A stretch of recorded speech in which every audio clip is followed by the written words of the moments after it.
Underneath the Moon 6 by Dan Holt and Max Holt. The rogue ship exited the wormhole vortex, 44.5 light-years from where it had originated. As they entered the yellow star's solar system, a scan of its planets confirmed no presence of intelligent beings. Commander Gontor, destination, sir? Third planet from the star, the stoic starship commander instructed his pilot. A perfect star system for our plan. Yes, Commander. 2 starships had launched from their home planet following a meeting with the planet's scientific hierarchy. The majority of scientists had voted to seed the planet Xenia with a specific DNA designed just for that experiment, which was intended to produce intelligent beings of an unusual size. Gontor and a colleague had disagreed. They saw an opportunity with this research project to create a servant force with warrior capabilities, enabling their planet's influence to spread and permeate the galaxy. However, the scientific community had always resisted anything militant in their seeding of planets. Unable to get approval to create a servant planet, Gontor and his colleagues spirited away the patterned statue, carved to illustrate the intended outcome of the experiment. Along with it, they stole several containers of amber life-giving fluid necessary for the DNA experiment to evolve into sentience. Gontor's sister ship, transporting the amber fluid, had taken a secondary route to avoid suspicion. Unknown to Gontor, fate had destroyed the secondary ship when its shield failed, allowing a projectile, a few centimeters across, traveling at light speed, to pass through the ship, destroying the life support system and killing the crew. The dead ship, with its cargo of amber fluid, would drift aimlessly throughout the galaxy.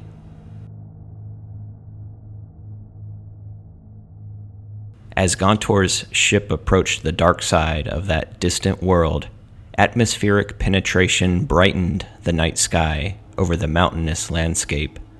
Several small invertebrate creatures retreated into their burrows.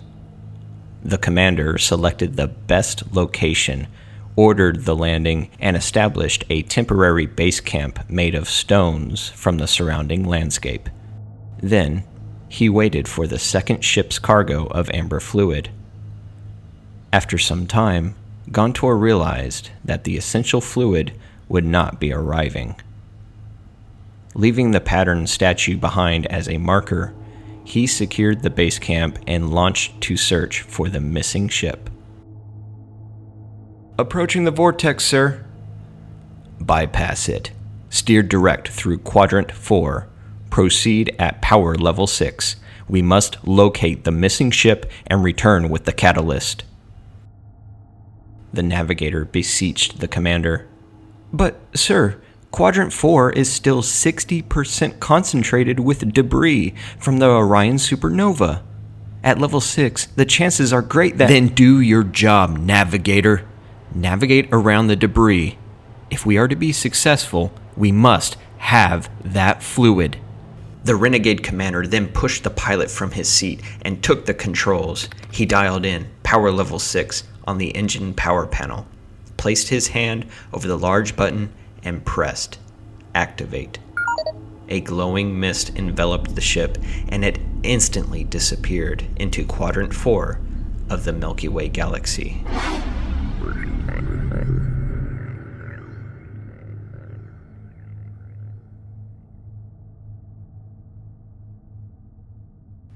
Chapter 1 Spaceport Zeta. Present day. Spaceport Zeta, hanging alone in space, has a secret. The combined crew of giants and humans manning Starship Omnistar, has been looking for that secret. A destination that could finally reveal the truth about where they came from and who they really are. In their past space explorations, they had made many amazing discoveries, but what they were about to find would push them to the edge of understanding. Some will be enlightened, some will disbelieve, but all will be astounded. Once they find their destination, the space-hardened crews will use their skills and determination to succeed in this, their most important journey. They all sense that the something they are looking for in Spaceport Zeta's massive library has been beckoning them inward, deeper into the Milky Way galaxy.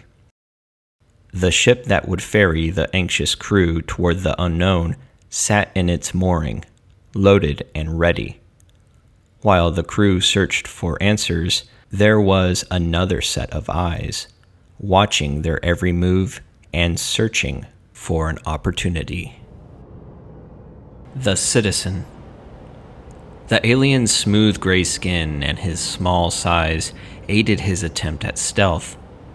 Inside Zeta's massive hangar bay, there were many dimly lit recesses in which to remain hidden. His familiarity with the spaceport enabled him to locate what he was looking for in only 2 hours. Now, he had found it. He glanced at his digital arm panel to confirm the name: USS Omnistar. He then peered from his hiding place. Yes, the glistening starship was indeed the one. His initial plan to become a stowaway was thwarted by the spaceport's security system, with its surveillance cameras and the perpetual guard detail. It's been long enough, he thought. All these years here, waiting. That's punishment enough. He looked back at the small device, swiped his bony finger across the starship's name, and saw the next piece of the puzzle in his plan. The starship captain, Colonel James Austin. The alien smiled. If the rumors were true, he knew this commander would not give up in his search. It was a unique characteristic of the Earthlings. The gray-skinned hand closed the lid, deactivating the device. I must quickly find a way to approach this commander, for I know they will soon find what they are looking for. Those humans and their giant comrades seem dedicated enough to trek 44.5 light-years deeper into the galaxy. But if the questions they are asking about their origin are to be answered, there is the only place they will find them. My home. Whatever it takes, I must be on that ship. The Omnistar was continuing crew rotations as per the clock in ship's regulations. Many, having done their duty, were anxious to get back to touring the marvelous creation floating in space. The spaceport, the awesome accomplishment of the Xylons many centuries ago. Some wondered if there was ever a time when the Xylons, like the human little ones of Earth, had a small tinker toy-looking configuration of latticework construction circling their planet every 90 minutes, forever weightless, forever floating, and totally dependent on frequent visits from the planet below. Earth's first space station would hold only a few souls that bravely volunteer to sacrifice their health to learn the limits of human tolerance. They, as all do, soon learn that the humanoid must have gravity to maintain well-being, health, and functionality.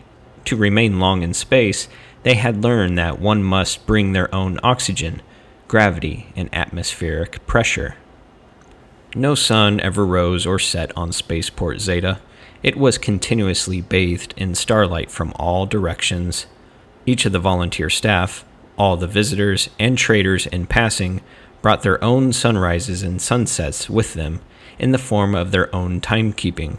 Every timepiece in the spaceport was set according to the cycle of its owner's home planet. Planets are jealous of their own. Each starship is an extension of its home world. Once again, the now off-duty crew of the Omnistar filed off the ship for a new adventure. However, a contingent of researchers was on duty in the library, focused on their mission. They could not allow anything to delay its accomplishment. The library. Colonel Austin was touring with the Omnistar's bridge crew. First Officer Bruce Wilson, Sheldon Darcy, pilot, Timothy Dalton, co-pilot, Catherine, Katie, Baylor, computer control, Sharon Miller, flight safety, and Melvin Faulkner, telemetry and navigation. After a few minutes, the transport stopped, and they exited at the entrance to the library. They stood, looking across the sea of information, with the scientists from Earth in many of the cubicles, busily studying the available information on the neighboring star systems and their planets. They were so involved sifting through the documents, visuals, and recorded information that they weren't aware of others around them. They were beginning their third week in the library, totally dedicating themselves to locating a destination that had promise of being the Moai's home base. If they found anything resembling the Moai, the stone giants of Easter Island, it would be an indication that living giants were there or had been there. They felt sure they would find what they were looking for. It was just a matter of time. Colonel Austin also noted that the 50 astronomy graduates that had accompanied the mission scientists were scattered throughout the library, still searching for a common foundation to enable one engaged in astronomy to view a star system and make an educated guess of its probability of harboring life.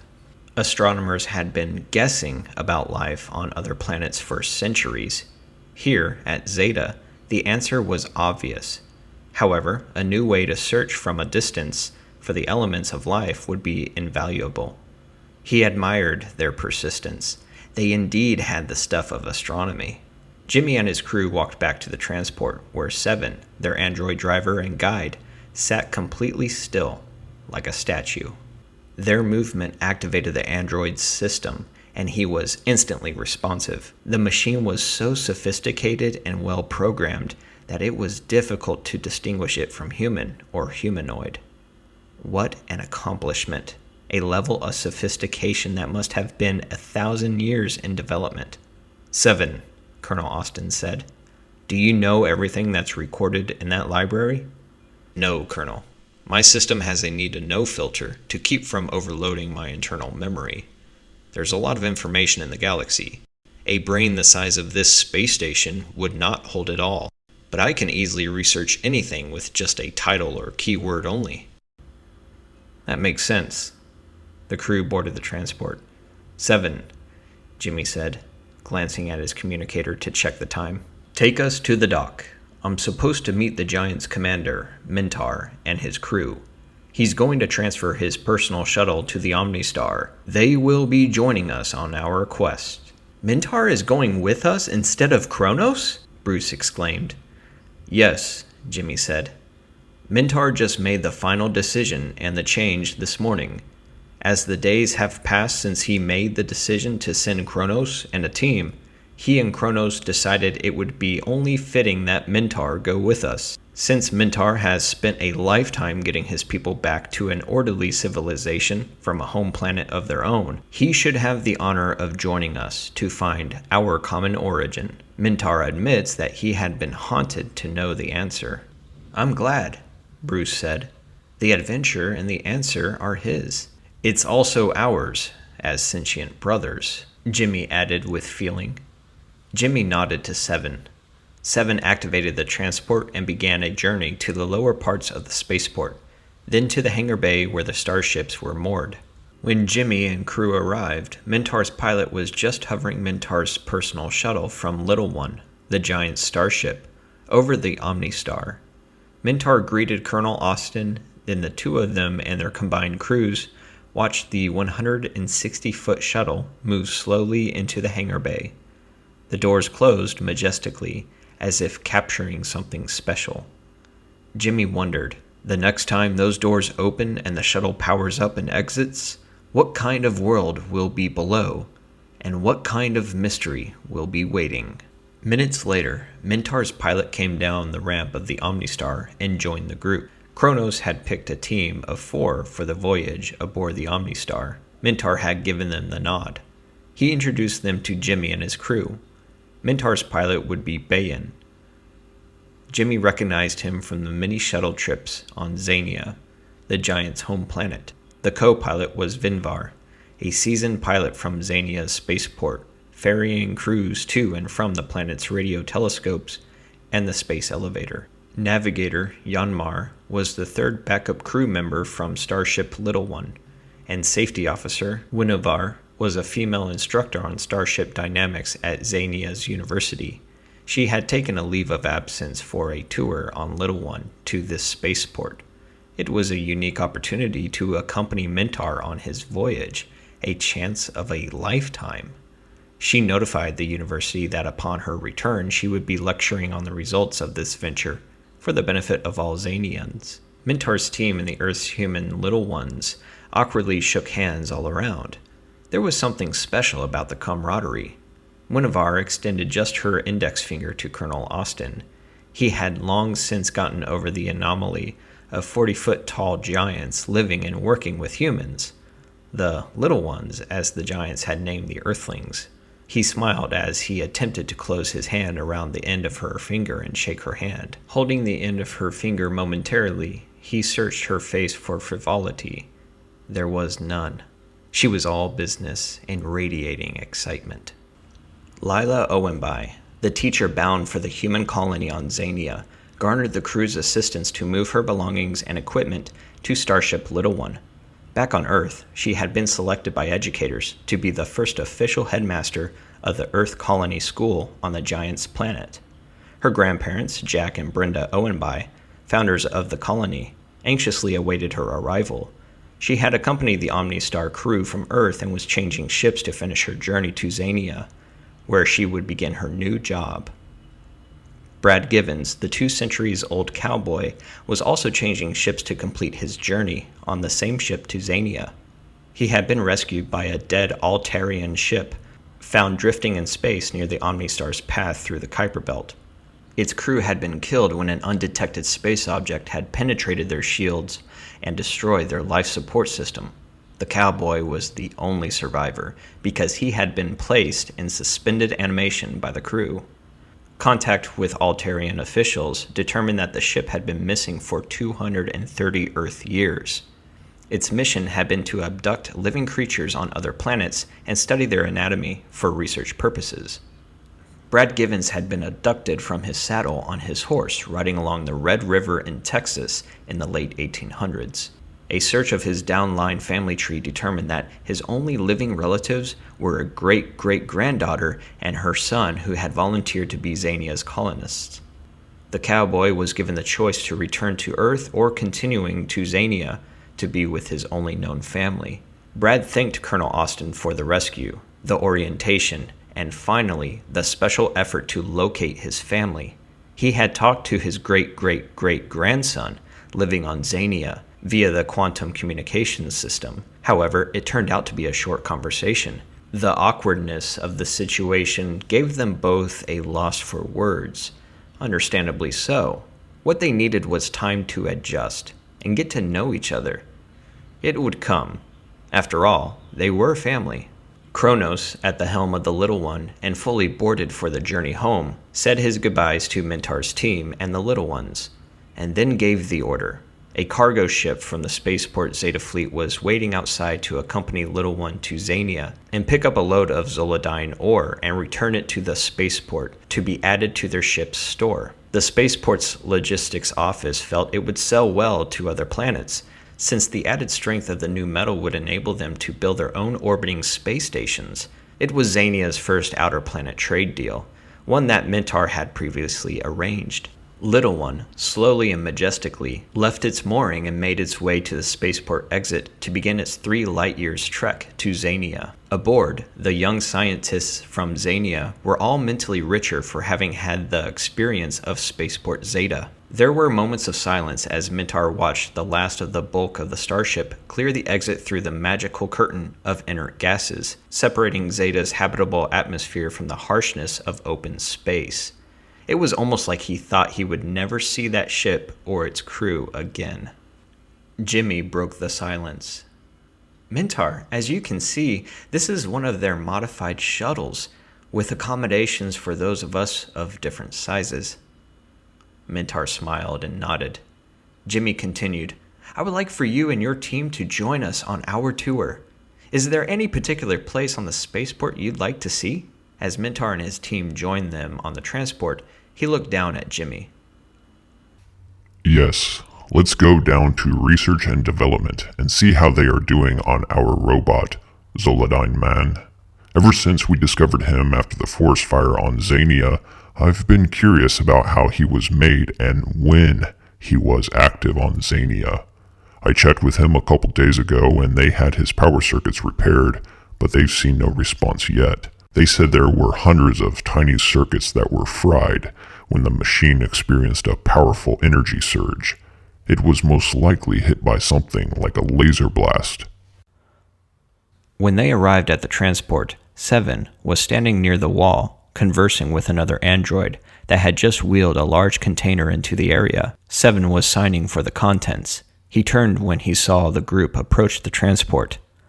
Ah, Colonel. The new translators have arrived.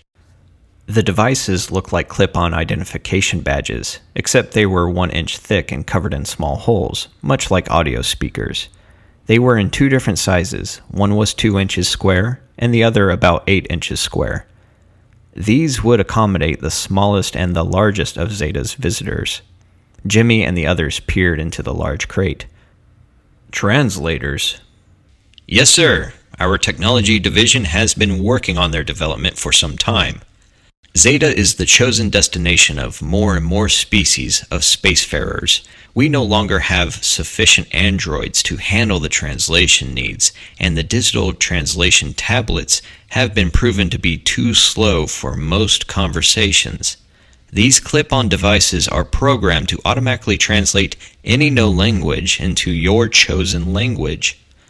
Colonel, use the digital readout on the back to select English. Mintar, select your Xanian language. Jimmy and Mintar each picked up one that was their size. They both selected their language. When they clicked them on, the devices sensed the application and automatically turned on. Then he looked at Mintar. Say something in your language. Mintar looked somewhat puzzled. He took a breath and said a phrase in his moon language, the language of Xania, first heard by Earthlings on the moon decades earlier. Jimmy heard, coming through the clip-on device, an android-sounding translator from Mintar, in perfect English. Mintar had said in his native language, If these devices work, it will save us a lot of time. Jimmy, having heard his friend's voice in perfect English, smiled and replied, Well, my friend, looks like we're going to be saving a lot of time. Mintar smiled when he heard the perfect moon language translation coming from his larger device.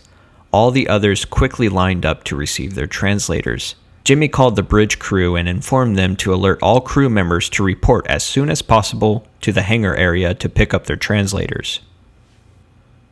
Finally, Seven called for the team to board the transport and then began their miles trek to research and development in the lower parts of Spaceport Zeta. Riding along on the transport, Mintar turned to Jimmy. Colonel, how are your scientists doing in the library? Anything promising yet? Not yet. They are combing through records systematically and have been for about 2 weeks now. This library contains records of every star system in the spiral arm of the galaxy, plus those up to 100 light-years deeper inside. That's a lot of records. Mintar nodded. It's a difficult task to find something without a name, going by shape only. Yes, it is, Jimmy agreed.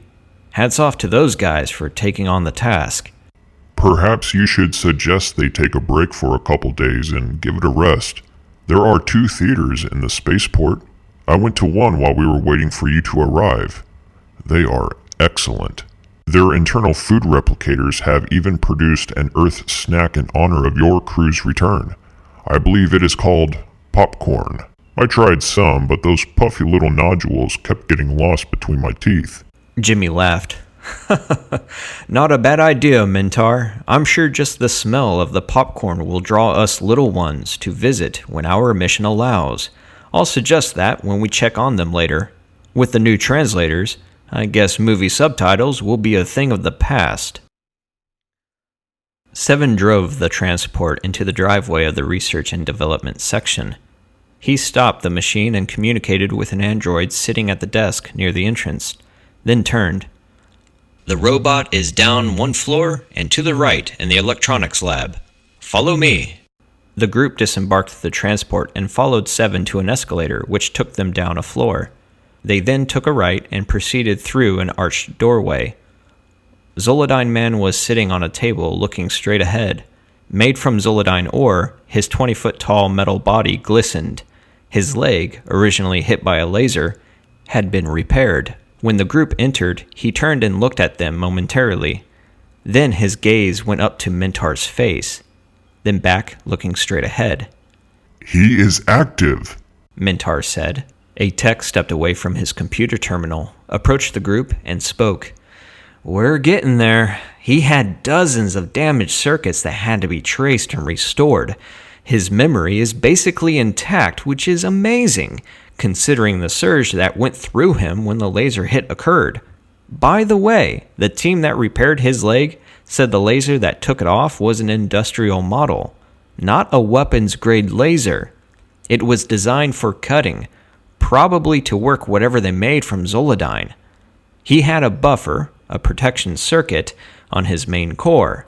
That helped a lot. He should be fully functional in a couple days.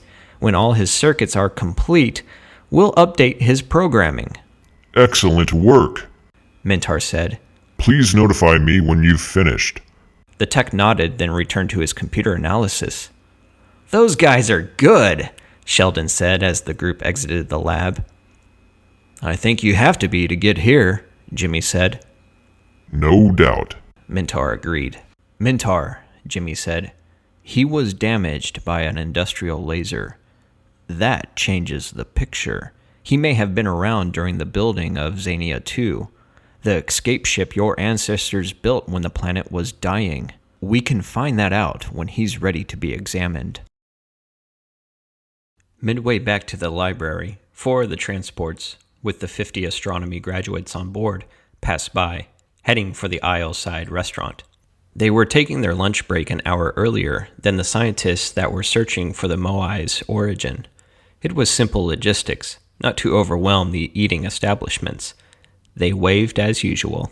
Upon arriving at the Isle-side, Amil Lahada and Connie Singleton exited the transport and looked for a table. They usually had their lunch together as they became partners in their information research. Amil saw Meta, the Lindian girl they met earlier, sitting at a table alone. He pointed her out to Connie. Let's see if we can join her. I would like to talk to her. Amil approached her table. She looked up, recognized him, and smiled. Amil gestured toward the other chairs at her table. The Lindian smiled and nodded. Amil signaled their transport driver. He came to the table. Could you translate for us? The android held up a hand. He stepped to the transport and came back with 3 of the new clip-on translators. He handed one to each of them and showed them how to select their language. Meta smiled when she found hers on the list. They all clipped them to their collars, and they turned on. These will translate for you, the android said. It then sought out the other astronomers and issued their translators.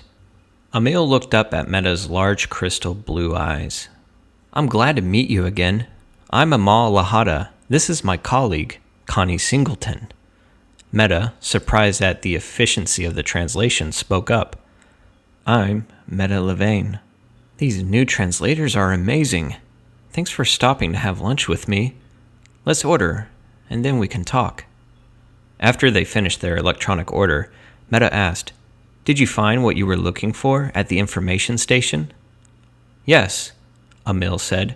"We did get some important stats that, when compared to the rest of our research, could yield some very important guidelines on studying the heavens." The dinner entrees arrived promptly. As they enjoyed the food, idle conversation began, and Emil outlined his vigil to get through school and get aboard the starship for this opportunity. He told of his childhood dream of being an astronomer and his family's sacrifice to help him. Then he mentioned his promise to his mother. He looked Meta in the eye. "I want to find something that would have come from the stars. Something special for her." Meta smiled and nodded. "The best place to search for something like that is the barren moons of planets. When a supernova happens, the star's gravity attracts the debris. The moons get in the way and act as catchers of the debris." "Our solar system has 173 known moons," Connie interjected. "I never thought about searching there for parts of the cores of the stars." Meta opened her waist pouch, a purse of sorts, and extracted a sphere the size of a golf ball. It was crystal clear, slightly oval in shape, with a bluish vein running through it. It was nearly weightless. She handed it to Emil. "My father found several of these on the smallest of Lindia's 3 moons. He was there prospecting for neodymium." "It's beautiful," Emil said. "Is it a diamond?" "No, we were unable to match it to any known element. We call it starlight. My dad gave them to me." Emil handed it to Connie. She examined it, then handed it back to Meta. She handed it again to Emil. "Give this to your mother."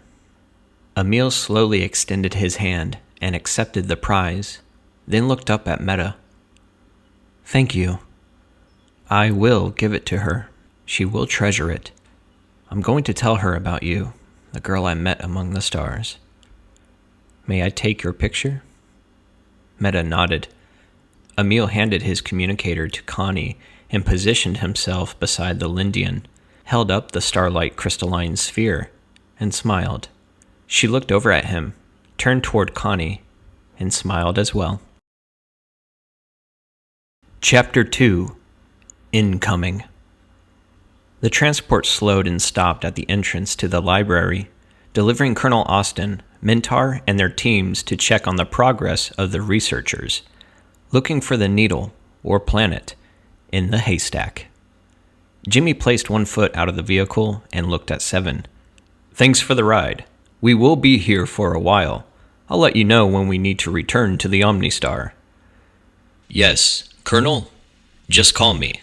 As Jimmy got out of his seat, a deafening alarm blasted throughout the corridor, accompanied by bright flashing red lights mounted overhead, spaced 50 yards apart in both directions.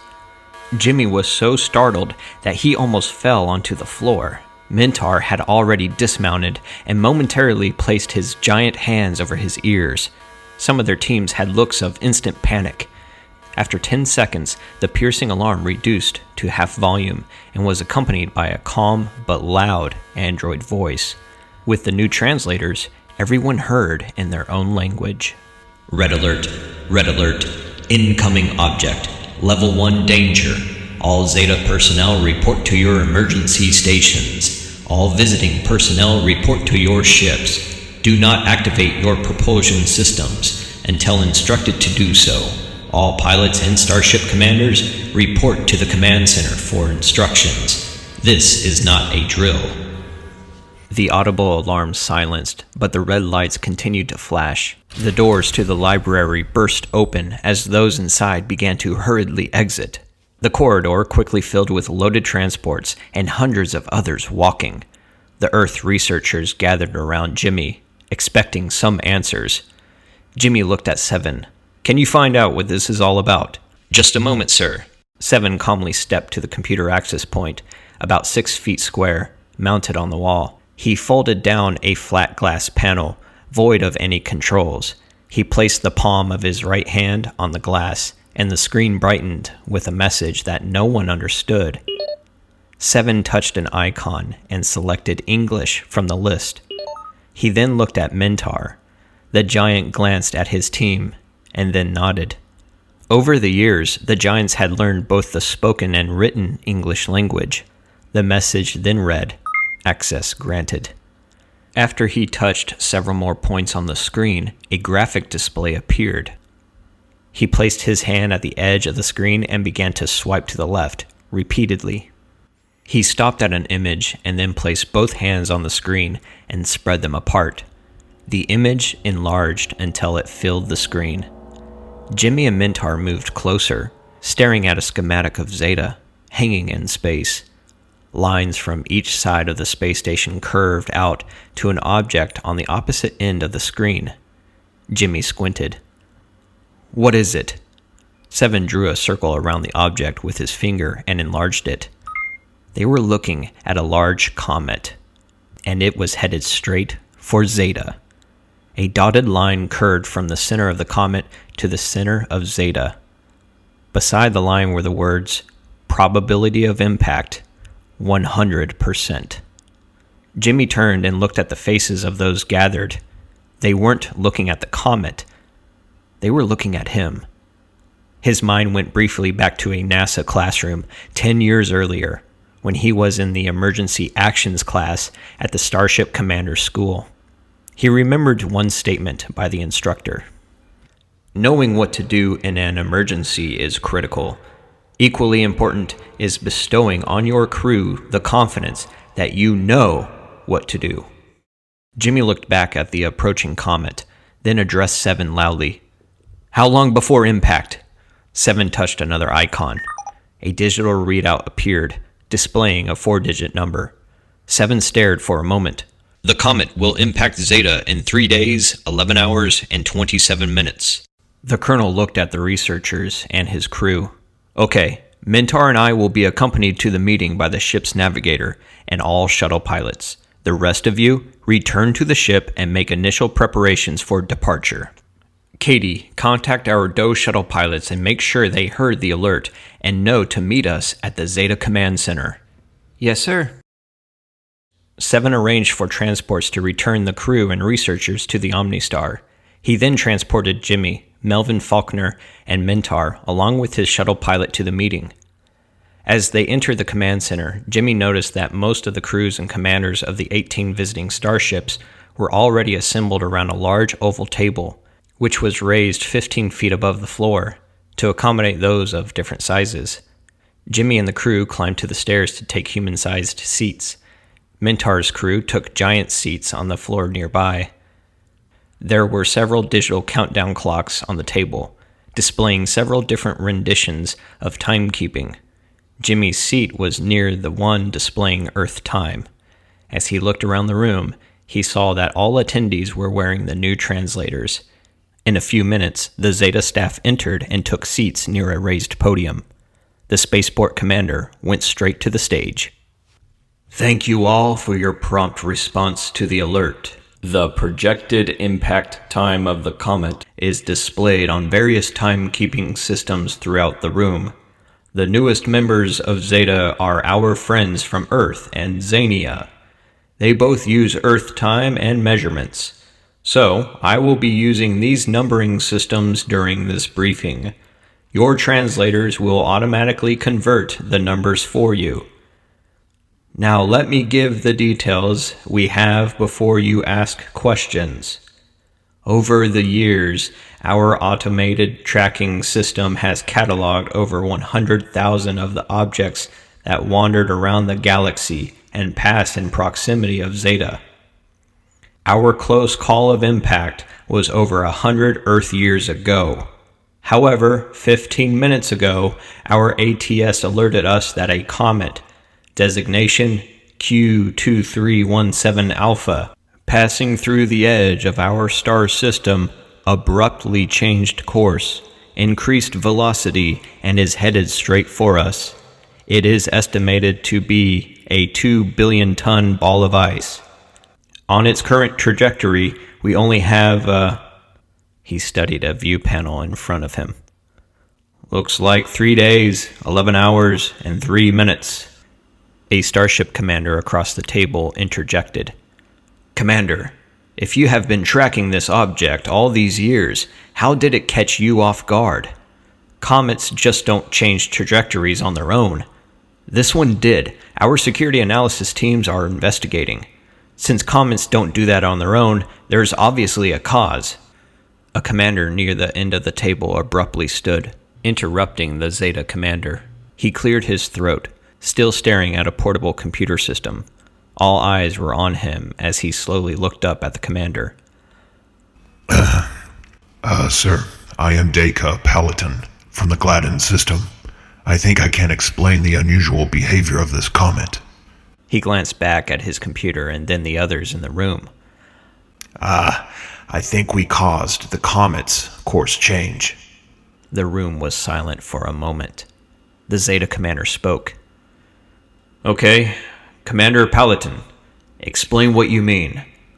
Sir, as you are aware, we are from Gladden 4. For the past 10 years, we have been suffering from a severe drought. For years, we have been harvesting ice from passing comets to irrigate our fields.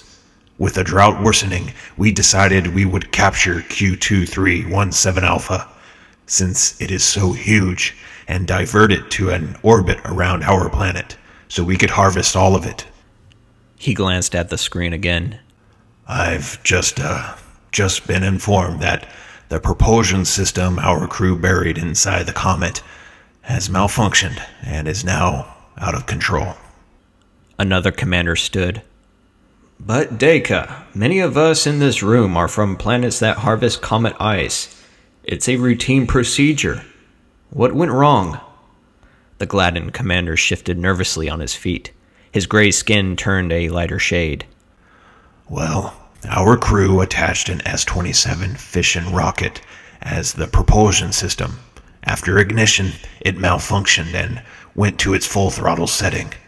It is not responding to control commands. We can't shut it off, and we can't change its trajectory. There were gasps around the room. Zeta's commander stared for a moment. "Commander, you know well that the S-27s were outlawed 5 years ago as unstable and unreliable. Can you explain why your planet would violate Federation law?"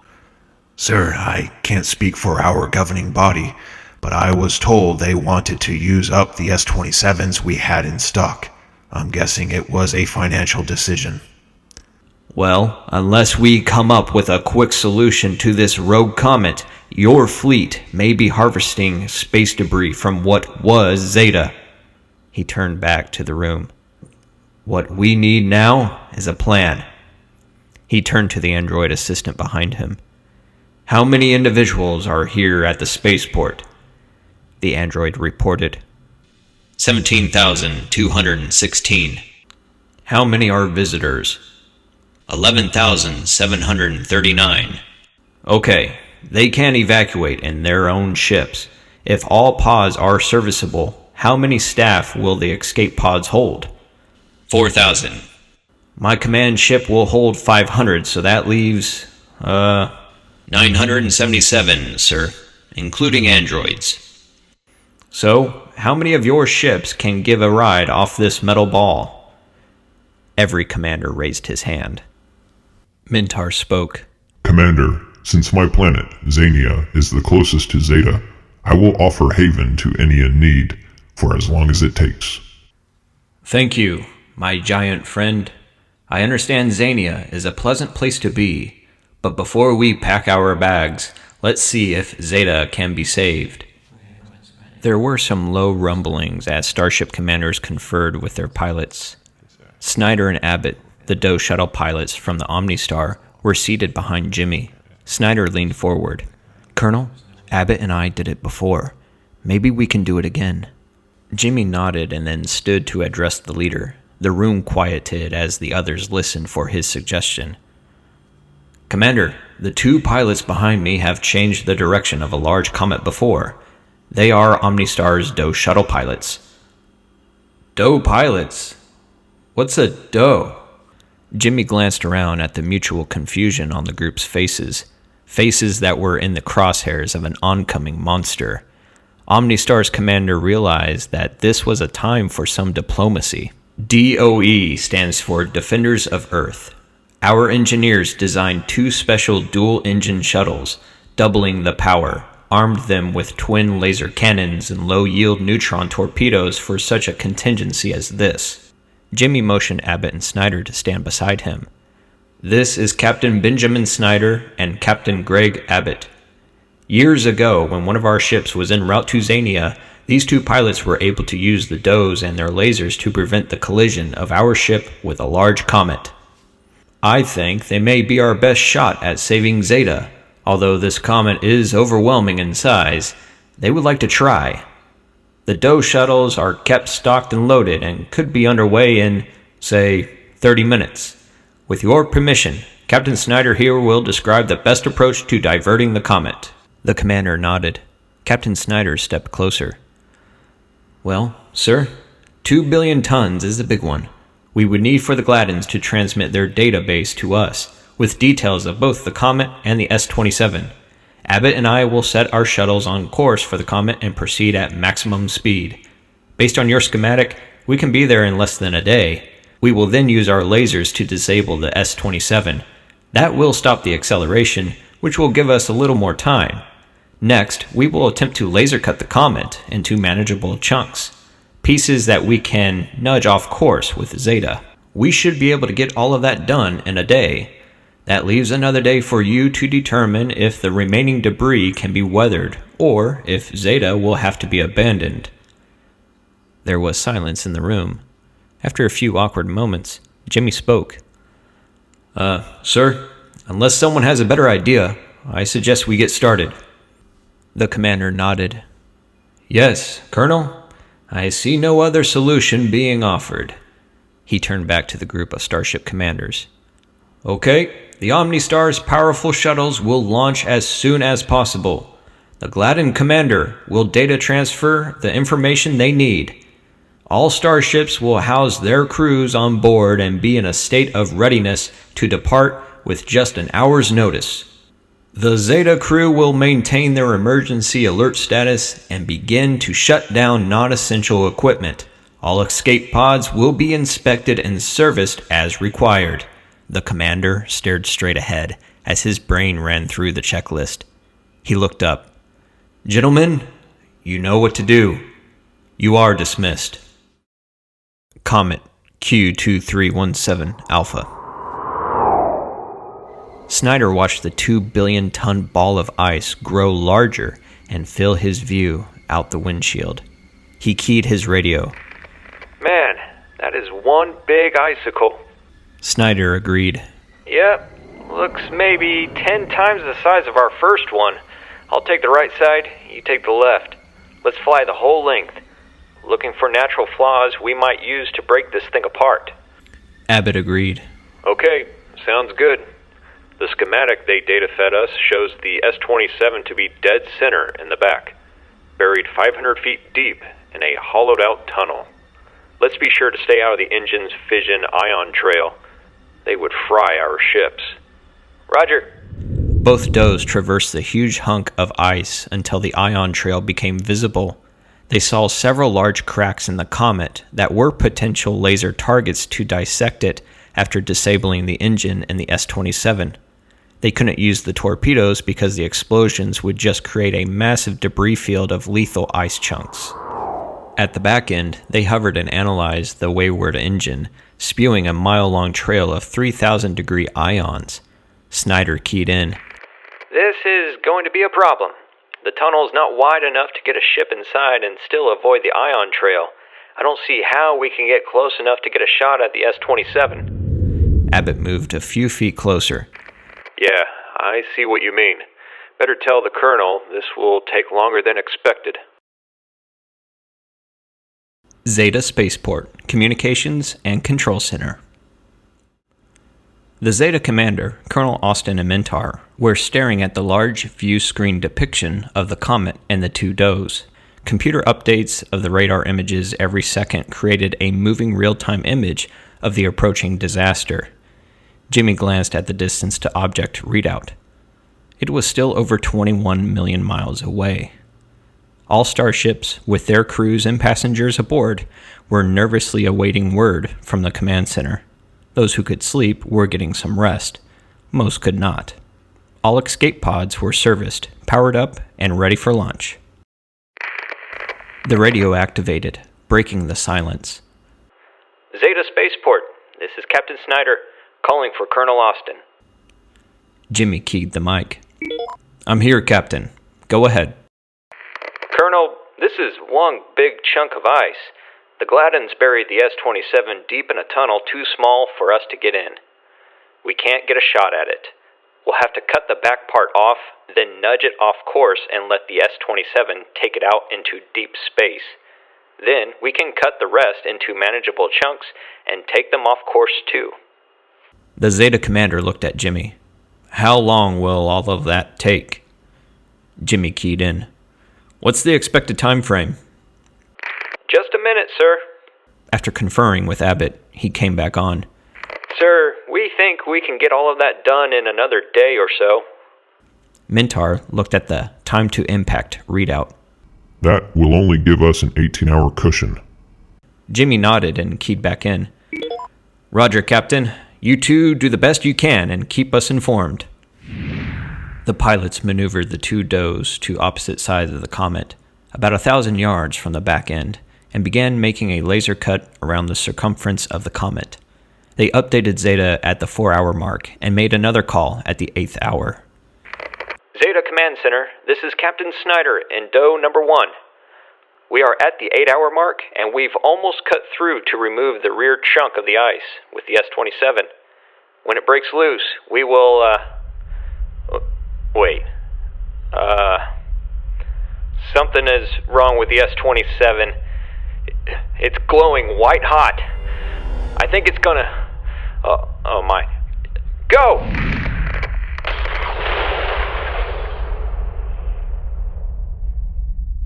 The radio signal went dead, followed by nothing but static. The command center crew stared at each other. Jimmy keyed in. Captain Snyder, this is Colonel Austin. Are you there? There was just the static. Captain Snyder, come in, please. Nothing. Doe number 2, Captain Abbott, do you read me? Look, said Mintar. Jimmy joined the others, staring at the radar screen. There were thousands of huge ice chunks, all headed for Zeta. The two does were not distinguishable among them. 15 million miles from Zeta. Doe 2 was tumbling end over end with ice chunks bouncing off of its surface. Both rotor pods were offline, and Abbott and crew were struggling to regain control. When the unstable S-27 exploded, most of the force went their way and sent them hurtling through space. In those moments, there was just static coming from the radio. Snyder's Doe was pushed 10 miles out from the comet, with no obvious damage. His power and systems remained intact, except he had no radio contact. He quickly regained control and made a call. Greg, are you okay? He heard nothing. He stopped the outward drift and engaged the forward thrust of both rotor pods. The ice debris field was widening, so he pulled the nose up and navigated around the growing cloud of ice. When he rounded the cloud, his radar picked up Abbott's Doe, 50 miles away, tumbling at 500 miles an hour. Hang on! He shouted to the crew and engaged full power. In a few minutes, he had a visual on Doe 2. Greg, can you hear me? Finally, after another burst of static, Abbott answered. Yeah, Ben, we're okay. I got one pod back and they're working on the other one. I almost got the tumble stopped. I need you to rendezvous with me and check my ship for damage. Roger, almost there. After Abbott stopped Doe 2's tumble and drift from the comet, Snyder flew circles around the ship to assess the damage. Okay, Greg, you're banged up a little with some big dents, but I don't see any hole penetrations. Check your laser. Abbott fired 2 laser bursts. It's okay. Ben, still works. Alright, let's head back to the comet, what's left of it, and see what we need to do. After surveying the aftermath of the explosion, Snyder called Zeta with the bad news. Colonel Austin, this is Doe 1, calling. Over. Snyder, thank God you're alive. What about Abbott and his crew? Greg Abbott here, sir. We're banged up a little, but we're back online and ready to work. Great. Glad to hear it. Captain Snyder, what's the situation? Well, sir, the bad news is the explosion shattered the comet into thousands of pieces, most which look like small rocks, nothing Zeta can't handle. But we can see at least 100 pieces about the size of a battleship. No way you guys can withstand those. Is there any good news? No, sir. The really bad news is that the debris headed your way was accelerated by the explosion.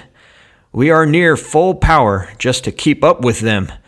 They're headed toward Zeta at 1,000,000 miles an hour. There was a deafening silence in the command center. The leaders were just staring at each other. Mintar turned and read the countdown clock. The computer had automatically adjusted for the increased speed of the debris. 14 hours and 7 minutes, he read. Zeta's aging commander turned and slowly surveyed the command center, and then looked at Colonel Austin. It will take 100 years to rebuild Zeta. This part of the galaxy will suffer from the loss of this way station. The others didn't respond. There was nothing they could say. The commander sat at his position, flipped the intercom switch, linking all spaces inside Zeta and to all starships. Attention, all personnel. This is the Zeta commander. The Does were unable to divert the inbound comet. In 14 hours, Zeta will no longer exist. I hereby command all starships, shuttles, and escape pods to abandon ship. I say again, abandon ship. This is not a drill. He released the switch and sat back, just staring ahead. Mintar headed for the door with Jimmy following.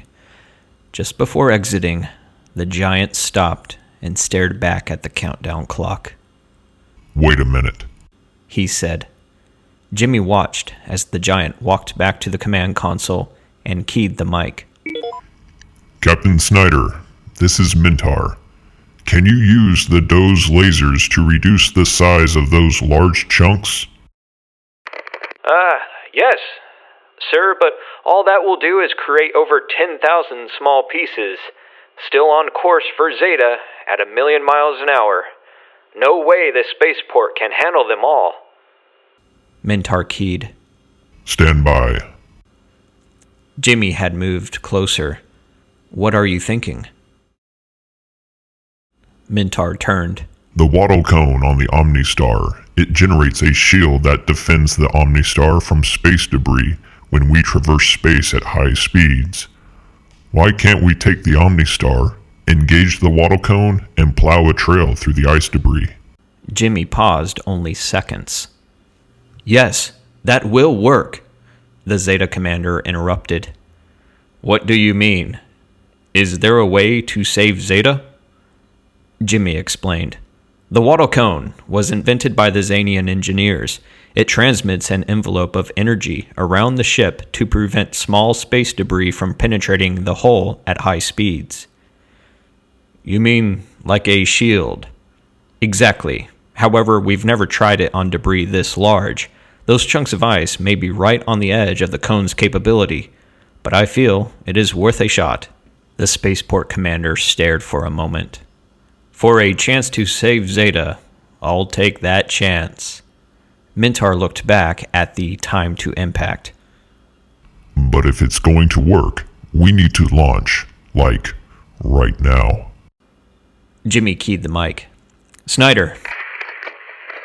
Go ahead, Colonel. We think we can save Zeta with the OmniStar's wattle cone. Can you get those pieces down to refrigerator size or smaller? Consider it done, sir. Jimmy keyed the Zeta intercom link directly to the OmniStar. Attention crew, all personnel, disembark now. Zeta will arrange for your escape on other ships. Mintar and I will fly the OmniStar into the comet's debris field and use the wattle cone as a wedge to deflect the ice away from Zeta. It will be a rough ride, and I don't want to risk my crew. We will launch in 30 minutes. Is that understood? After a moment, Bruce's hesitant voice responded. Roger, Colonel. Understood. There was an awkward moment of silence. The commander stuck out his hand to each of them. Thank you. I will wish, or, as you Earthlings say, pray, for your safety. Mintar smiled. I think you better pray for the wattle cone. We have never had it under such stress before. This will be a chance to test it. 7 took them to the hangar bay and stopped the transport at the ramp of the OmniStar. Best of luck, gentlemen. Jimmy shook the android's hand. What about you, 7? How are you getting off this ball? 7 practiced an Earth smile. I'm not. Mintar looked at him. But you must. 7 continued. The commander has decided to stay behind and wait for you to save the station. He said that if you can brave the danger, so can he. I am his assistant. Where he goes, I go. Jimmy nodded. I understand loyalty. It's what every commander desires from his crew. He shook his hand again. 7 gripped it firmly. Good luck. Then he drove away. Jimmy and Mintar walked up the ramp and onto the bridge. They were startled by the entire crew, still there, standing at attention. Before Jimmy could say anything, Bruce Wilson stepped forward and saluted. Colonel, you are the commander, and we are your crew. If you succeed, we succeed. If you are in danger, so are we. Where you go, we go. Sir? Jimmy looked at Mintar. He displayed a giant smile and a nod. He looked back at his crew. Okay, he said. Let's get this baby on the way. Upon Zeta's instructions, all starships in line to exit moved out of the way for the OmniStar to depart. The Zeta commander announced, Attention, all exiting ships and pods. The OmniStar will attempt to divert the coming ice debris away from the spaceport. All pilots, proceed to a point 1,000 miles from Zeta and hold for further instructions. Time to impact, 6 hours, 17 minutes, 11 seconds. The OmniStar moved to a position between Spaceport Zeta and the oncoming shattered comet. With the wattle cone fully engaged, she began accelerating toward the cluster of ice projectiles. There seemed to be a strange glow they had never seen before, emanating from the hull of their ship when the safety officer turned the wattle cone generators to maximum. The leading edge of the debris began to bounce off the cone's forward projection. Jimmy looked around at the crew. Tighten your belts, folks. This is going to get rough. He keyed the radio. Dose 1 and 2. Thanks. You've done your job. Now proceed at least 1,000 miles out of the way. Snyder keyed. Roger, sir. Good luck. Abbott here. Sir, Looks like your closing speed with the major debris field is 2 million miles an hour. Godspeed. Mintar and Jimmy glanced at each other as the radar showed they were about to hit the gigantic center mass of the ice debris. Jimmy hoped the crew couldn't see him gripping his armrest. Slowly, the ship began to vibrate as the cone's bow wave was compressed by refrigerator-sized chunks. Soon, there was a solid wall of tumbling ice chunks bouncing off the energy field and wedged out into space. Mintar pointed at the whole vibration readout. It was at 91%. Neither leader mentioned it out loud. At one point, the vibrations were so severe that Bruce couldn't read the instruments. The whole crew was silently sweating. After an hour of a white-knuckle ride, the vibrations began to subside. Finally, the Omnistar broke out of the debris into clear space. There were cheers and high fives on the bridge. Jimmy keyed the radio. Zeta Command, the Omnistar is still in one piece. We made it through. The commander answered. Roger, Colonel. We can see a 500-mile wide tunnel in that ice cloud. You did it. We are all breathing again. Zeta owes you a debt of gratitude. Jimmy smiled at Katie Baylor and keyed the mic. How about some free drinks at the Spirits and Song pub? That, sir, will be yours. Today the party is on the house. Roger, Commander. We appreciate that. We are now reversing course and returning for the party.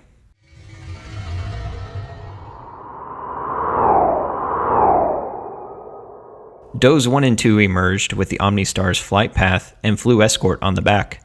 The commander radioed all ships and pods to radar track the debris and returned to mooring after all was clear. That night, there was a celebration like none before. The swirling smoke from the free drinks created a blue cloud on the ceiling of the Spirits and Song. The respect shown to Jimmy, Mintar, and their crew by all other spaceship crews put them firmly in the family of hardened space travelers. Their reputation would last for generations. Chapter 3. Cosmos. Planet Earth, NASA Headquarters. Frank Gordon, Spaceport. NASA Headquarters, now located at the Spaceport in Wichita, Kansas, was in constant contact with all ships on mission status. Clifford Russell, NASA Administrator, reviewed his daily log of the Quantum Communications Terminal. The Omnistar was still at Spaceport Zeta, searching the archives for some necessary information to further pursue the quest of finding the origin of humanity. As time passed, planet Earth settled down, realizing that it could be a long quest that could take years to conclude. The Omnistar, while originally on her way to Spaceport Zeta from Earth, had radioed back the information on another chunk of space debris that had threatened the solar system. Starship Cosmos had promptly taken care of it. Since then, all had been quiet. Impressed with Cosmos' capabilities, thousands had applied for space duty, all vying for a position on the starship. Many landed positions on the smaller interplanetary ships, Discovery, the Maxi Jean, and the Mary Lou. These ships were proactive in the development of Mars, the ongoing project that would span several lifetimes as they brought the red planet back to a shirt-sleeve dwelling place with very forgiving gravity. Eons ago, the Giants were brilliant in constructing a retirement destination on this smaller planet with its lower gravity well. Because of that, much of the infrastructure was already there and could be restored. Further, the three smaller 600-foot diameter interplanetary ships alternated on training missions out to Saturn's space to the abandoned ship Xania II, now known as a moon of Saturn and given the name Iapetus. That now empty 900-mile diameter sphere the Xanians' ancient escape ship, had become a training tool. The new space cadets would suit up, enter, and explore the craft. It was valuable training to ready them for starship duty, should the opportunity come their way. That mission alone, training in Saturn space, was a reward that would last a lifetime. The dome over Cydonia on Mars was nearing completion. Initially, it would house those that were working on terraforming the Red Planet. Some of the giants were talking about retiring there someday. Cosmos was outfitted with a complete crew and was ready to sail the seas of space. Ongoing training, since the Omnistar had launched, had readied Cosmos' crew for the challenge. The next step for the crew of the starship was wormhole qualification. Colonel Austin had communicated with Earth daily concerning the quest in Zeta's library and any progress that had been made. All knew that one day there would be a breakthrough and the quest would be on. Clifford, the Frank Gordon Spaceport administrator, entered the comm room and had the tech enter the appropriate code for Jimmy's communicator. Jimmy, being at Spaceport Zeta, where the wormhole training was available, could make the arrangements. Despite the staggering distance, the colonel answered in less than a minute. The tech energized the system and nodded to the administrator. "Colonel," Clifford said, "we have Cosmos staffed with fresh Voyagers and prepared for flight. What we need to happen next is to get those people trained for wormhole travel. Since it's likely that you and the Omnistar will be away from Earth for some time on your mission, I think the thing to do is to have the team that trained your crew handle Cosmos' wormhole training as soon as they are available. Earth is now a member of the Federation. They will provide the training," Jimmy said. "We could have the android team meet you at the vortex there in the solar system, and then provide the classroom training on board. At the same time, the crew of Cosmos will be able to use the wormhole to travel to Zeta for their in-tunnel training. That way, they will get to experience the spaceport here. While in the tunnel, the training crew of androids will do an additional 7-day seminar, which, in this case, will be from the vortex there to here and back to the solar system. You could simply add a couple days here for their introduction to Spaceport Zeta." "Ah, my thoughts exactly," the administrator agreed. "The vortex is 3 months travel time from Earth for us since we are inside the solar system. Let's see if the trainers will be able to schedule a rendezvous at the vortex for the training exercise. I'll check and let you know when that training exercise can be arranged here," Jimmy said, and then disconnected. He immediately approached Seven and explained the circumstances for Cosmos and petitioned for the training seminar. Seven communicated with Command Central for a few moments, then responded to Jimmy. Tell Cosmos Commander to go ahead and fly the mission when ready and notify us 1 month before arriving at the vortex.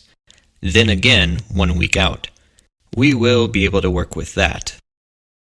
The administrator notified the commander of Cosmos, Colonel Leslie James Stalls, the grandson of the silver-haired 109-year-old Senator Roger Stalls.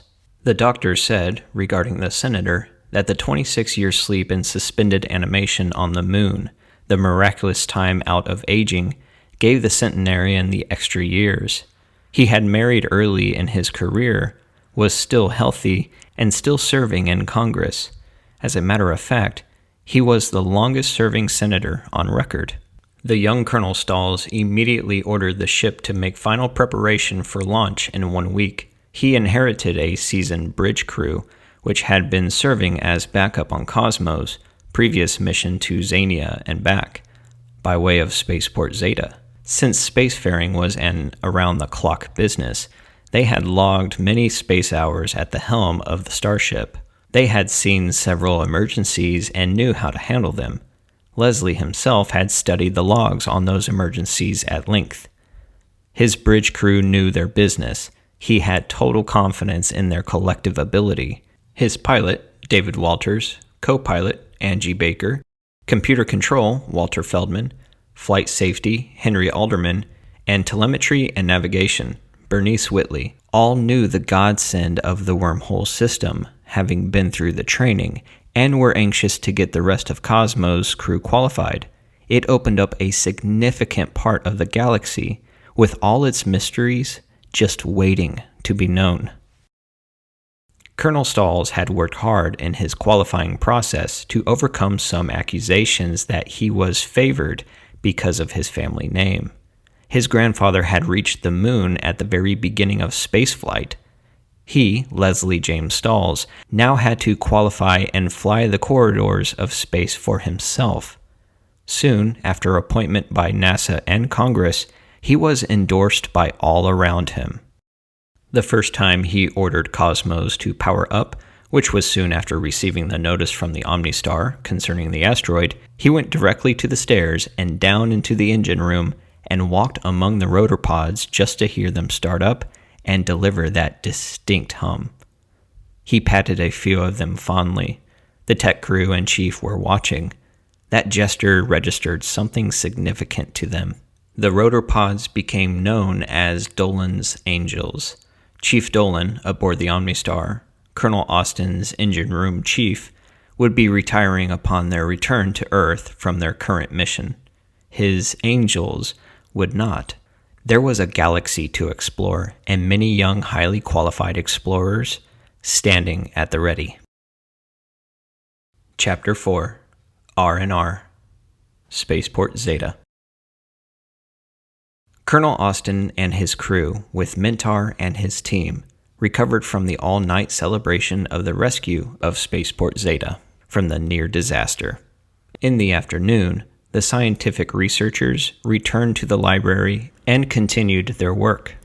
After a meeting with the Zeta commander to record the details of the near death of Zeta into the historical archives, Jimmy and Mintar returned to the library to check on the science team.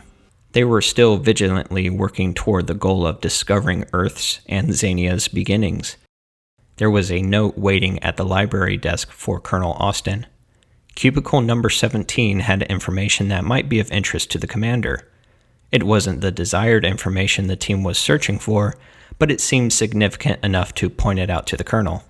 Jimmy and his first officer walked the 300 feet to Cubicle 17. The older scientists motioned for the colonel to look at a monitor. After entering a code, on the screen appeared a group of 3 pyramids. It was as if they were viewing the pyramids of Giza in Egypt. The relative size to each other was the same, and the alignment was the same. "Is there a sphinx?" Jimmy inquired.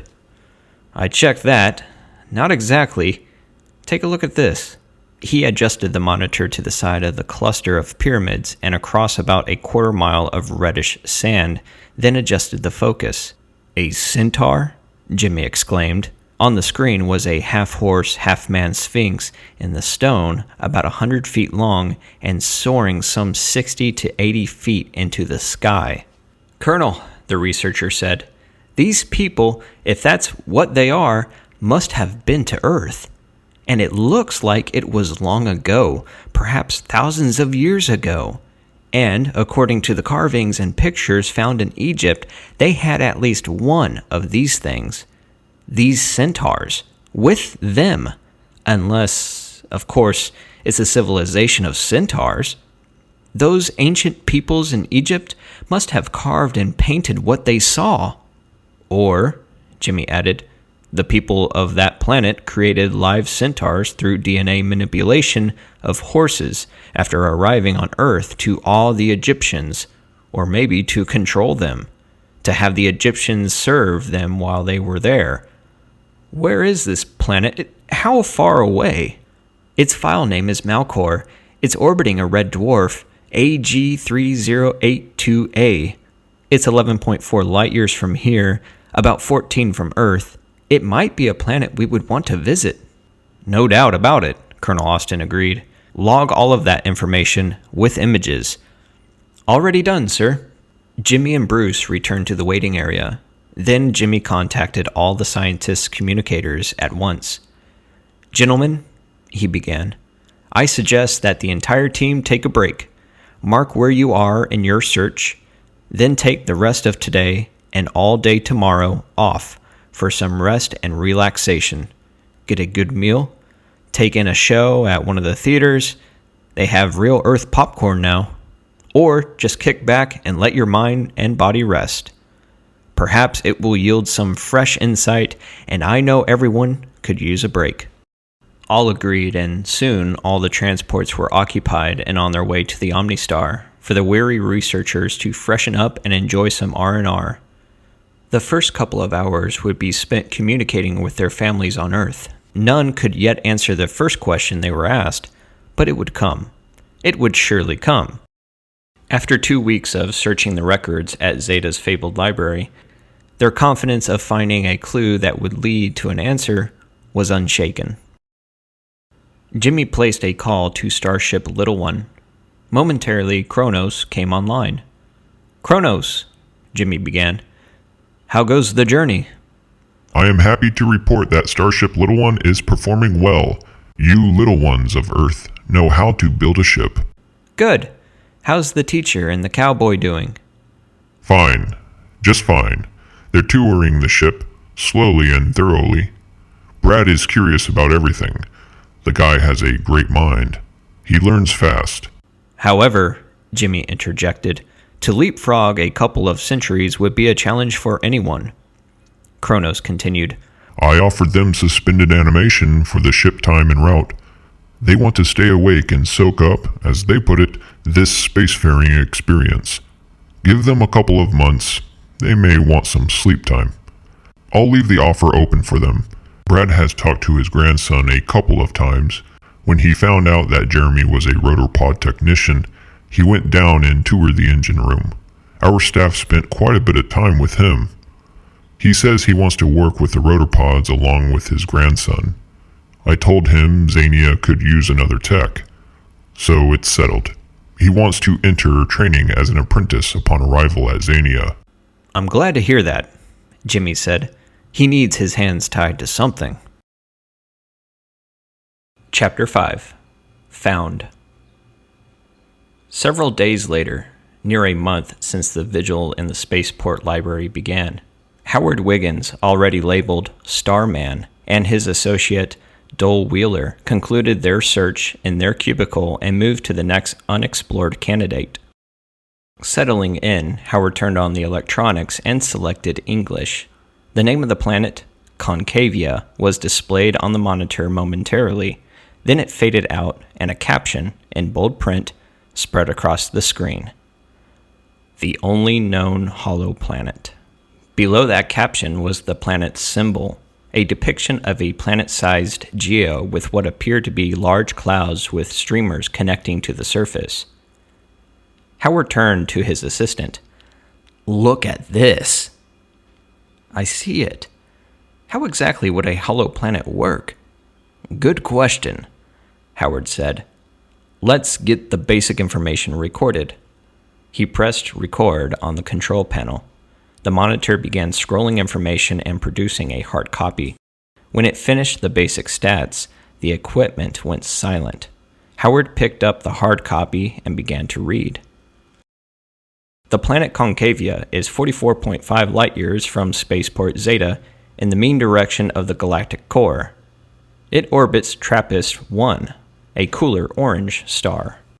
Concavia is one of 7 planets in that system and is the planet closest to the star. There's a wormhole vortex, 2.1 light-years from the TRAPPIST-1 system. Concavia terraformed for habitation on the inside over 300,000 years ago, has a mean diameter of 12,000 miles. Howard paused. Okay, it's a terraformed planet, not natural. He continued. Inside gravity strength is an acceleration of 5.25 feet per second squared. Howard paused again. The gravity is about the same as Earth's moon. That means, given the diameter of the planet, there's a lot of mass missing from inside. It's not just a large cave in the planet, it's actually a hollow world. What an unusual phenomenon. It has to be the product of a gigantic supernova, perhaps something in the neighborhood of the star VY Canis Majoris. Majoris is about 2 billion miles in diameter. A supernova that big might produce a planet-sized geode, like Concavia. How is the energy from the star transferred inside the planet? Dole inquired. Without sunlight, how would a species survive? Howard scanned down the page, then turned to the second. Here it is. He read, Concavia is honeycombed with heat collectors spaced around the planet that transfer the star's heat and light all the way through the 250-mile thick shell to heat the interior. Also, there is electricity generating grids exposed to the sun, also reaching through the mantle. Additional heat and light for the interior of the planet come from a sphere, an artificial sun, the Concavians made and placed there early in their occupation of this world. It is 50 miles in diameter and is held at the center of the inner space by the mutually opposing forces of the planet's gravity, created by the centrifugal force of its rotation. While still unknown, it is assumed that the artificial sun is powered by some sort of internal nuclear fusion generator. Howard returned to the top of the next page of the document and continued to read. Concavia is occupied by a race of humanoids, numbering approximately 500 million inside the hollow world. Concavia's labs create different life forms by DNA manipulation, then seed barren planets with these life forms for research purposes. What's going on here? Howard said. Are these people, beings trying to play God? It says they stock barren planets with life forms. It seems like it. Howard was quiet for a few moments. I'm going to call the colonel. This looks like what we are looking for. They could have been responsible for planting the giants, or whatever became the giants, on Zania. In a few minutes, Colonel Austin entered the cubicle. What have you found? Colonel, according to the write-up, these people seed planets with life forms. I'm wondering if they seeded Zania, and then whatever they seeded there became the giants that we discovered on our moon. As far-fetched as it sounds, I suppose it may be possible. However, a trip of 44.5 light-years is a long way to go, even with the advantage of the wormhole. We will need more evidence than just the fact that they exercise the science of seeding and monitoring. Keep digging until you find some ironclad evidence of a moai or a similar large statue. Short of that, we cannot commit. Yes, sir. Jimmy turned to Bruce. I've got a gut feeling they've found it, but we've got to have solid evidence. Yes, sir. I agree. Just give them more time. They will nail it down one way or the other. The team turned back to their task to begin digging for something tangible to ascertain if this would be the correct destination. The name of the planet, Dole interrupted. Concavia. That sounds Italian. Yeah, it does, Howard agreed. Wait a minute, Dole said. One of those guys in the European group is Italian. His name is Marian Alonso. Let's get him in here. I'm curious. Dole pulled out his copy of the roster for the scientists aboard the Omnistar and entered Marian's personal code in his communicator. Marian, he said, this is Dole Wheeler. Would you step over here to Cubicle 27 for a moment? I want you to look at something. Momentarily, the Italian scientist walked in and looked at Dole expectantly. Dole scrolled the monitor back to the beginning, then paused it on the first image, the name of the planet, Concavia. Is that Italian? Yes, Marian replied promptly. It means opening, cave, hollow space. Dole smiled, then moved the monitor to the next image, showing the bold statement, the only known hollow planet. Is that a planet? Marian said loudly. The scientists in the surrounding cubicles all looked toward 27, then started making their way over to it. Wait, Marian said. I want to check something. He located the control and switched the language back to the planet's own language and scanned it momentarily. This is a form of Italian, very close to the ancient Italian formerly spoken on Earth. There are minor differences, but they're negligible. That's interesting. Perhaps they've been to Earth. Howard, noticing the group of observers was growing, switched the language back to English, then scanned back to the basic stats for the planet and reviewed them briefly. When the group heard of the seeding activity, suggestions began to flow from the group of scientific minds. "Go to search, then put in monument," came from someone in the crowd. Howard did so, and the monitor scrolled several monuments displayed in several of the planet's cities. "Try statues." More scenes scrolled across the monitor of towns and their honorariums. "Wait a minute," Howard said. They were doing seeding for research. Howard turned to the keyboard, then typed in, "Planet with 2 suns." The monitor went dark for a couple of seconds, then flashed on. Displayed was a moai in the foreground, and in the background, the twin mountains of Xania's Peak Island, barren, rising above the clouds. "Bingo!" Dole shouted, and then heard it echo through the library. Colonel Austin looked in the direction of Cubicle 27. A dozen of scientists were waving their arms, gesturing for the colonel to come to the cubicle. Jimmy hurriedly walked to the group. Howard pointed to the monitor. Jimmy stepped over to it and stared, transfixed, for several seconds. "Ladies and gentlemen, we know where we came from. Let's journey there together and claim our heritage." He turned to Howard, then looked around at the group of scientists. "Get every ounce of information from this cubicle about Concavia. We need to know everything there is to know about this planet. Then we will pay them a visit." "Howard," Jimmy continued, "get me the bearing and distance." Howard brought it up and printed a hard copy. Jimmy looked it over, then up and around at the group. "Great job, everybody. Drinks are on me at the Spirits and Song tonight. Now, if you gentlemen will excuse me, I have some phone calls to make." After finding the OmniStar earlier, the 4-foot-tall humanoid had been shadowing Colonel Austin, being careful to remain incognito.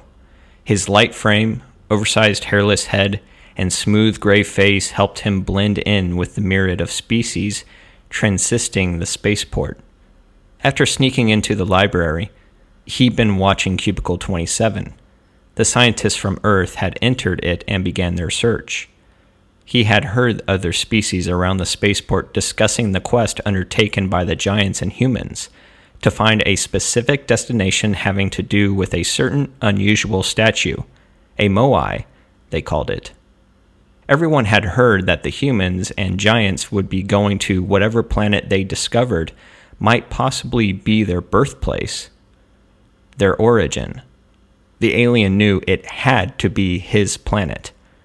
As a citizen of the Hollow World, he had not been privy to the details of Concavia's practice of seeding barren planets and moons with experimental DNA, but he was guilty of starting a movement to ban the practice.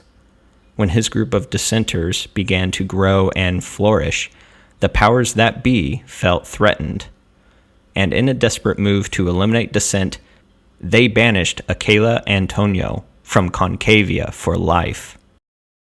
He sought and was granted asylum on Spaceport Zeta.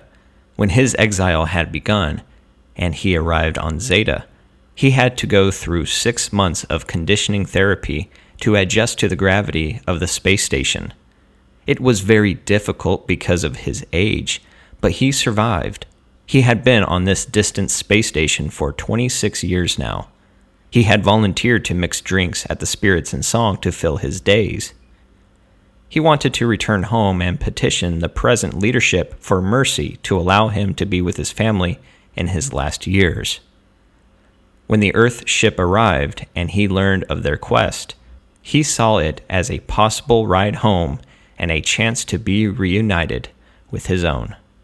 He would seek out this commander and petition him to allow him to board his ship and be transported back to Concavia and petition for the chance for renewed life with his family.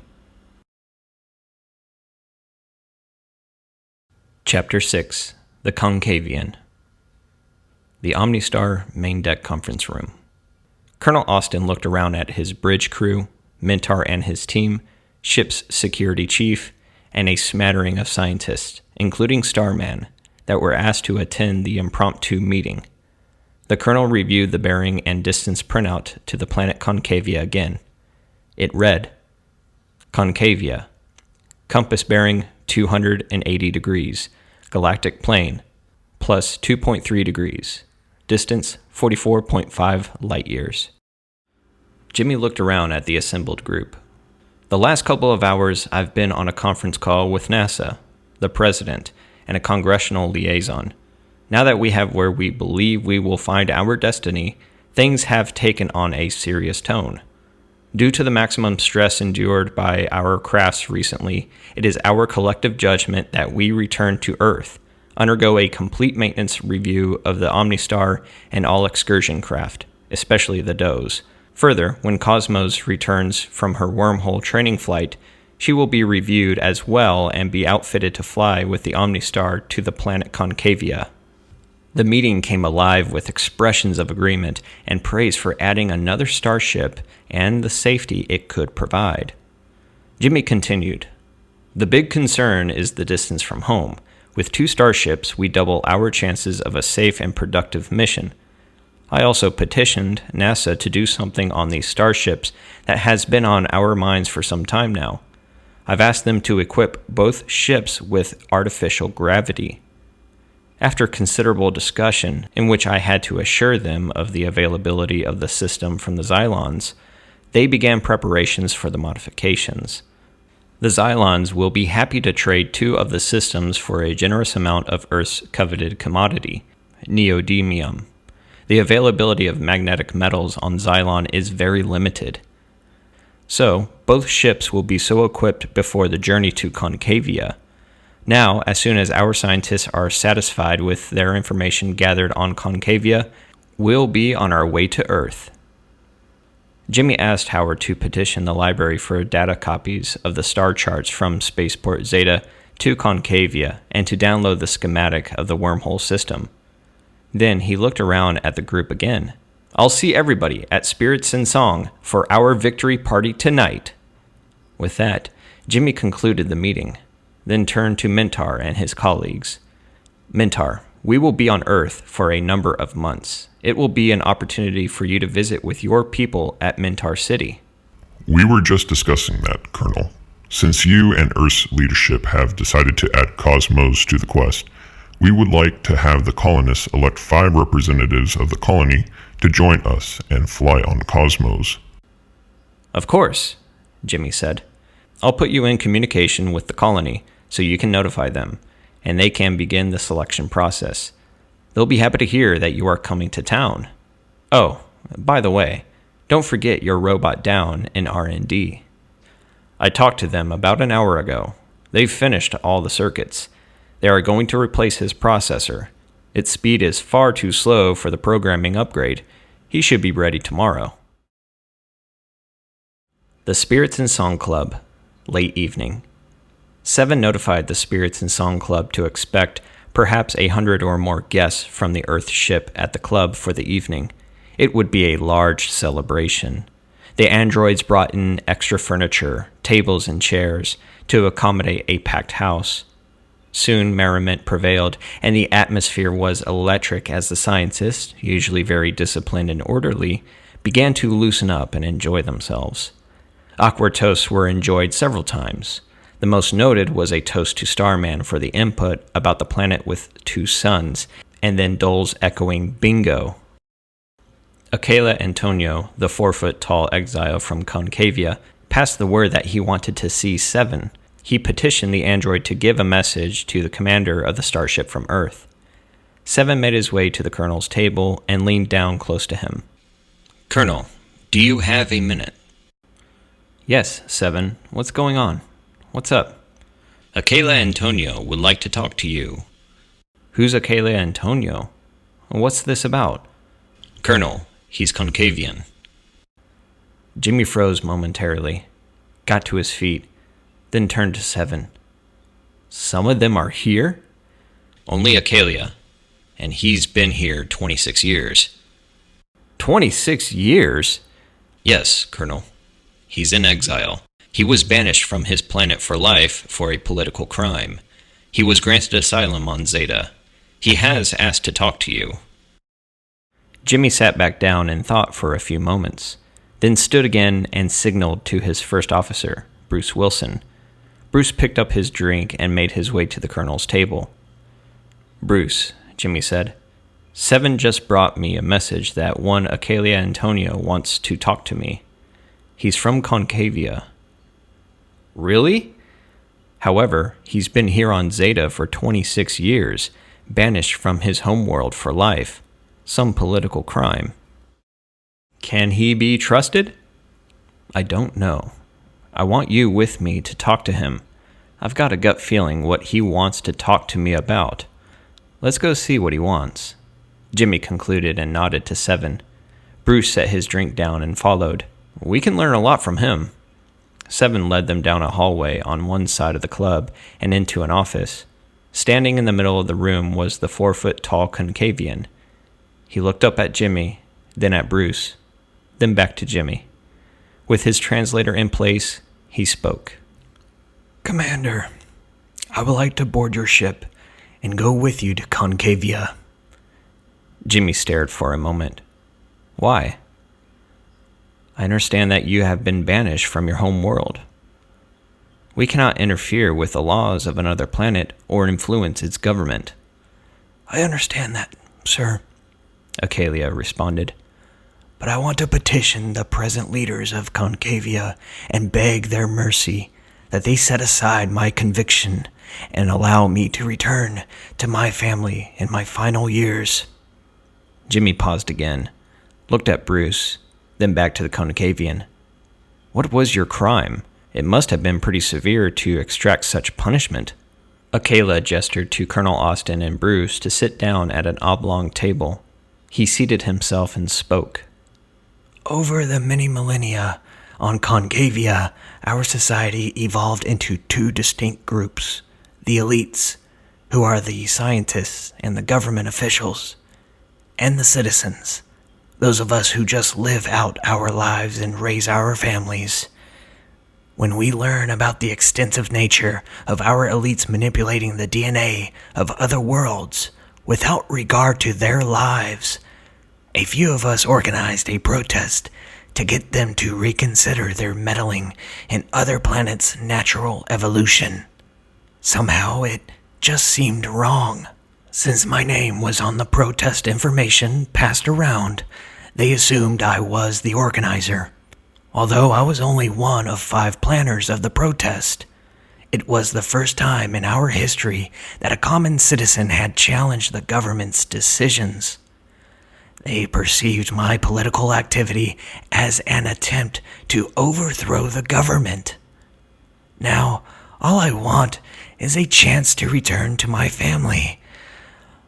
Some have asked me why I don't communicate with my planet and petition them via quantum communications. I want to make my appeal in person.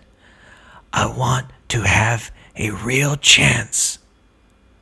Colonel Austin was quiet for a moment. "I can identify with that. I also want to make our request of those leaders in person. I want to look them in the eye." Jimmy's first officer spoke directly to the Concavian. "And if the leaders refuse to grant you access back to the planet, what then?" "Then I will petition Earth to grant me asylum." Jimmy looked up. "Okay, I'm satisfied. But don't pack your bags yet. I will talk to Earth's leaders and let you know." "He's already packed, Colonel," Seven said. Jimmy glanced from Seven back to the Concavian. He smiled disarmingly. Jimmy smiled back. "Okay. I will check this out and let you know our decision. Seven will be in touch with you." Jimmy and Bruce returned to the party. Jimmy leaned close to Bruce. "Let's not mention that there's a Concavian here and that we're considering letting him join us aboard ship until I have a chance to confer with NASA and the President." "Understood, sir." They would be all over him wanting to know about the planet. Yeah, they would. And I don't think Akela knows the answers we seek. He seems to be an ordinary citizen that just voices his and his friends' opinions about government activity. I agree, Bruce said. He probably had no idea how seriously the government would take the issue. It looks like the group just began to demonstrate against government action. Sounds familiar, doesn't it? The festivities at the Spirits in Song went well into the night. Jimmy was glad to see the merriment and to hear the richness of victory in the voices of the scientists. They had worked hard in the effort to find the elusive world thought to be mankind's and the giants' true origin. A group of scientists spent 2 more days in Cubicle 27. Among the general information they logged, they discovered that in the planet's history, it had been occupied and abandoned 3 times. Then a technologically advanced civilization found it, terraformed the inside surface of the planet to their liking, named it Concavia, and became its permanent residence. They had wanted an out-of-the-way planet because of the controversy their seeding activities had created in parts of the galaxy. Details were sketchy, and the mystery was tantalizing. Mintar got a call from R&D that Zoladyne Man was ready. He asked Jimmy to accompany him to pick up his personal robot. Prior to replacing his processor and his data storage banks, R&D made a copy of his previous data files for Mintar. He had been named Zol by his creators for an obvious reason. He was constructed of Zoladyne just at the beginning of the construction of Xania II, the huge starship the Giants built to abandon Xania when it became inhabitable. Zol's job had been to pilot the vertical transport up and down the space elevator ferrying parts, tools, and supplies to Xania II during its construction in atmosphere. It was a great savings of time and effort since no oxygen or pressure was needed for a robot. Zol's database did not reveal how he was damaged by the industrial laser. It had come from behind him and simultaneously wiped out his conscious circuits. It was likely that the incident happened at or near the launch of Xania II.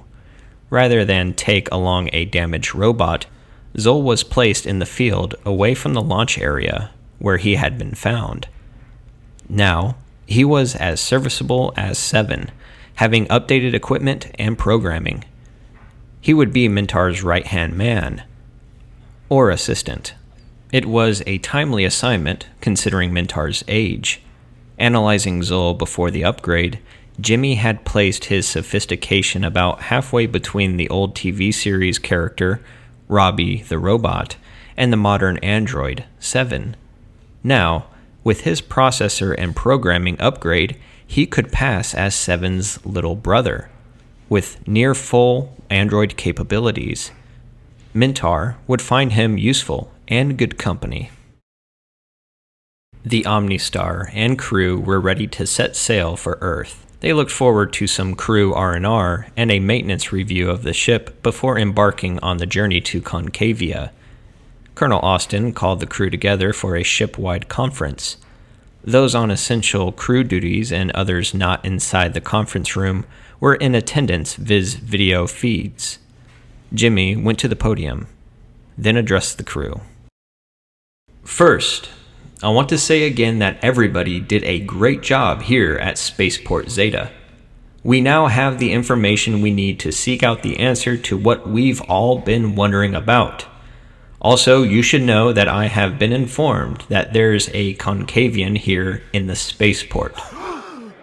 The floor exploded with gasps and murmurings.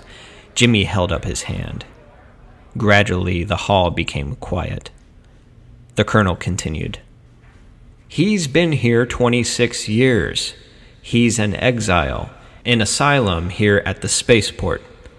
His name is Akela Antonio.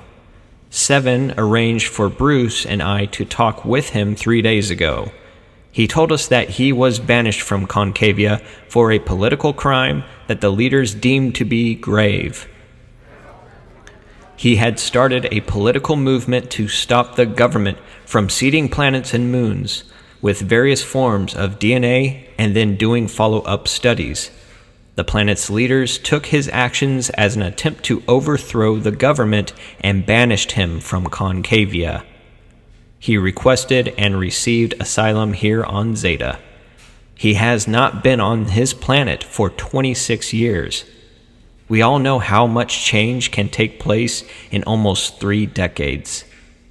He has asked for asylum on Earth, and then wants to go with us to Concavia and petition the present leaders of the planet's government to exercise mercy and set aside his conviction and allow him to rejoin his family in his final years. Well, let's take him home, some shouted from the crowd. Jimmy continued. I contacted Earth, NASA, the president, and a congressional liaison headed up by someone who knows about exile, Senator Stalls, agreed to grant him asylum on Earth, and he will be going with us to Concavia. Now, he's not part of the government nor the scientific community of Concavia and would not know the answers we seek about our origins. So, let's not quiz him to death. Bruce, please go and tell Akela that his asylum has been approved. Sir, the head of security just told me he's standing at the end of the ramp with 2 suitcases. There was chuckling among the crew. Jimmy smiled. Okay, go ahead and bring him aboard and assign him quarters. Bring him here to the hall first so everybody can meet him. Yes, sir. Bruce nodded, and the head of security turned away, put his communicator close to his mouth, and spoke into it. Main deck security officers George Manley, 48, and Stephen Copeland, 26, stepped off the end of the ramp, picked up Akela's 2 suitcases, then gestured toward the ramp. You're in, George said. Akela stuck both arms straight up and uttered a 2-word phrase that only he and the 2 nearby androids understood. The 4-foot-tall Concavian entering the ship with the security guards was taking almost 2 steps to one of his escorts.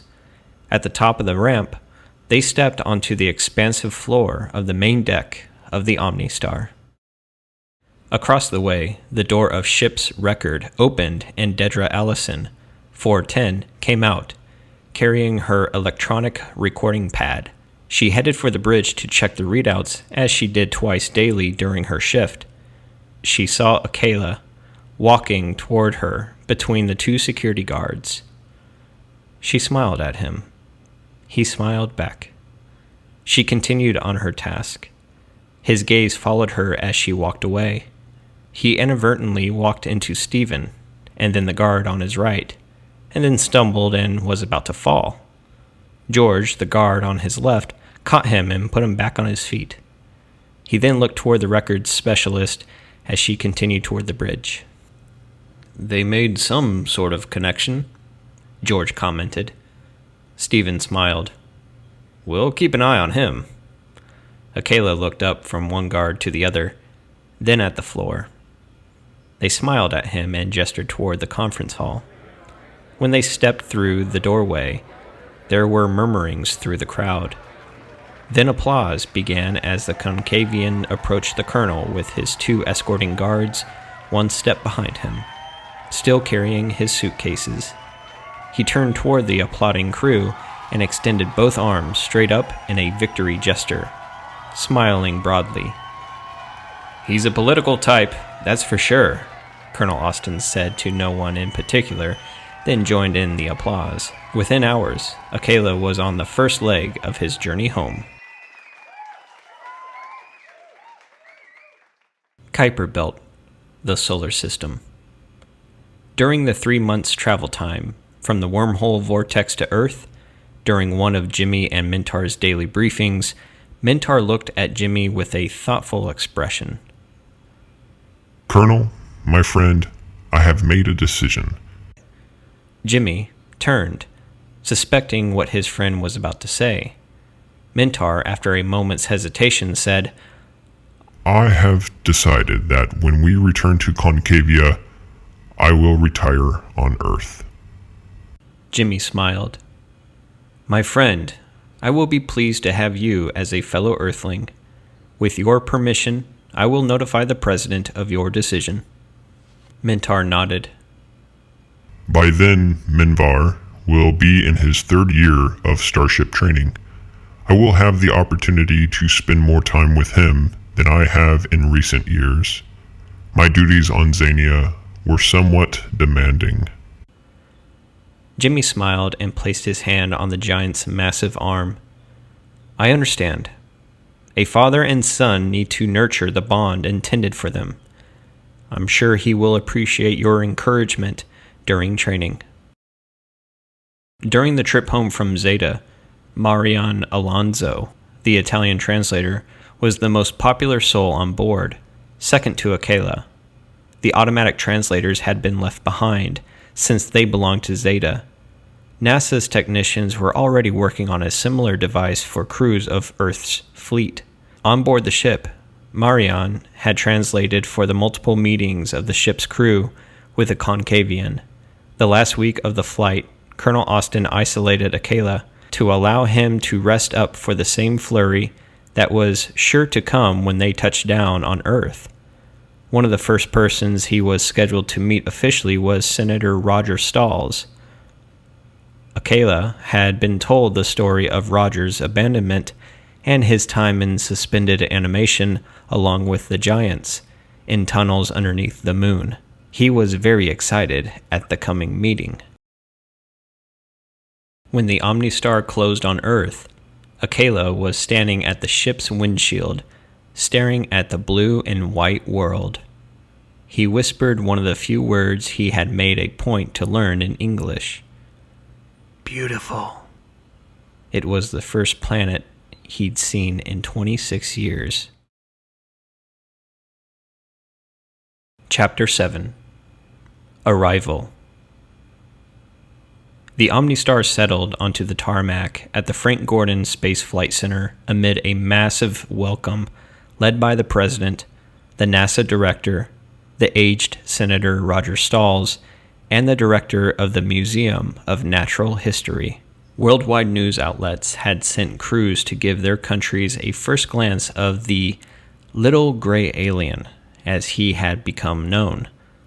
All wanted to see the representation of the destination planet, possibly harboring the answer to mankind's greatest question. The President welcomed the Omnistar's crew and congratulated them on their research skills, which had set the stage for the upcoming mission to Concavia. He then turned and motioned for Akela to step forward. Marian Alonso accompanied him to translate. The applause was deafening. Much to the delight of the crowd and the media outlets, Akela raised his hand and waved like a politician. When the President moved from the podium, a technician placed a raised platform there for Akela. He stepped up to the mic and said in halting English, "Thank you for your hospitality."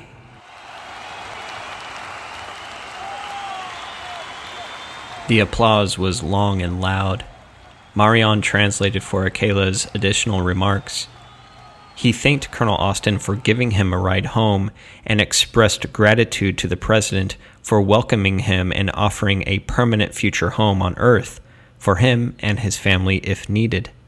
He expressed hope for being accepted back on Concavia. Following his speech, the photo ops and handshakes with the dignitaries would fill news cycles for the coming weeks. After removal of the small platform, the President stepped back to the podium. He motioned for Mintar to join him, and then he announced that Mintar had decided to retire after the coming mission and that he had selected Earth as his retirement home. The giants in attendance from their Earth colony raised their arms in a salute to Mintar for his decision. He responded with the same salute to them. After the applause had died down, the President announced that the government wanted to honor him and his contribution to both Xania and Earth. He then introduced the Director of the Museum of Natural History to make a special presentation. The director took the podium. Welcome home, especially to you, Mintar. We are all pleased that you have chosen to retire on Earth. In honor of your contribution to Earth, we have a special gift for you. Recently, during NASA's sonic mapping of the Alps, they discovered yet another Moai statue partially buried in a remote forest area. Nearby, there were some remains of an ancient site of unknown origin. Archaeologists believe it predates the oldest remains previously found on Earth. NASA commissioned teams from several nations to investigate, but no one could identify the ruins. The possibility of alien involvement in the site is being investigated. They even searched for the evidence of any comrades of yours who may have been at the site at some time in the past, but none were found. We retrieved the statue and stored it here. We now present it to you as a retirement gift. Please follow us into the hangar. The entire crowd, including the crew and their families, moved to inside the hangar. The giant gleaming black Moai was on display, spotlighted from several angles. Mintar, Acalia, Jimmy, and the museum director walked past the crowd barrier and then around the giant statue first, noting that it was in pristine condition. The rest of the crew and their families who had been waiting were still greeting each other and soon joined in the viewing of the Moai. The museum director, followed by the president, walked up to the soon-to-retire giant. Mintar, we will erect this statue at the place of your choosing as a testimonial to your contributions to our mutual space efforts. Mintar commented, Mr. Director, I am impressed. Thank you. I noticed that this Moai is hewn more exactly than the other in Mintar City and is in pristine condition. This has to have been designed for a special purpose. It must be displayed in a special place. I request that you display it here at the Frank Gordon Space Flight Center to forever salute those who enter here and reach for the stars. The director, with a nod from the president, looked up at Mintar. I'll make the arrangements. Following the ceremony for Mintar, the scientists and astronomy graduates made their way back to the home of countries to meet with colleagues and to tour and speak for the next few months. In their belongings were many treasures to share with those who had waited on Earth. The crew and their families departed for some needed home time and family reunions. When the graduate astronomer, Emil Lahada, arrived in his hometown, his mother and father, an aging missionary, and representatives from his university were waiting. He embraced everyone, then hugged his mother several times. He reached into his bag and came out with the Starlight, virtually weightless, oval-shaped gift from Meta, the blue-skinned female from planet Lindia. His mother stared at it. Emil placed it in her hand. That came from inside a star. The star exploded, and that landed on a moon. This girl I met gave it to me. Her father found it on a small moon in their star system. Girl? His mother said with a smile. Emil picked up his communicator and brought up the image he had taken of her at the spaceport during lunch, then showed it to his mother. She stared at the Lindian's bluish skin, her larger crystal-clear blue eyes, and with a smile on her face, she looked up at Emil and spoke in Hindi. Emil translated, Star Princess? No, Mother. She's a technician. She was studying in the library like I was. We had lunch together. He could tell that his mother was not hearing the alternative explanation. She nodded with a knowing smile and held the crystal-clear oval to her breast. Emil looked around at the others in their party, then hugged his mother again. Emil's father looked at the image on the communicator and smiled and nodded. He passed it around to their friends and associates, speaking to them in Hindi. The OmniStar was moved to the maintenance pad for a complete shakedown. Colonel Austin was notified that arrangements had been made with the Xylons. They were due in 10 days and would arrive in 2 ships, one with the gravity-generating systems and the technicians to do the installation, and another cargo ship to be loaded with 50 tons of neodymium from Earth's reserves. Interplanetary trade at its finest. Colonel Austin ordered that one of the guppies from each starship be outfitted with 6 seats, giant size, and 6 seats, little one size, to be used for ship-to-ship meetings and mutual transportation during the mission. An Air Force liaison contacted Captains Snyder and Abbott. The Air Force was replacing the 2 does with new ones, as the old ones had been flying for many years and one of them had suffered some damage doing its duty to help stop the Zeta near disaster. Both crews were interviewed by their superiors and Air Force Medical to determine if they wanted to step down and accept retirement. Following an intense physical, they were deemed physically fit and qualified to complete the upcoming mission. Both chose unanimously to continue on, explaining that they had come this far and so wanted to know the answer being sought by the crew of the OmniStar. Approved to continue, the captains and crews saluted the retired does as they flew away into the distance. They were good ships and would continue to be used inside the solar system. Then they turned their eyes to the new ones. They noticed on the words etched into the frame of the machines, "Property of the OmniStar." They boarded them and immediately then took them out for a shakedown. Maybe the old saying was true. Pilots had rather fly than eat. The other ships on board the OmniStar, the 2 quads, the high-powered versions of the Guppies, were checked for readiness, although they had yet to log a single hour of space flight time. They had already traversed many light years in their hangar bay, silently awaiting a need, each standing by with a beefed-up Guppy frame and 4 rotor pods of power. The OmniStar knew her next destination, the possible cradle of life, whatever it may turn out to be, was Concavia. It was an Italian name. Many tried to connect some significance to the fact that the language at the destination was almost identical to ancient Italian, spoken earlier on Earth. Many wondered if the Concavians had been to Earth and, perhaps, seeded some of early man. But there was not yet any solid evidence of such an occurrence. Jimmy knew that in the late 1900s, the first giants had been discovered in suspended animation, in caves on Earth's moon. He and Mentor had discussed it many times.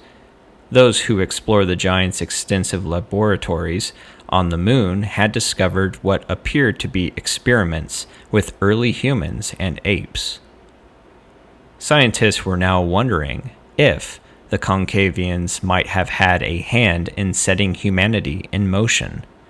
They and Jimmy all agreed that the answer would only come when standing face to face with Concavian scientists. There were a lot of questions on this mission. Thanks to quantum communications, Earth would not have to wait 5 or 10 years to know some of the answers. What was to be learned could be communicated to Earth as it is learned, positive or not. The crew would petition for the plain truth. It would be forthcoming. The commander stated unequivocally that he would not fly a dangerous long-distance mission to transmit a bunch of fluff back home. It would be the truth. The plain truth. Whatever it is. Spirits and Song Club, Wichita, Kansas. Jimmy, the OmniStar bridge crew, and the giant contingent entered the Earth version of the Spirits and Song Club, located just outside the Space Flight Center complex. A group of entrepreneurs, knowing its popularity at Spaceport Zeta, got together and duplicated the club layout with the 2-sized furniture and fixtures for both giants and little ones. They petitioned and received the menu offerings of the original club on Zeta, up to and including the smoking beads dropped into the drinks for effect. Upon the return of the OmniStar and learning that Acalia had been mixing drinks on Zeta for years, they petitioned the Concavian to give a seminar behind the bar. He complied and made Earth's spirits and song official. "How about this place?" Jimmy said. "I like this. Our planets are starting to mesh." Bruce agreed. "Before you know it, Zeta will have a McDonald's with veggie burgers and smoking fruit drinks." Laughter spread through the group, including the noticeable low-pitched chuckles from the Zanians. The group settled down around the special-made tables and began relaxing. The manager, notified that the starship's crew was there, came out and personally welcomed them and ordered that the first round of drinks be on the house. The drinks were served, columns of smoke and all, and the party was underway. The band, the Moonies, had been signed on by the Spirits in Song to provide the music for the club. They now had a regular billing. Idle conversation filled the establishment as the evening wore on. Many adventures relived and smiled upon as the seasoned crew talked among themselves. Then, a member of the medical staff at Mintar City entered the Spirits in Song and sought out Mintar. He stepped to his side and spoke to him quietly. Jimmy noticed and waited expectantly. Mintar's eyes went down to the table for a long moment. Then he turned to Jimmy. K-Bar passed away in his sleep last night. Jimmy was quiet for a moment. Mintar, he lived well beyond his expected years. Yes, he did. We challenged him, and he rose to the occasion. He spent his final years contributing to his community. I'm glad. Me too, Jimmy whispered. The bridge crew, sensing an issue, focused on Colonel Austin. He responded. K-Bar, the one who helped us retrieve Mintar's lost shuttle at the Spaceport, died in his sleep last night. The bridge crew looked at each other quietly. Finally, Sheldon spoke. Colonel, we want to go to the Giant's memorial service when he's taken to the moon and laid to rest. Seeing Mintar's nod, Jimmy agreed. K-Bar's body was prepped, placed in one of the animation units, sealed in, and placed aboard a guppy. 12 people from Mintar City were aboard 2 shuttles. Mintar and his selected team were aboard his shuttle. Jimmy, his bridge crew, and Dwight Cummings, the president's liaison, were aboard the Colonel Austin's personal shuttle. Dwight was delighted to be part of the ceremony with the giants he had come to respect deeply. Although he was offered a spacesuit, he wished to remain on board the shuttle with the 2 designees, the pilot and the navigator, and experience the event through the windshield. He was well known to the giants, and they were pleased to have his presence at K-Bar's final tribute. The Armada set sail for the moon and K-Bar's chosen burial place, the memorial chamber with his grandson. K-Bar's name was added to the marker, etched in stone, preserved forever on the moon. Chapter 8. The World Tour. During the maintenance stand-down for both ships, the crews engaged in refresher training and trained the new personnel NASA had assigned to be on the upcoming mission. It was also a time for shore leave with families and friends of the crews. Although Brad Givens, the cowboy rescued in space, had elected to reside on Xania with his granddaughter and her son, his story was dominant for a period of time on every television channel. He was honored by the National Cowboy Museum in Oklahoma City by being inducted into their Hall of Fame. The museum director coordinated a quantum video link to the starship Little One, still en route to Xania from the Zeta Spaceport. The out-of-century cowboy felt very awkward, being interviewed on camera from billions of miles away.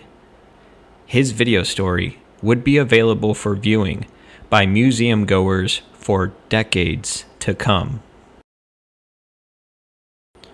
NASA, always concerned with putting their best PR foot forward, coordinated a world tour for the most famous alien ever to visit Earth, Acalia. The giants had been famous for over a half-century. Now, Acalia was fresh news. The space agency commissioned Colonel Austin and Deidre Allison to accompany Acalia and introduce him to the world. Most of the world's major cities were on the itinerary. It would be a whirlwind tour, beginning in Washington, D.C., followed by San Francisco, Kuala Lumpur, Tokyo, Peking, Moscow, London, Berlin, and finally, Rome. Jimmy would address each crowd and give them an overview of their missions to date. He had struggled a little with his speech, finding it easier to address his crew than to stand before a group of dignitaries. Deidre was chosen to introduce Acalia, since she had spent the most time with him, honing his English skills. He was nervous and dreaded speaking his halting brand of the language to such important people. He was looking forward to the last stop in Rome, where he would be in his language element. Arriving in Washington, they were escorted into the halls of Congress to address the president, NASA officials, all U.S. lawmakers, and over 5 billion others via television. A quantum video link had been established to Starship Little One and to the planet Xenia so that the giant population and the Earth colony, Little One City, could be included. After the president's ceremonial entry into the chambers, the Speaker of the House introduced him, and he addressed the watching world. Ladies and gentlemen, and our giant friends billions of miles away, it has been an incredible number of years since a small band of brave explorers returned to the moon late last century. They were in the search of the unknown that had been revealed to them in a drawer full of old, grainy NASA photos taken during the Apollo space program. As we all know, their discovery of giant humanoids asleep in tunnels underneath the moon changed our perception of the past and our gaze into the future in ways we could not have imagined. In those few short years, we have gone from an uninformed, even ignorant, species to one now aware of an untold number of others in this amazing universe. We have been welcomed and befriended by beings of all kinds from the far reaches of the Milky Way galaxy. We have been the benefactors of far advanced technology that would have taken eons for us to develop on our own. Of course, our greatest asset, the one that has solidified our place in the galactic community, has been the brave crews of our space fleet. Past and present starship commanders and their crews have opened doors to places that we previously just read about in science fiction novels. Equipment and technology are essential, but without the wit, wisdom, and bravery of that original crew those number of years ago, and current starship commanders like Colonel Jimmy Austin, I'm afraid we would still be gazing upward, just wondering what is out there. Now, he and the brave crews of our newest starships are about to embark on what will surely be the ultimate mission. I will let him explain. He turned to the seats behind him. Colonel Austin, welcome home. The president stepped back and motioned Jimmy toward the podium. Awed by this special moment, Jimmy nervously stood and stepped forward to a standing ovation. When the audience was finally seated, Jimmy began. Mr. President and members of this great body, thank you for the rousing welcome. I also want to say hello and welcome to my friends and colleagues on the planet Xania and on board the starship Little One, somewhere in space between Spaceport Zeta and Xania. We are all part of a brotherhood that few will ever fully understand. I'm not sure that even I have grasped the special bond we enjoy. It should be obvious to all that we, who are privileged to represent Earth in what has become a neighborhood of planets, are doing so because of those who came before. We stand on shoulders that opened the universe to us with technology that has now become primitive. While my crew and others before have overcome many emergencies, we could have never been successful without those brave souls. So, please join me in thanking the memory of Douglas Hastings, Dave Henson, Frank Gordon, Isaac Henson, Daniel Stubblefield, Colonel Marvin Andrews, and the astronaut who had been left behind on the moon, who is currently a U.S. Senator, Lieutenant Colonel Roger Stalls.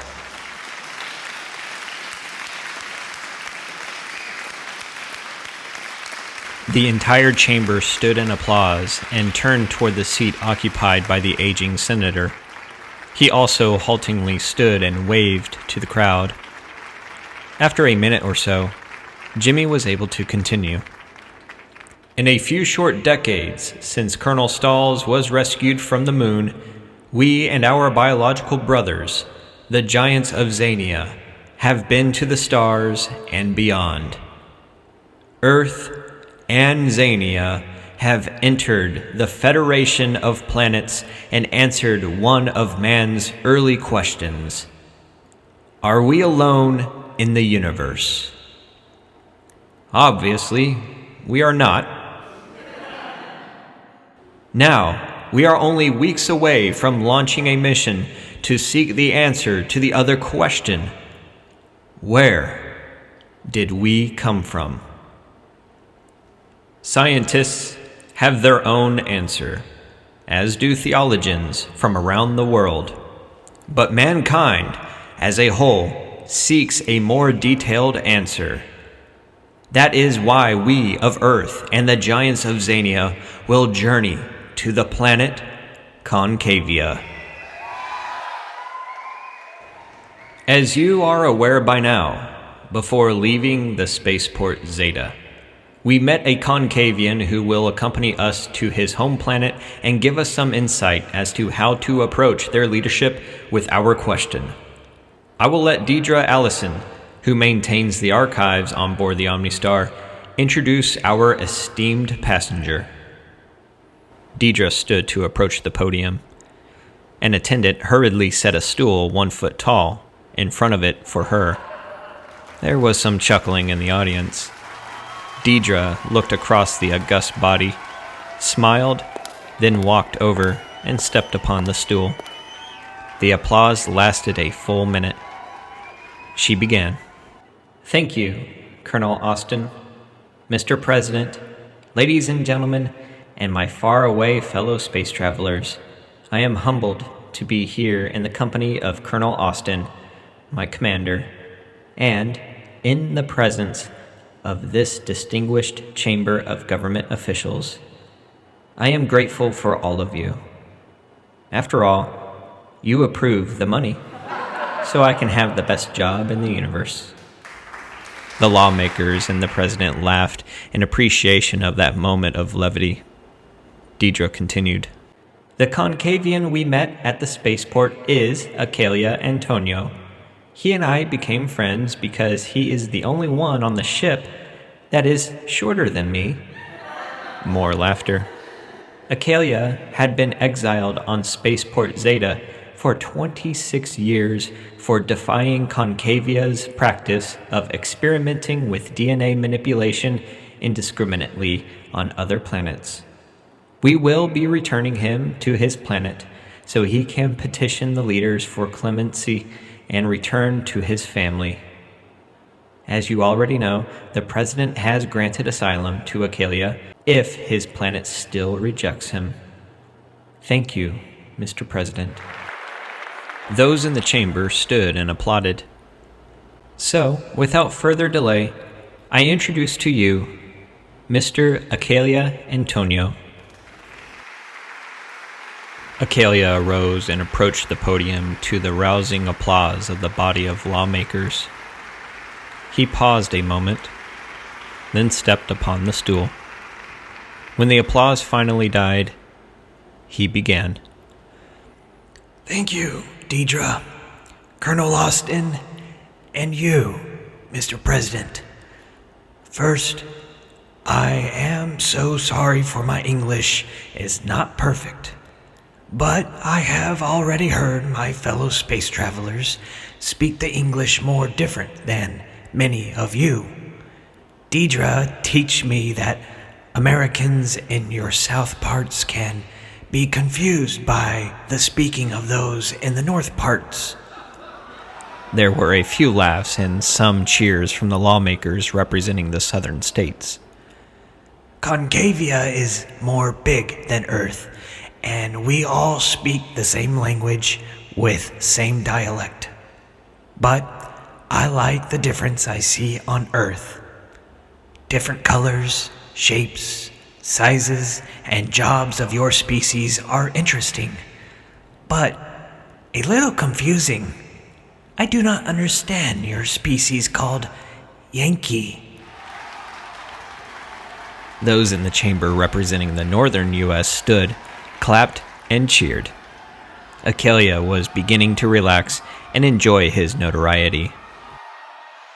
30 years ago, many on Concavia did not think it was good for the scientists to put DNA samples on other planets just to see what would grow there. It was not good to play like a creator with other species just to make experiments. The citizens of my planet did not like it, but most were afraid to say it. So, me and some others went to the government to say it was not right to do that and they should stop. The leader said we did not know science and for us to go away and let them work. So, we started to do, I think you call them protests. Groups would gather together in villages and in the capital and wave signs that what they were doing was wrong. The government got mad at us and tried to make us stop. We didn't stop. So when they saw me in front of the crowd, they arrested me and said I was the cause of the protest. They said I was guilty of trying to overthrow the government. That was not true, but they wanted to make an example to warn others.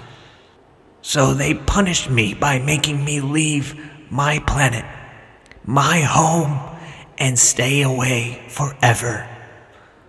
It was a very sad day for me and my family. I asked to live at Spaceport Zeta, and I have been there 26 years, as you measure them on Earth. Acalia took a drink of water provided for him on the podium, and then continued. I am happy to hear that on Earth you allow peaceful protests.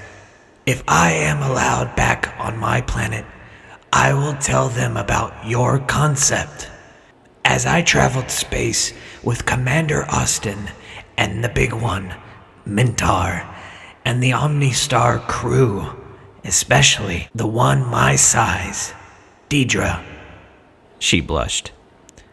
I see that you humans and giants on Earth are a special species, living on this special planet. Other species at Zeta talk of you and all you have done in not so many years. All are watching to see your future. I am grateful you welcome me on your planet. I am happy to see your world tomorrow and the many special things here. I want to go home and be with my family.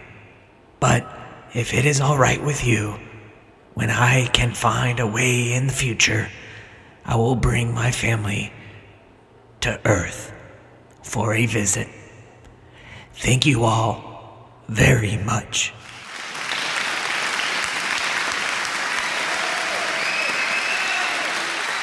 As Acalia raised his hand in a farewell wave, the chamber exploded in applause and cheers.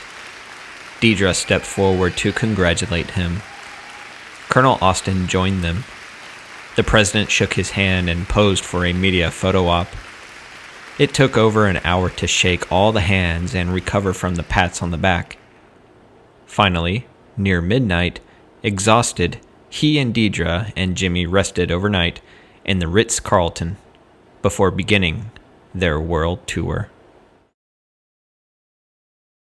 British Airways Flight 2317, Berlin to Rome, a wingless Boeing 1277 aircraft with 821 on board. Acalia had enjoyed speaking and experiencing the cities on the world tour NASA had arranged, but the schedule was wearing on him, and he was looking forward to completing the tour in Rome and getting back to the USA. One positive of some many speeches and meetings was the vast improvement in his rendering of English.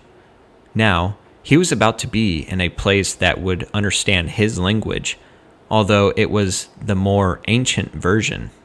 As the flight descended into that ancient city, he was staring out his first-class window at the countryside. He turned. This conveyance is still strange to me. It is not as large as your starship, but it is huge compared to the size of our interplanet shuttles. And the engine technology. What do you call it? Jimmy leaned across the aisle. Magnetic inertial propulsion. It is essentially the same technology as what drives the Omnistar. Acalia nodded. Ah, yes. Rotor pods. Amazing. I am still surprised that you humans only invented them in the last 70 Earth years. The engineers on Concavia will be delighted when they study this, that such simplicity could produce such dependable power. Jimmy agreed. Well, honestly, I still don't fully understand it. I'm just glad it works. To keep the media buzz from disrupting the other passengers, the three of them were asked to deplane last. As they walked out, the familiar cameras and microphones were thrust at them. Acalia had been through this 7 times already, but still felt uncomfortable as the focus of attention.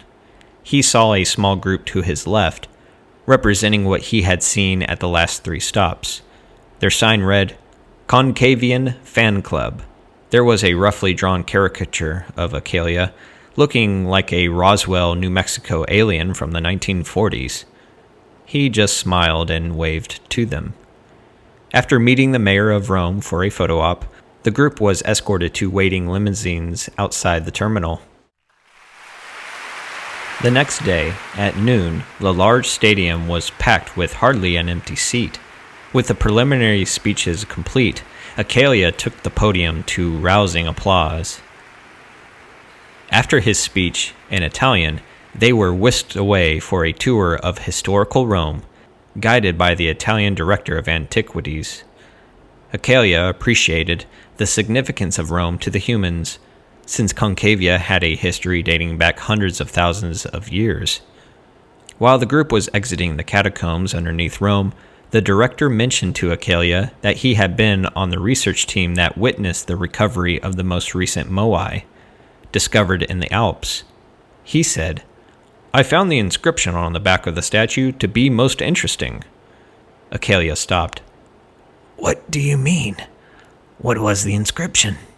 The director said, There were 2 circles, one inside the other. Above were what appeared to be oval-shaped clouds connected to the circles by lines, or maybe streamers. What does that symbol mean? Acalia looked down and thought, and then back at the director. Can you draw what you saw? The director turned to his assistant, who handed him a notebook and pen. He then drew a crude depiction of what he had seen and showed it to him. Acalia studied the drawing and then looked at Jimmy. I need to see that statue again and look at in more detail. Jimmy said, It will be erected by the time we return. Frank Gordon Space Center. Arriving near midnight, Acalia and the tour group went immediately to view the moai, already installed at the entrance to the Space Flight Center. Tourists had gone for the day and no one was around. The statue was well lit. Acalia went straight to the back of the moai and found the symbol etched into the stone, about 4 feet from the bottom. He reached out and touched it, then traced the lines with his fingers. Colonel, this is the symbol for Concavia. This marking is on all the patterned statues in the science pavilion on our planet. We must return this statue to Concavia. I don't know how it got here in the mountains of Earth, but it belongs to Concavia. Perhaps they can tell us. We must return it. Colonel Austin stared at Acalia for a long moment. There was something in them, something significant. I will make the arrangements. Mintar will be going with us. He will endorse it. This statue is more significant than just as a representation of the giants. Chapter 9. The Calling Card. The Starship Cosmos had passed wormhole training with flying colors. Commander Stalls was proud of his crew, and he had gained greater confidence as their captain. They arrived at the spaceport shortly after the Omnistar had departed for Earth. During their short stay at Spaceport Zeta, they were treated with the respect that the Omnistar had earned by saving Zeta from destruction. Crews from other planets insisted on buying them drinks and sharing many variations of the story of the brave crew of the Omnistar, plowing their way through comet debris to save the way station. Some planets had already contacted the engineers on Xania to commission for wattle cones to be built for their ships. Xania's off-planet business would soon be booming. Finally, Cosmos bade farewell to Zeta and headed home. Their return triggered a flurry of activity. After a short shore leave, the crew engaged in the final preparations for the quest of sailing to Concavia and whatever discovery awaited. With Omnistar having completed its final maintenance review inside the massive hangar, Cosmos took its place inside the only structure that could dwarf the size of the starships. The Xylons, having arrived to complete their trade barter deal, had their construction androids descend on Cosmos and install the artificial gravity system. They turnkeyed its installation in short order. The particulars had been practiced earlier on the Omnistar. One aspect of the system that Colonel Austin endorsed was that it was designed to stay on during any flight of the ship. Since a starship encounters varying strengths of gravity fields and varying amounts of acceleration, the system would constantly read the gravity field inside the ship and keep it adjusted to Earth's gravity value. When on Earth and parked, the unit would automatically go to 0. If on the Moon, it would add 5/6 gravity, producing the equivalent of Earth's gravity field, etc. With both ships in order and ready for the quest, Jimmy wished the Xylon commander, Sumar, and his crew farewell. Sumar responded again with, Journey mercies. Jimmy smiled and nodded to his Xylon friend from the planet circling Bernard's star. Then, following the diplomatic lip service and dues, government to government, the Xylons, with their treasure of neodymium, the base material for the most powerful magnets known in the universe, departed for home. On many previous missions, most ships in the fleet had flown close formation while in open space. The question of formation flying while in a wormhole had come to the forefront of discussion.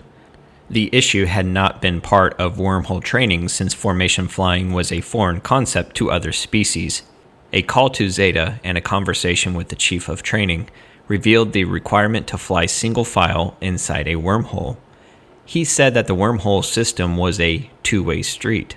There was room inside for formation flying, but the risk of collision with another oncoming ship would be greater while in formation. It was a danger the mission did not need. Timothy Dolan, preparing to retire, was asked to be part of the mission preparation. Based on his vast maintenance and space experience, he saw no unusual issues associated with using the rotor pods at any power level while inside a wormhole, since they would be protected from the matter that made up the wormhole. However, he did ask whether the wattle cone could be used inside a wormhole. The question had never been asked before because there was no record of random debris within the wormhole system. At Mintar's suggestion, Jimmy and Leslie called the lab at the spaceport on Zeta. The scientists who created the wattle cone explained in detail. They reminded the captains that ships had no need to engage the wattle cone inside the solar system because of the reduced speeds while approaching a destination planet.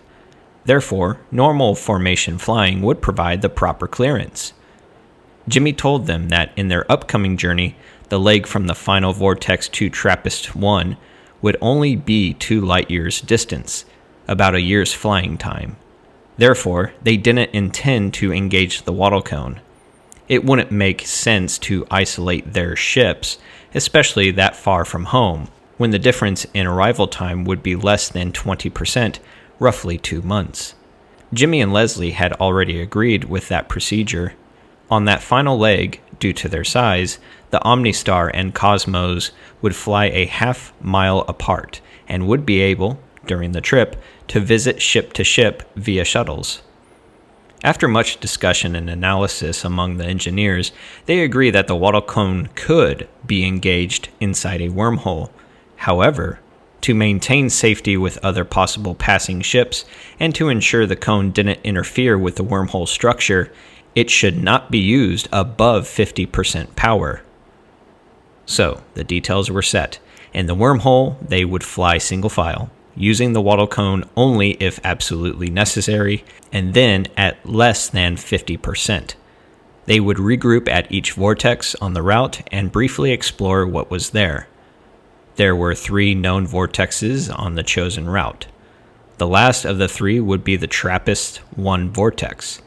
Then they would fly formation on the final leg to Concavia. The procedures were understood, and final preparations were made as launch day approached. Colonel Austin stepped toward the podium in front of the 1,863 souls that would be boarding the Omnistar and Cosmos to fly into history. The Get Acquainted meeting was arranged by the 2 starship commanders so that all aboard would know who they were flying with. The atmosphere was electric, yet solemn. Some were anxious about what might lie ahead. However, an overwhelming majority were anxious to dig in and find out. As the conference hall gradually became quiet, the colonel began.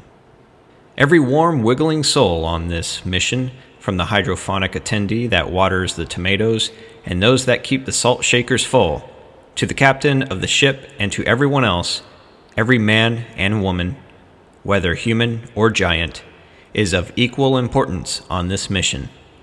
We are all collectively the same. We have the common bond of being sentient, brothers and sisters. This time we fly for everyone, all that live, all that have lived, and all that will live. May what we find be the long sought-after answer to the questions, where and why. He paused for effect. Okay, enough of the speech. Let's all interact and get to know our fellow travelers. Some new crew members had never personally met a giant, so they sought out Mintar and his contingent of giants. The 30 members of the bridge crews, the principals, and 2 backups sought each other out and began talking. All 5 of the telemetry and navigation people wanted to learn how Melvin Faulkner, a veteran of Cosmos and the Omnistar, worked out navigating back to the solar system from anywhere by using the main stars of the various constellations. Melvin's 2 backup personnel and all 3 navigators on Cosmos wanted to know. The procedure would be a valuable tool should the starship, for some reason, lose its bearing and become lost in space. Melvin, 71, beaming with accomplishment, wrote up the procedure and downloaded the data to each of his colleagues. Angie Baker, co-pilot Cosmos, sought out Katie Baylor, computer systems expert on the bridge of the Omnistar. I saw the statuette at the museum here in the Spaceport and your write-up. I looked for some sort of the Athenians myself when we were at Spaceport Zeta, but none were visiting while we were there. According to the ship's log, you had lunch with one of them. Yes, his name is Kalen. A nice guy. Here, let me show you something. Katie pulled out her communicator and brought up the farewell note she received with the gift of the statuette. This is the note he sent with the parting gift when we set sail for home. He had our security team deliver the gift to me after we had launched from the station. Angie read the note. Katie Baylor, dream for me, and I shall fly for you. Farewell, my friend from Earth. Kalen. Wow, Angie said with feeling. Angie, Katie said, the world has changed. There are so many expressions of life that its source has to be something magnificent. This will probably be my last mission. This is the big one. I just know it. Colonel Austin, Colonel Stalls, and Mintar took Acalia to see the Moai that was transferred from the moon to its present position as a marker at Mintar City. As they approached, Acalia saw it from a distance, then stopped and stared momentarily. Where did you get that? It's identical to one of the markers, the pattern statues, of the transplants done by the science department. Acalia suddenly froze, glanced at Mintar, then walked up to the Moai, then around it, then looked at the back of it. There was no etching on it, no symbol identifying it. It seemed to be a copy of the original. Mintar, it's you, he said, looking up at the giant. You're the transplant. That's just the half of it, Jimmy interjected. They, he pointed at Mintar, transplanted us. Akela's eyes went from Jimmy to Mintar, and then to the Moai. The scientists on Concavia must have cut a second one to replace the original. But how did it get here? By way of Xania, Mintar said. My ancient ancestors who escaped our dying planet had found it on Xania and brought it with them. They had placed it at the entrance of the retirement city on Earth's moon. After our discovery in the chambers underneath the moon, we were established here on Earth. I had it brought here to Mintar City as a marker and a reminder of where we came from. Akela's eyes went to Jimmy, then to Leslie, then up to Mintar. If your kind was involved in transplanting or bringing these Earthlings into sentience, where did you get the catalyst? Catalyst? The deoxyribonucleic acid carrier solution. The DNA? Jimmy muttered, looking at Mintar. Suspended in a carrier solution? He looked back at Akela. You must mean the amber liquid sealed in the bottles that were found in the lab on the moon when we first discovered Mintar and his students asleep in the caves. Akela nodded. That's probably it, but I don't know much about the science. During my trial, I was also accused of plotting to steal some of that fluid. So I knew it was important to their experiments. Jimmy said, We don't know where it originally came from, but the ship's log on the ancient starship Xania 2 listed it as part of the cargo taken from a disabled ship, with all crew long dead, found drifting between Xania and our solar system. Mintar added, Apparently, after years of experimentation, our Xanian scientists figured out what it was and what it would do. We aren't sure, but their experiments must have contributed to the Earthlings coming to be. Jimmy continued, That's why we are going to Concavia. We are looking for answers. What has happened here in the solar system historically is a long story. We will fill you in on the way to your planet. Chapter 10. Launch. The Omnistar and Cosmos rose from the Frank Gordon Space Flight Center into a clear blue sky amid no less than 1 million spectators surrounding the center for up to a mile out. The 2 half-mile wide ships were easily followed with the naked eye up to virtually leaving the atmosphere. Some with powerful telescopes would eventually watch the 2 spacecrafts flying in formation arrive at the Kuiper Belt vortex. The starships paused for a few moments just above the atmosphere, hanging in space as if discussing a scenic route, while the computer specialists from each bridge set up the program and engaged the computers.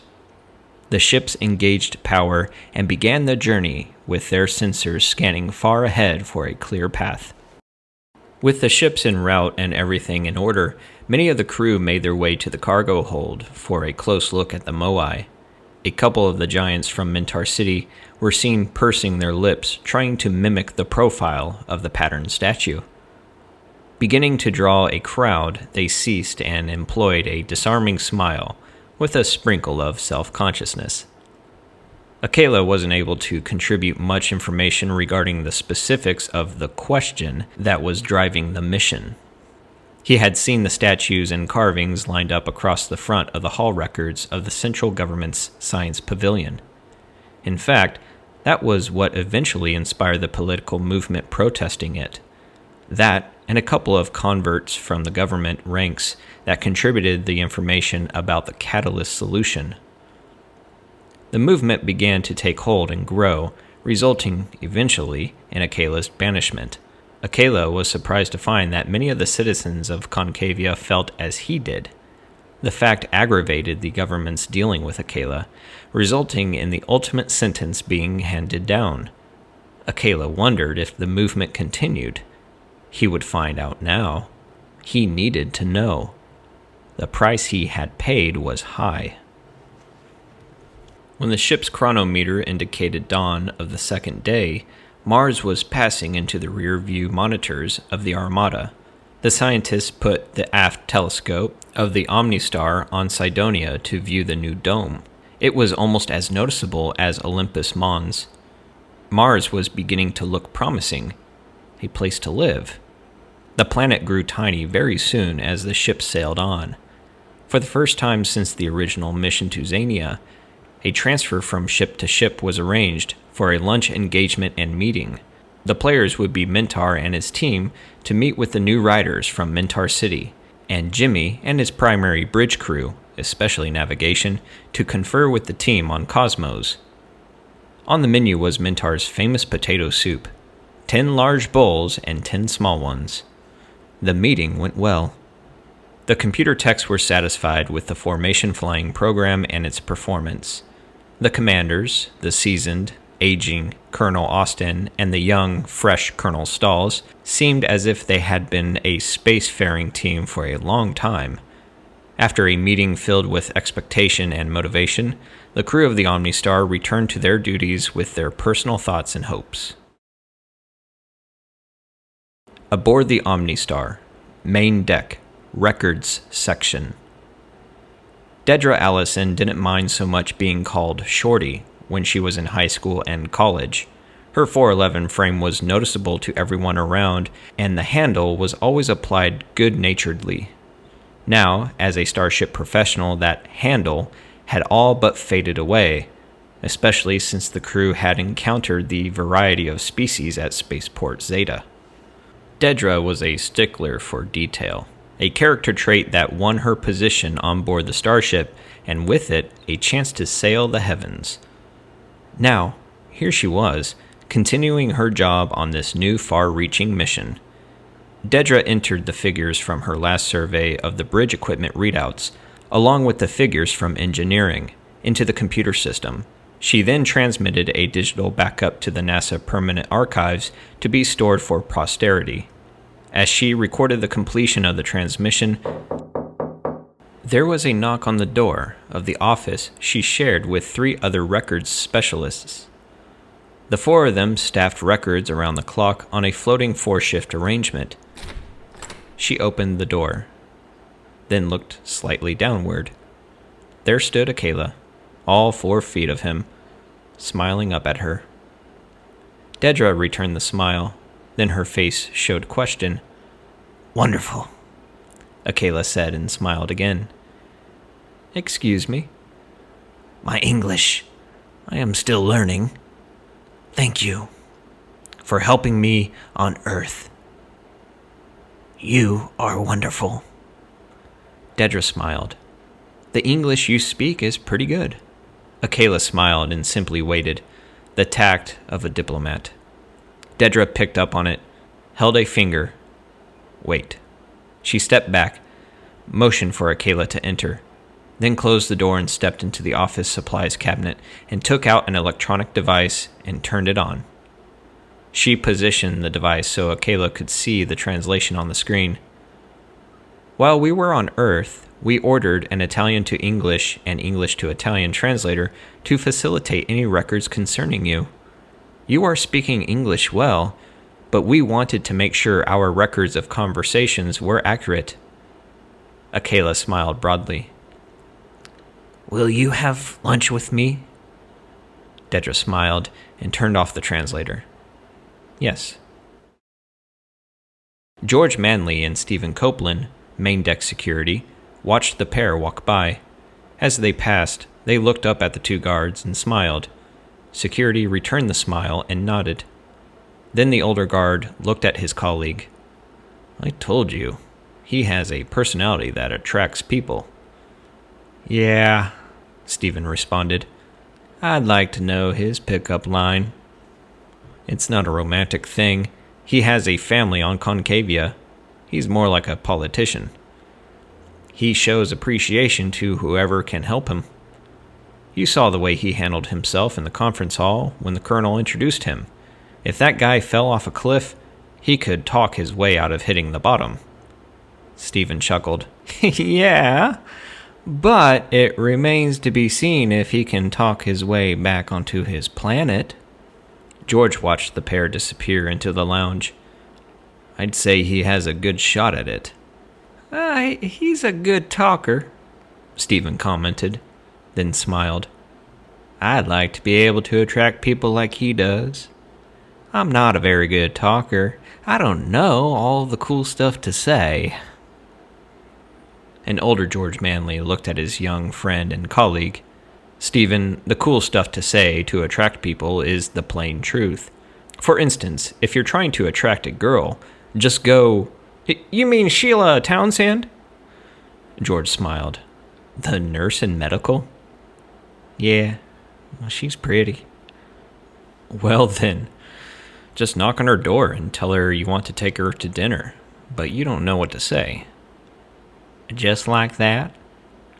It's the truth, isn't it? You will be surprised just how far the plain truth will go. At 7 p.m., Stephen stopped 20 yards away from Sheila's quarters, took a couple of deep breaths, then approached her door and knocked. As he waited, his legs went electric. He wanted to run, but he didn't know if he could make it around the corner before she opened. Too late. Oh, hi, Sheila said, looking up at the 6'4" security expert and smiling. Are you looking for a bad guy? Stephen cleared his throat, then found his voice. No, I'm here to pick you up and take you to dinner, but I don't know how to ask. Sheila smiled again, then stepped back holding the door open.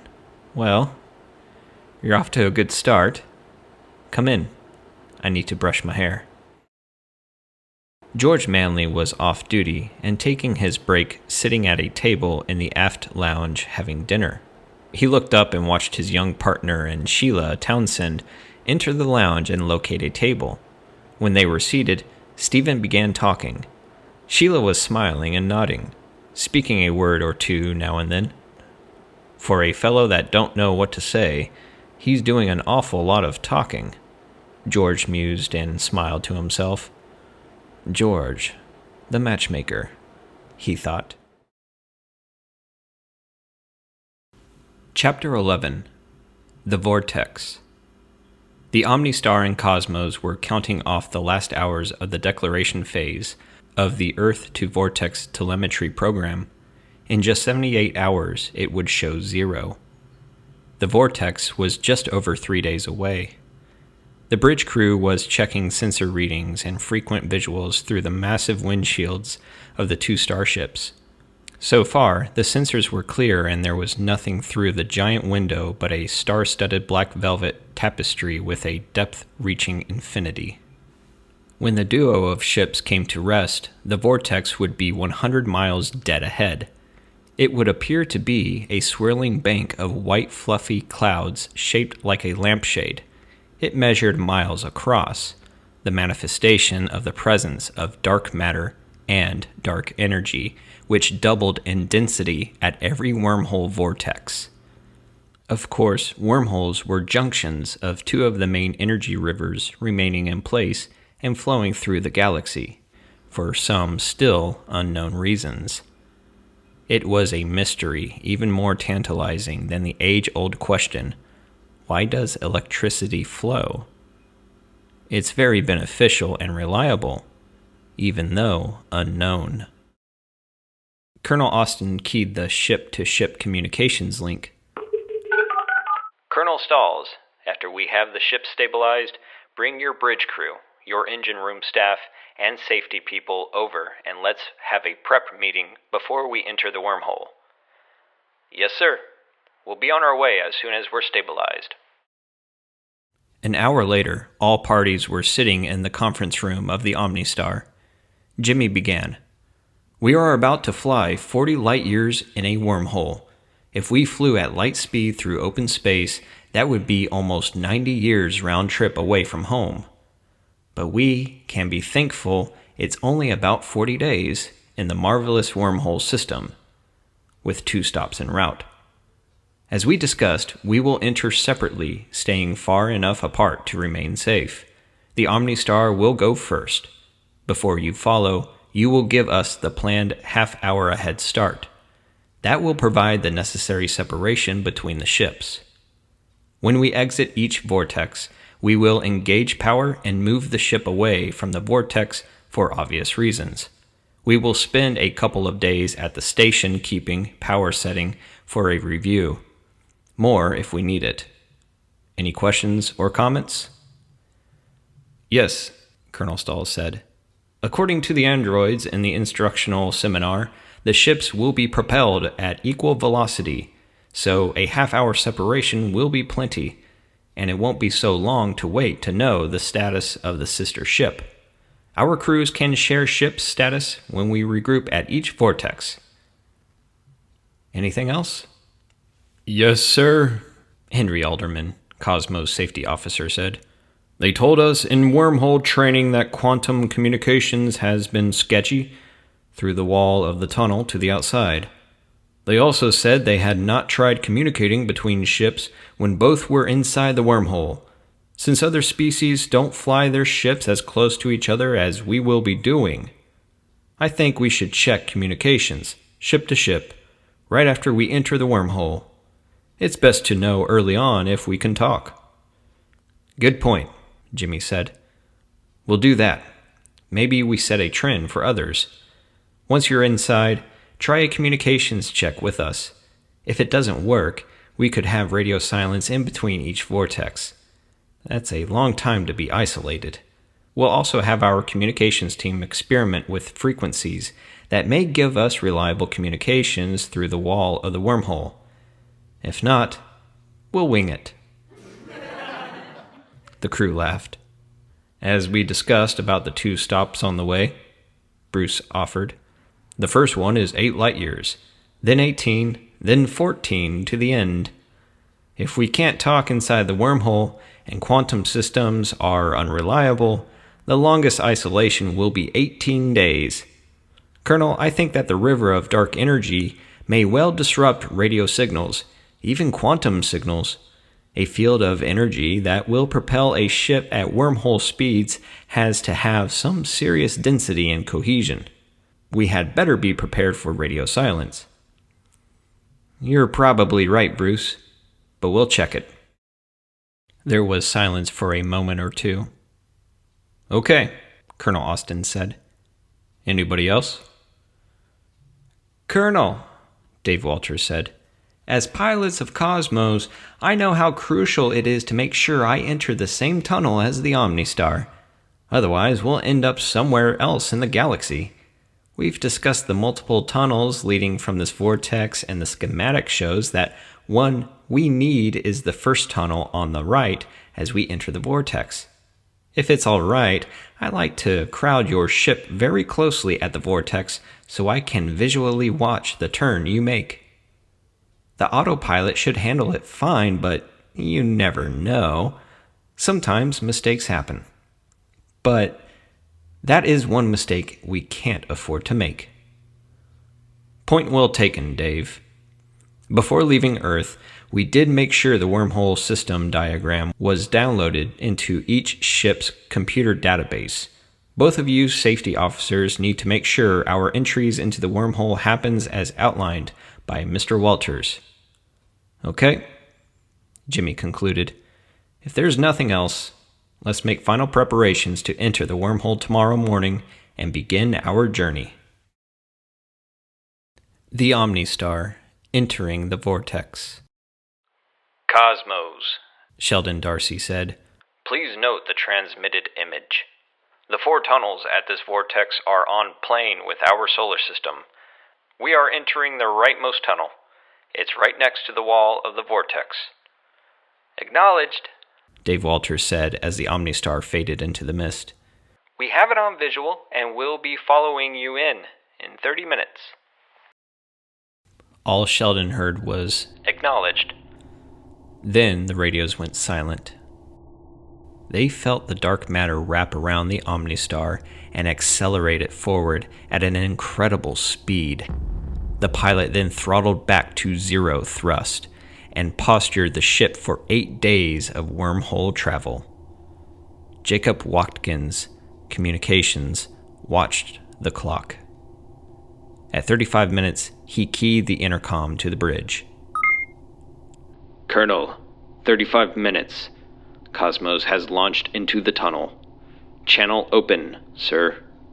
Acknowledged, Colonel Austin said, then keyed quantum communications. Cosmos, this is the OmniStar. Come in, please. There was only a sporadic faint raspy sound coming from the speakers. Jacob turned the gain control to full volume. Colonel Austin keyed again. Cosmos, this is the OmniStar. Come in, please.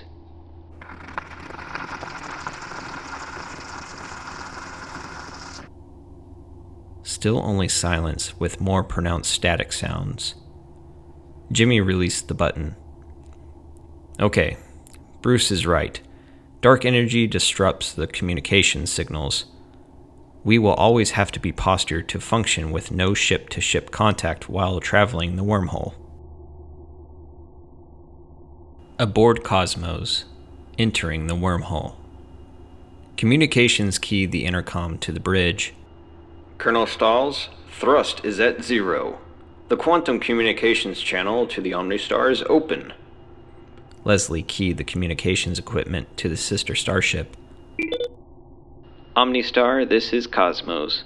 Come in, please. A raspy static came from the speakers. Leslie keyed again. Repeat. OmniStar, this is Cosmos. Respond, please. Nothing. Just as we suspected, Leslie said. It's the dark energy. Apparently it overwhelms the radio energy. The colonel was quiet for a few moments. We can't communicate through the wormhole. I wonder if we can call outside of the wormhole. That would be a relatively small amount of dark energy between the ship and the clear space surrounding the tunnel. And if I remember correctly from interstellar training, the lower frequency band will penetrate material better than the higher frequencies, like the ship-to-ship band. Communications switched to the low frequency band range and set me up to call NASA on Earth. The two communications techs looked at each other, shrugged their shoulders, and dialed in the settings. "Channel open, sir." Colonel Stalls keyed the mic again. "NASA headquarters, this is Cosmos. Come in, please." A few seconds later. Go ahead, Cosmos. A cacophony of hoots and yas went up on Cosmos. "Colonel, you're a genius!" Dave Walters exclaimed. "You can thank my grandfather," Leslie responded. "He was a Signal Corps officer in World War II. He told me stories of how they communicated with their primitive equipment. His team was once hiding in a cave from the Germans and needed to call for air support. He knew that lower frequencies would penetrate denser material, like the cave wall. So he bottomed out the dial on his radio and kept calling until someone happened to tune past that low frequency. They relayed his call, and a flight of British Spitfires soon arrived to clear a path for their escape. I'm a student of Cosmos, this modern starship, but I'm smart enough to listen to the old tired and true methods used by the greatest generation." Leslie keyed the mic once more. "NASA, this is Colonel Stalls. We are in the wormhole and we are unable to radio ship to ship while submerged in this river of dark energy. Please radio the OmniStar on the low band and inform them that we are on schedule and following 30 minutes behind them. Let them know everything is fine. Then take any messages they may have for us." Understood, Cosmos. Stand by. Aboard the OmniStar. In the effort to contact Cosmos, the communications techs had left the volume setting at maximum on the quantum communication equipment. Suddenly, a booming transmission energized the low-band receiver. OmniStar, this is NASA. We have a message from Cosmos. Please advise when you are ready to copy. The two techs bumped into each other, trying to get to the controls to adjust the gain. Jimmy heard the reverberating transmission. He keyed the link. "Go ahead, NASA." Colonel, we received a message from Cosmos. They are unable to reach you due to interference from the dark energy in the wormhole. However, they are able to transmit out of the tunnel on this low-frequency band. They have asked us to act as a connecting link for ship-to-ship communications. Their message reads, "We are on schedule, 30 minutes behind you. Everything is fine." End of message. Have you a response, OmniStar? "Yes," Jimmy said. "Send this.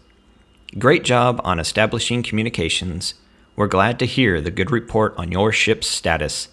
We are in order here as well. We will contact you via the NASA link every 6 hours while traveling the tunnel. OmniStar signing off." Roger, Colonel. We'll inform Cosmos. As the minutes turned into an hour, then 2, life aboard the starship gradually went back to normal. The general sentiment aboard the OmniStar was complete trust of the wormhole system. The Xylons and others that frequented the spaceport had used it for eons. It was a common highway for travelers from many planets. Now, Earth was part of the family. Akela approached the bridge and seated himself in one of the extra seats provided, facing the windshield. Colonel Austin noticed his demeanor, as he seemed unusually quiet. Jimmy got up from the command chair and moved over and sat down beside Akela.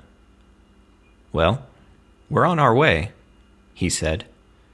He then turned and looked through the windshield also. Akela, now fairly proficient in English after months of interaction, glanced at the commander, then back to the cloudy appearing walls of the giant tube racing by the starship. "Colonel, I remember 26 years ago, being in this tunnel, going the other way. The government arranged my passage on a freighter. The freighter received some type of compensation for obliging me with a seat on their ship. They weren't interested in any details. They just did their duty and delivered me to Spaceport Zeta. Although the wormhole travel lasted only a few weeks, the journey to Zeta seemed to have lasted forever. After the crew dropped me off, they stayed overnight, then moved on to wherever their business took them. You told us about the group that was protesting on Concavia. Why did they prosecute just you? Akela glanced at the colonel. I come from a long line of protesters. I don't understand. Well, 200 years ago, my great-grandfather was a Cutagarian. Wait, a Cutagarian? What's that? In Earth terms, I think you would call him a farmer. Yes, I believe that's the term you would use. Anyway, he was one of the first to protest the government interference in the farming industry. The government wanted to transition to genetically modified, machine-produced food. He and many other farmers rallied the other communities together and stood their ground. The government backed off, but recorded him as a troublemaker. I guess the only good thing I could say about the government is that they allowed my family to say goodbye at the departure depot on Concavia when I was forced to leave the planet. My son, Galen, was adolescent. He's 40 now. A man. He was 14 then. And when I hugged him for the last time, I told him I was coming back. I said I was going to figure out a way to come back home. Well, Jimmy said, smiling, you found a way. You kept that promise. All you have to do now is get past the red tape. Red tape? Yes, red tape is a term we use to indicate the complicated administrative rules government create to control about every function we are involved in. Your red tape will be figuring out how to get your government to set aside your conviction or how to get forgiveness and be cleared to return home. And if things go badly for you in your attempt, we will be happy to take your family aboard and back to Earth with you. I am grateful for that, Akela said, then paused a moment. However, I hope to be able to resolve this and return to my family there on Concavia. It's home. I understand. I just wanted you to know that the option is open to you. I think I can get back home, Akela smiled. I've been working on the speech for 26 years. Good luck. Thank you. If I fail, I will take you up on that invitation. I like Earth. On Earth, if you get tired of the people around you, you can just move to the next country. The people will speak a different language and, in some cases, even be a different color. Although I didn't see any gray people on Earth, Akela said, as if making a normal observation. Yeah, that's Earth.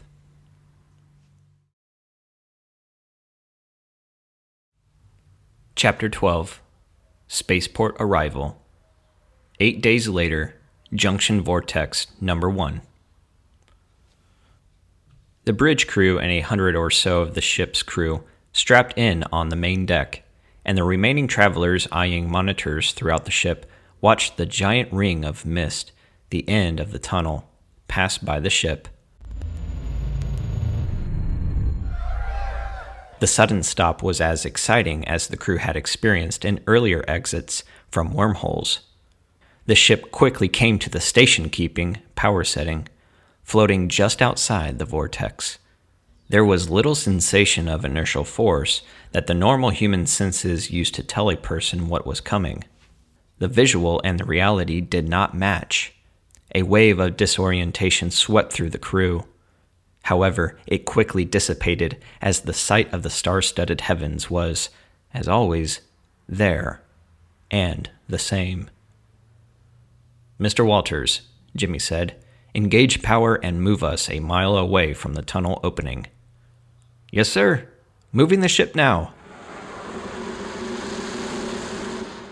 Shortly, the ship was a mile to the side of the transit tunnel, facing it, waiting for Cosmos to appear.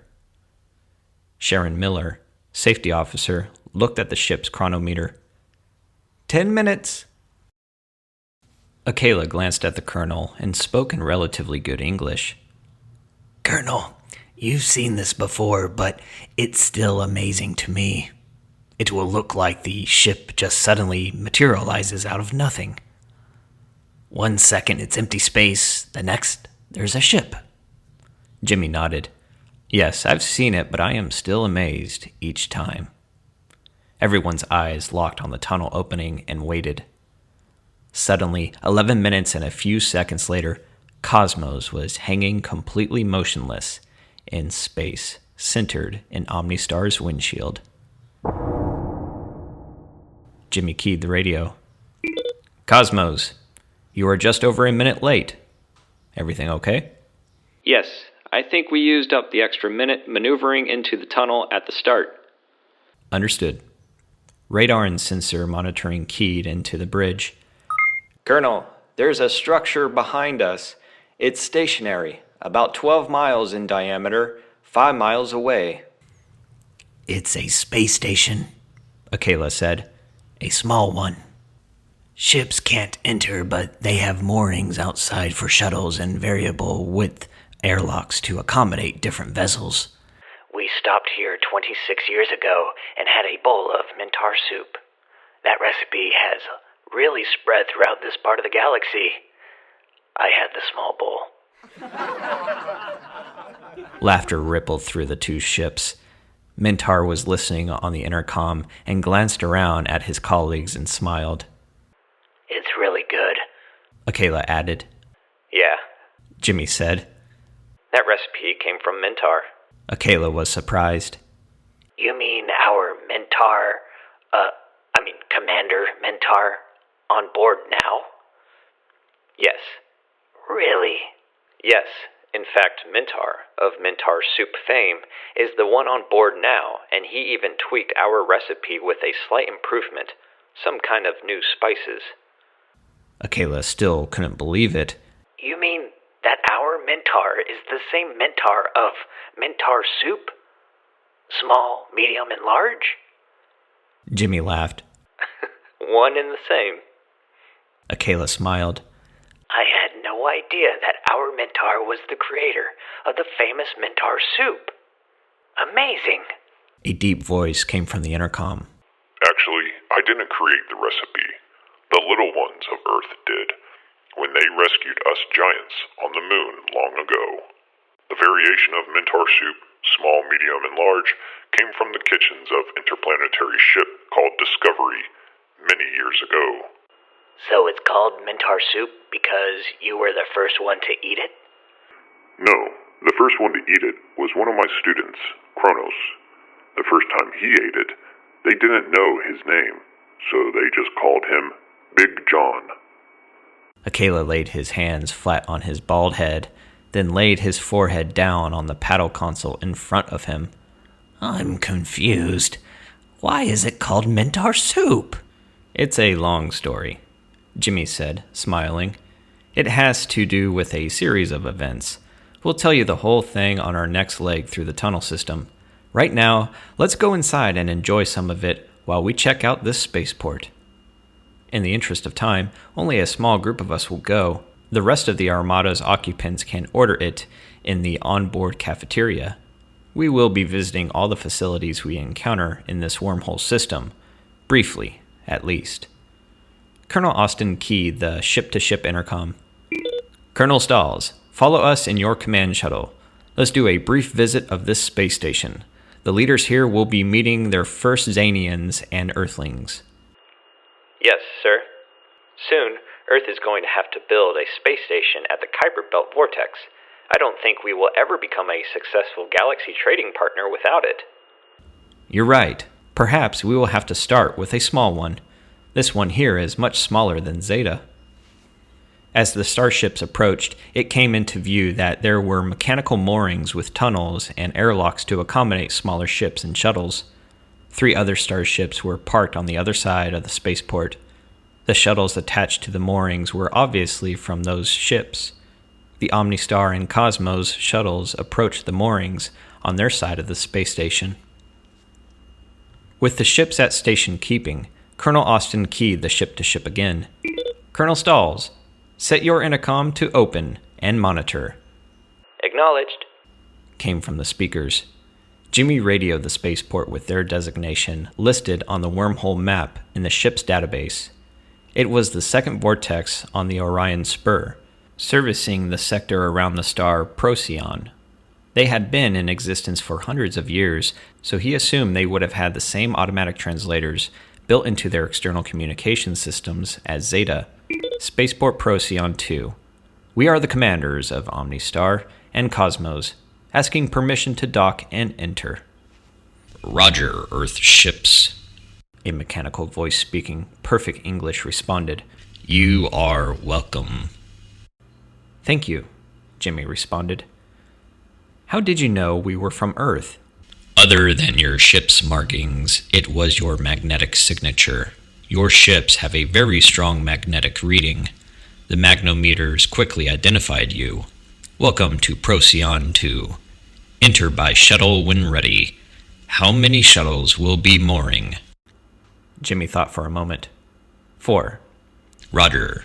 Attached to moorings 90 through 94. The airlock attachments will automatically adjust to your fittings. Thank you, Procyon 2. Be advised, we have 10 of the Giants of Xania in our landing party. Understood. We know of them and welcome them. Colonel Austin disconnected and turned to Bruce. That name, Procyon 2, I've heard it before. I believe the android, 7, mentioned it while we were engaged in idle conversation. I didn't pay much attention at the time. What planet or planets support this facility? Jimmy turned to Akela. Akela, do you know what planet or planets built this spaceport? Yes, Commander. It was built by and is maintained by Procyon 1, a planet about a half light year away. They specialize in androids. 7 was designed, built, and programmed there. Procyon 1 supplies the Xylons with androids and anyone else who makes the necessary financial arrangements. I'll bet they're expensive, Bruce said. No doubt, Jimmy agreed. Let's go check out their spaceport. Jimmy turned back to the intercom and keyed Mintar's quarters. Mintar, you and your team board your shuttle and let's check out the spaceport. Bring Zol. I want to show off his Zoladyne body. Colonel, Mintar responded. are you planning to do some business here? Perhaps later. I think it's a good idea to let them know we have things of value. Zoladyne and neodymium. Understood. Leslie, Jimmy said through the intercom. Yes, Colonel? Have the Giants from Mintar City board their shuttle and accompany us into the spaceport. You pick 5 of your crew to accompany you and fly your shuttle in with us. Will do, Colonel. We'll meet you inside. Chapter 13. Procyon 2. Shore Leave. Katie Baylor requested and received permission to pilot Jimmy's shuttle from the Omnistar to Procyon 2. She, though a certified pilot, didn't get many opportunities to log flight hours at the helm of an excursion craft. Her expertise always kept her on the larger ship's bridge. Her main duty, operating the power and control computers of the OmniStar, was a full-time job. Katie settled into the pilot's seat of the shuttle. She held her hands in the prayer position, blew on them, rubbed them together, then gently placed them on the controls. Small corrections and gentle pressure on the throttle, she whispered, quoting her instructor of many years ago. The Colonel's personal shuttle was a delight to steer. It had very low mass and a full-size rotor pod for power, making its movements prompt, clean, and precise. On board was the Colonel, along with First Officer Bruce Wilson, Akela, co-pilot Timothy Dalton, and main deck security, George Manley. Katie wondered how the Colonel chose who was going on the shuttle to Procyon 2. His selections always seemed to make sense. As per the Colonel's instructions, she approached the moorings they were assigned.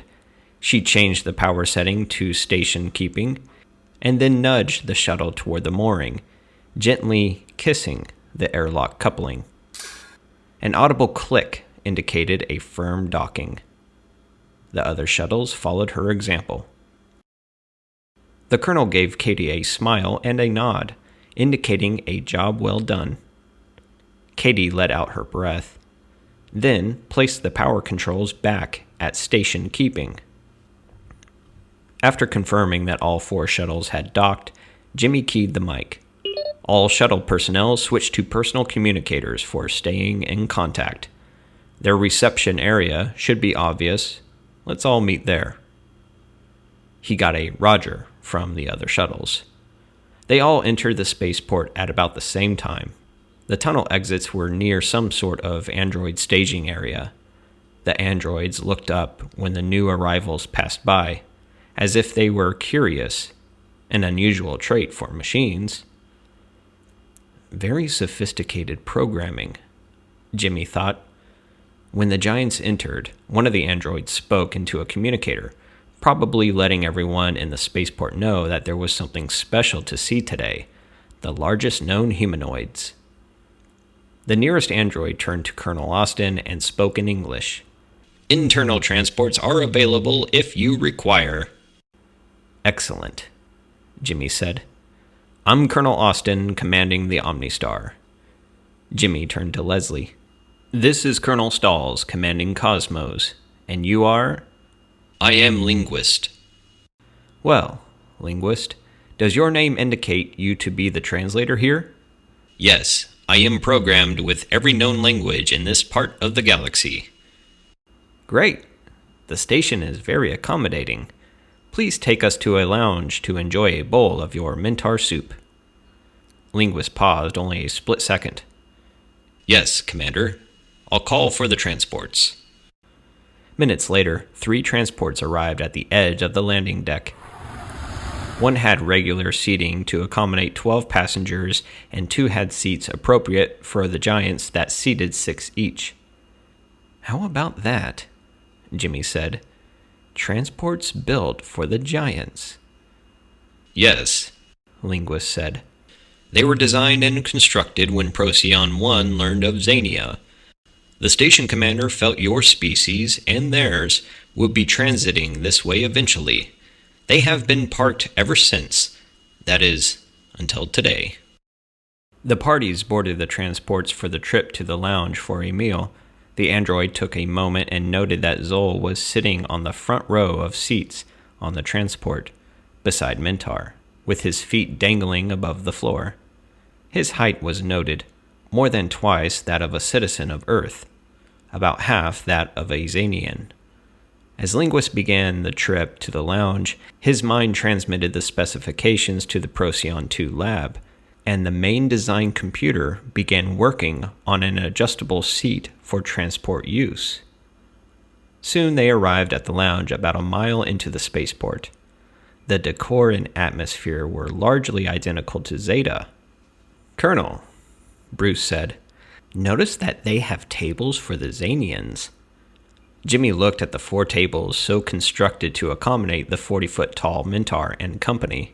They must have gotten the specs from Zeta and went ahead and prepared for the inevitable. Those tables work for Xanians and the average humanoid, 6 feet tall. There were varying sized tables as well. Zoladyne Man was able to seat himself. He attracted some attention. Many were curious at the early design of the robot, especially his hardened body and general shape. But his movements and speech were equivalent to the modern androids, a noticeable trait. While they were waiting for their orders to be served, a transport pulled up to the lounge entrance, and an officer of the Station Master Corps got out and looked around the group. "Colonel Austin!" Several hands pointed at Jimmy. The officer quickly found the commander's graying temples and electric eyes. Jimmy extended his hand, and it was taken by the 5-foot-tall Procyonian. He shook Colonel Austin's hand energetically and smiled. "Welcome to Spaceport Procyon 2. I'm Atmos. We've been serving Mentar soup, small, medium, and large, for over 30 years. It's very popular." The words that the colonel was hearing were delayed a second or so behind the station representative's mouth movements.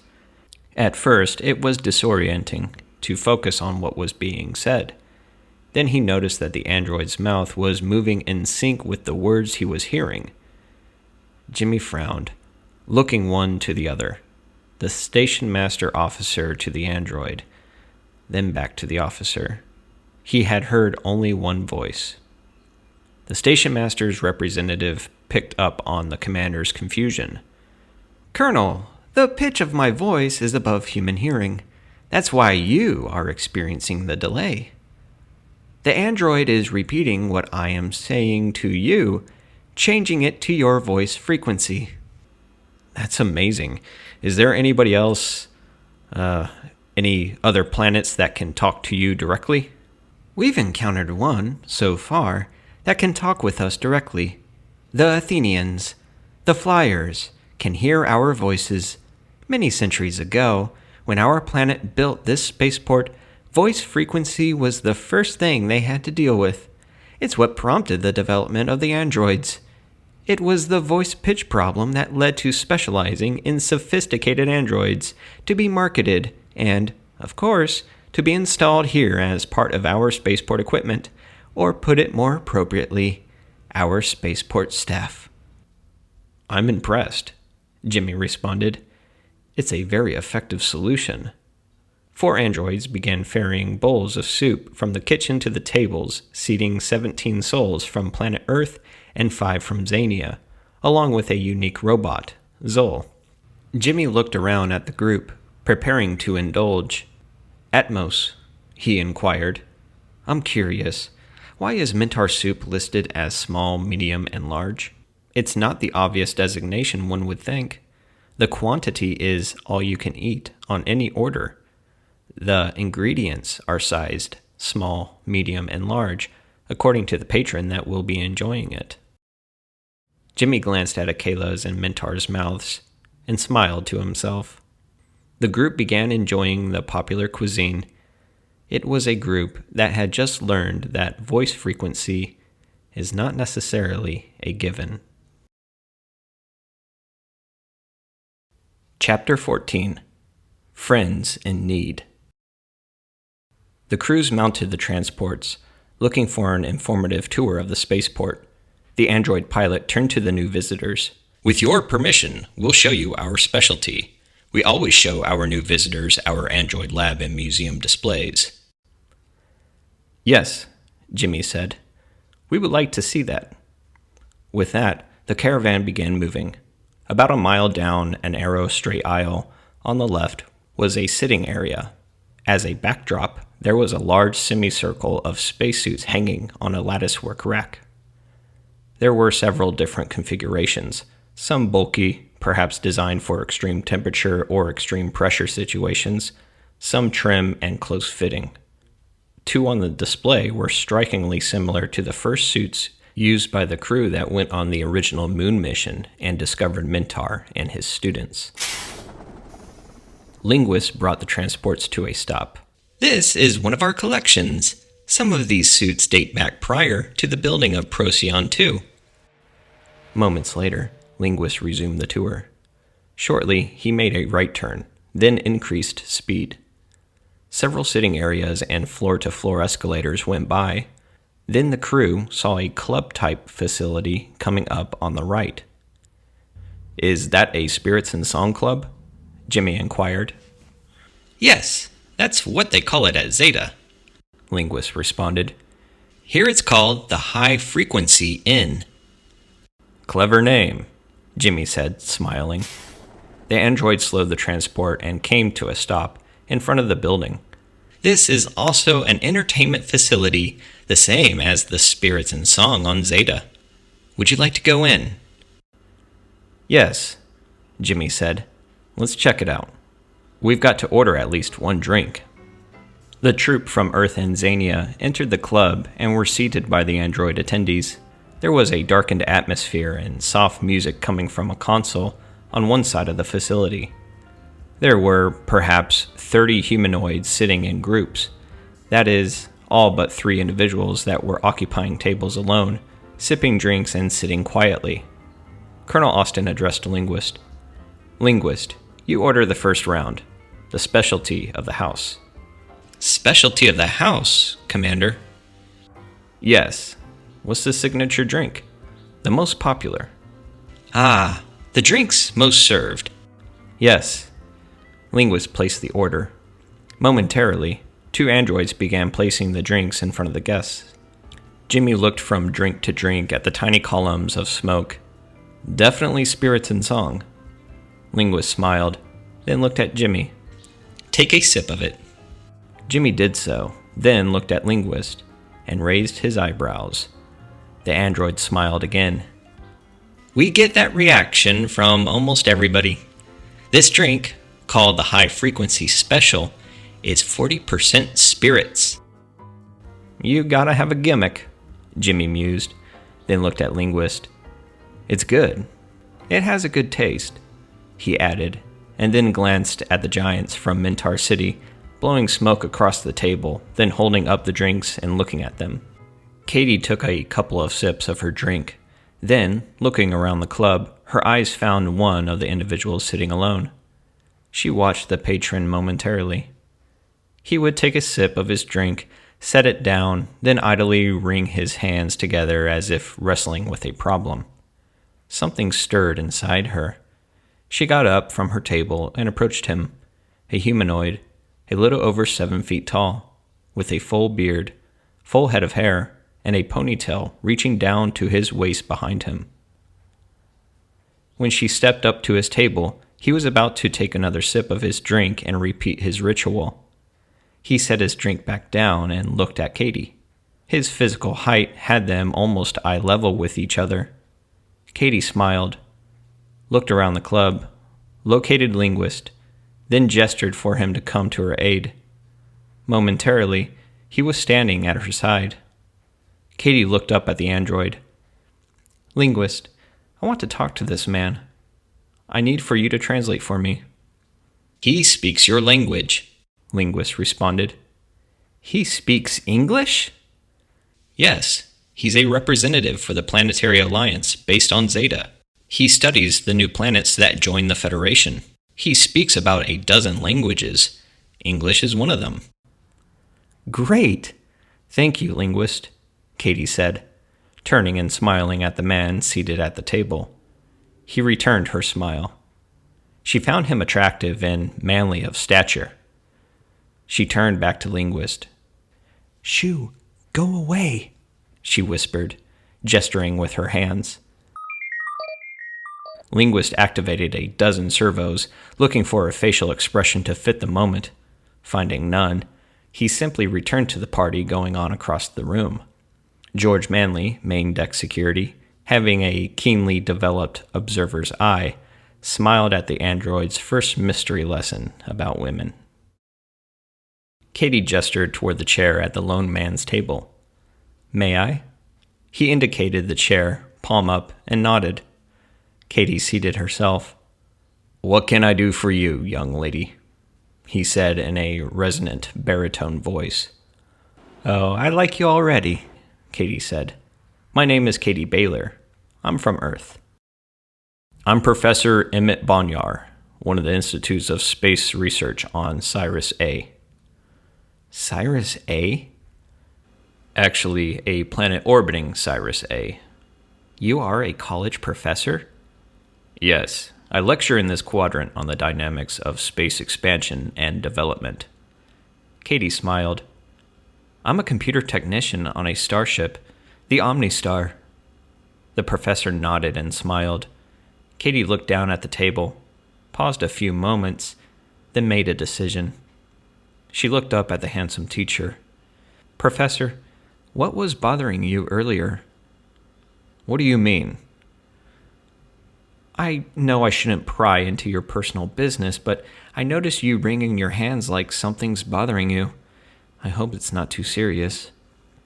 Professor Bonyar held Katie's eyes for a long moment. Thank you for your sentiment. I didn't know I was that obvious. I haven't heard from my daughter in over a year. Oh, I'm sorry. What happened? She's probably fine.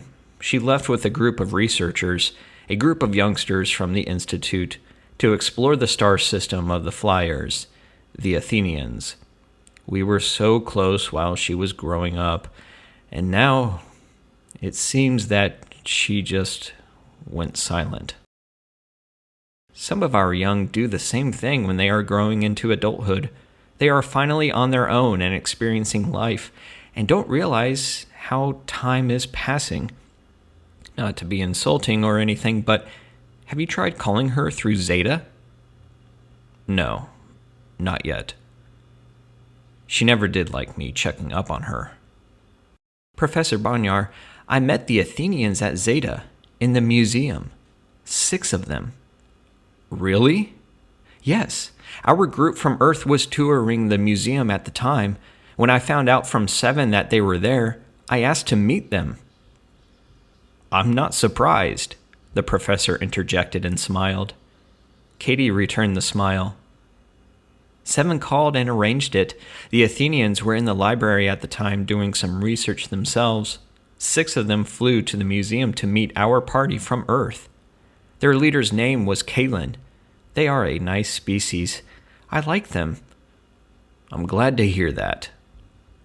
Why don't you call Athena and get in contact with your daughter? Tell her you met somebody that visited with the Athenians at Zeta and you were wondering how her research is going. Ask her if she's met Kalen yet. He's one of the dignitaries on Athena. That's not checking up on her, it's checking up on the group's research. The professor straightened and smiled. Katie Baylor, Earth has got to be an interesting place. I'm going to my quarters and make a quantum call. Chapter 15. Birthplace. The touring group said goodbye to the high-frequency inn and headed for the android lab and museum. When the group passed through the entrance to the museum and lab complex, it became obvious that the facility was a promotional venue for the androids marketed by the Spaceport. There were androids dating from the beginning of the highly developed android society to present the sophistication of the machines. However, where the actual design and programming took place was behind closed doors. Most of the development and production facilities had been moved here from Procyon 1 in recent years. The engineering and marketing groups showed a particular interest in Zol and quizzed the Zanians at length. They would be calling to make arrangements for meetings concerning the Zoladyne available on their home planet.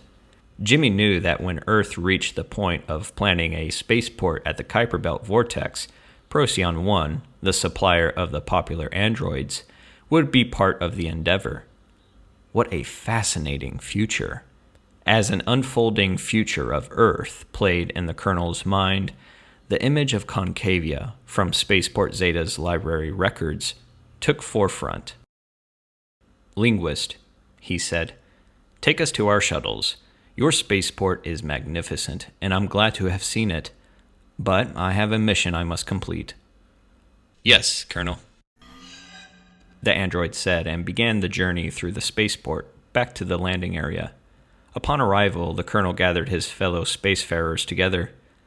My fellow adventurers, let us return to our ships and the mission at hand. Chapter 16, Sailing On. The Omnistar and Cosmos hovered side by side at the Procyon 2 vortex. "Okay," Jimmy said. "Notify us via NASA when you enter the wormhole. This time we have 18 light years to travel before we can regroup. We are already twice as far from home as we have ever been. This one is the greatest distance. We'll be traveling separated from each other. The next time we see each other, we will be 26 light years from Earth. Let's exercise due caution. The Omnistar is entering the wormhole now." The ship was, once again, tugged forward at a staggering velocity, with the engines reduced to station-keeping power. At the 35-minute mark, the NASA transmission came regarding Cosmos. She was on time and sailing as planned. Life aboard the starship slowly became normal again. The 18-day stint was on, and all on board settled down to their respective routines. With the ship underway, Akela came out of his quarters and made his way across the main deck and approached the bridge. "Colonel," he said to Jimmy, "tell me about Mintar soup. How did it actually come to be?" Jimmy smiled, got up from the command chair, and accompanied Akela to the seating area beside the bridge. Seated, he began. Half a century ago, on Earth's moon, the galley of Discovery, an interplanetary ship, created Mintar soup to feed Mintar and his fellow giants as they were awakened from suspended animation. The first one awakened was a student of Mintar's named Kronos, a teenager. When the Earth people discovered that Kronos was a youngster, they sought and found a mature giant, which happened to be Mintar, and awakened him to get some information on who the giants actually were and why they were entombed in animation units in caves underneath Earth's moon. That's when the soup was created. Since the Earth crews had no idea what the giants' food preferences were, they figured that potato soup was nourishing but benign enough as not to harm them. As it turned out, the giants had eaten similar vegetables before and really liked it. Then later, much later, Earth built a large starship so the giants could return to their home planet. They named it Little One in honor of the smaller Earthlings that built it. They still refer to us as Little Ones. Akela smiled. "I guess they would have called me Tiny One." Jimmy chuckled. Maybe. He continued his story. A few years later, Earth also built Cosmos, the ship following us in the wormhole right now. As time passed, Mintar returned to Earth in Starship Little One to get his son, who had been found asleep with another group of giants submerged in the ocean beside Easter Island. I'm sure you remember that story during your orientation on Earth. Akela nodded. "Yes, that was an amazing story of survival. And those hundreds of moai they carved as a marker were unbelievable." Jimmy continued. During Mintar's stay, our government decided to establish a human colony on Zania, just as the giants had done on Earth. After, the colonists were selected and a journey to Mintar's home planet was arranged for Little One and our newest starship at the time, Cosmos. Before setting out on that journey home, Mintar contacted Discovery and requested a copy of that soup recipe. During the journey to Zania, a mishap occurred and both ships lost power due to a freak accident, causing the engines to shut down. The shuttle bay was open on Little One. A free-floating toolbox bumped a control panel and released Mintar's personal shuttle out of the ship. By the time the emergency had been rectified, his shuttle had floated out of the hangar door and was lost in deep space. Years later, while visiting Spaceport Zeta, we found Mintar's shuttle. The Altarians had found it and brought it to the spaceport and put it in the museum. While we were visiting there and touring the museum, we discovered it and reclaimed it for Mintar. Thus, the recipe for Mintar soup, having been lost in space, became famous.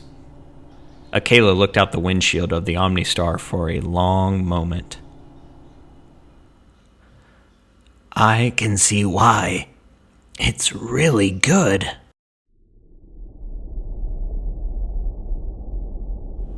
Cydonia, on Mars, dark of night.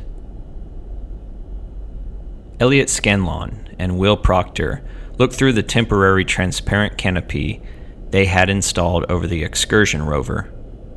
Looking out, they could see Cydonia in the distance, almost at the horizon. They had boarded the rover vehicle to drive out into the blackness of night to take another look at the star that was shining on Concavia. Since the two-ship mission launched, everyone on Earth and Mars was keeping watch. From where they were parked on the red planet's surface, they could see the topmost beacon on Discovery, blinking every 5 seconds. She was parked by the dome to supply the needs of the builders on Mars. Terraforming the planet was well underway. Elliot turned off the power circuits of the rover and allowed the dark to take over completely. They looked up through the canopy and began scanning the blazing stars, looking farther into the Orion spiral arm of the galaxy. There it is, Will said, pointing. TRAPPIST-1, the orange one. They focused on the tiny point of light for a few moments. Elliot imagined that he could see two tiny pin dots, one chasing the other, closing on it. He couldn't, of course, but with some imagination, his eyes could arrange it. They're way out there, Will said, a long way from home. Yeah, Elliot agreed, and they're only about halfway. Will shifted his position. Has anyone thought about what to do if they don't come back? Don't come back? Yeah, if something bad happens and things go wrong. Elliot frowned. They sent two ships. It's not likely that something bad would happen to both of them. They could all get in one and come home. I know, Will added. I'm just saying. Suppose we lost contact and they didn't come back. Well, I can tell you what I would do. I would get just enough people to fly Discovery, maybe 30, fill her up with food, army rations that won't spoil, and go look for them. I don't think it's that simple. It would be for me. I wouldn't just leave them out there. Aboard the Omnistar. The ship-to-ship transmissions through NASA every 6 hours were routine, revealing nothing of concern. Wormhole travel could become so routine that one would not realize the staggering distances being covered per hour of ship time and per hour of lifetime of the travelers. Unless, of course, the rapid mode of transport was lost for some reason, and the distances traveled had to be retraced at real-time velocities. However, there were no derelict ships sitting beside the road abandoned, no wrecks that the traffic was driving around to proceed. It seemed that the wormhole phenomenon was very reliable. Of course, if it wasn't, it would have been abandoned long ago as a flaw in space, something to avoid.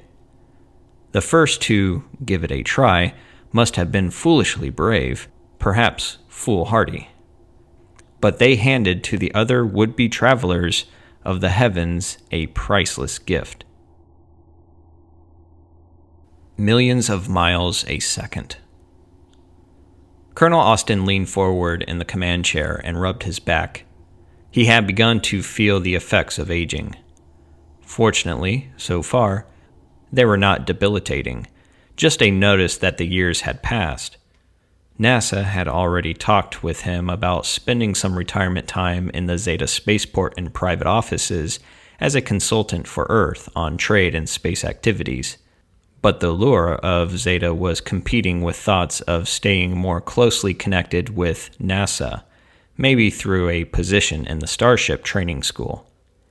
Either place would be a good fit for him, and he agreed to consider both, without setting a duration for the assignment. Then, someday, he would find himself a place in Earth's mountains, something with a front porch, a rocking chair, and a view. However, most, including himself, doubted that he could ever go from a command chair to a rocking chair.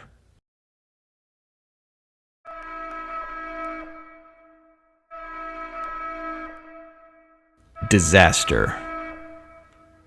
As Colonel Austin jerked to a straight-up position, he almost got a kink in his sore back. The blaring alarm had shocked him back into awareness. The master warning light on his command console was flashing a piercing red, and the alarm was loud enough to alert the entire crew. There was a flurry of activity on the bridge as all hands rushed back to their positions. All essential positions throughout the ship hurriedly did systems checks to determine the cause of the alarm. As per the standard emergency procedures, all other personnel returned to their takeoff seats, buckled in, and waited for instructions. Jimmy called out for emergency reports. Navigation. Nothing on the screen, sir. All clear. Engine room. All pods normal and ready. Communications. All clear. Mintar touched Jimmy's shoulder and pointed to the left side of his console. A secondary red light has started flashing, indicating a structural failure. Jimmy nodded. Engineering. My panel is showing a warning light on the port side. Lower level. Give me a report. Yes. Colonel, we're checking. After a few seconds. A vibration warning indicator has activated. It appears to be the access cover to number 31 port side proximity sensor. Give me a few more seconds. Roger. Standing by. Okay, sir. We've got it isolated. Number 31 is a 12-inch square transparent cover panel held to the ship by 8 screws. Apparently, it has worked loose and is vibrating enough to set off the alarm. If it continues to vibrate, the other screws could loosen, maybe start to back out of the holes, and eventually the panel might dislodge from the ship. Jimmy looked at those on the bridge, staring at him. He keyed his intercom. Bruce, you were the crew rep in the wormhole characteristics class during our training. What will the dark matter do to the ship if that cover comes off? Bruce had already accessed the information in the computer database.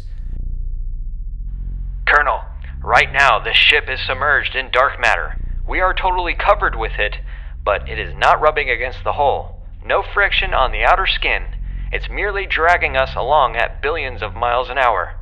It's like we are in a huge bubble inside the mass of dark matter.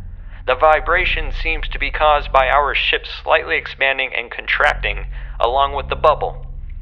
Looking at the stated characteristics, I'm not sure there would be any impact at all if the cover gets dislodged. But the details are unclear in the database. We didn't study a contingency where a piece of the ship comes off. Jimmy keyed. Well, maybe this is not a concern. Colonel. The slightly metallic voice of Zol came from behind. Zol's upgrade to android capabilities did not include the synthetic voice box of 7 and the other androids. Jimmy turned. Yes? Zol, do you have any information that will help us? Yes, Commander. My database tells me that this can be quite serious. That panel is on the outer edge of the port side, where the dark matter is the thickest. If the panel comes off suddenly, the dark matter could surge into the open cavity, damaging the sensor and then flow into the damaged area. If that happens, and we begin slowing for our exit at the next vortex, the dark matter may not easily release the ship. Damage to the hull could occur. Would the damage be catastrophic? Probably not, since we would be exiting into space at a near standstill, but there is a second possibility that also needs to be addressed. Mintar leaned down closer to Zol's height. A problem with the Omnistar? No, sir. It is with Cosmos. Bruce interjected. They are 30 minutes behind. How could this have anything to do with them? Zol continued. If the panel becomes totally dislodged, it may just float away into the dark matter with little impact on us. But if it is somehow drawn into the wall of the tunnel, it will most likely ricochet off, which could slow its speed in relation to the dark matter. If the panel slows any at all, and Cosmos hits it at well over 1 billion miles per hour, the impact would be catastrophic. Everyone was staring at their commander. Colonel Jimmy Austin had graduated top commander in his class at the Starship Academy. He had brought the Omnistar through some tough spots before. He and Mintar had come through a lot together. He smiled at his giant friend. Mintar nodded. We think alike, old friend. You are considering deploying the waddle cone. Yes, Mintar. I think it might work. Bruce stood. Colonel, are you sure you want to do that?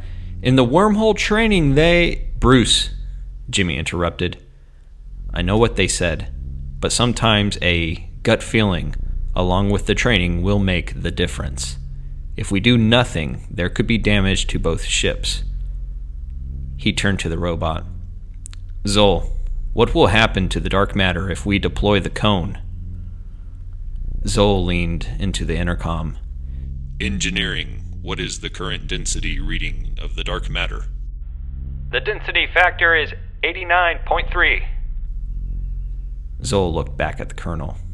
Considering the density of the dark matter, I estimate the waddle cone could create a matter-free space with enough room to get someone out there to tighten the screws. However, while the hull of this ship is made of metal, hardened to withstand wormhole travel, human beings are not. Therefore, I will go out in the space the cone creates and then repair the panel. Jimmy looked around at the crew and back at Zol. That seems to make sense. But your metal body is not as hardened as the ship. Yes, that's true. I could be destroyed as well. I suggest you activate the waddle cone and determine how much it can compress the dark matter to create a safe working space.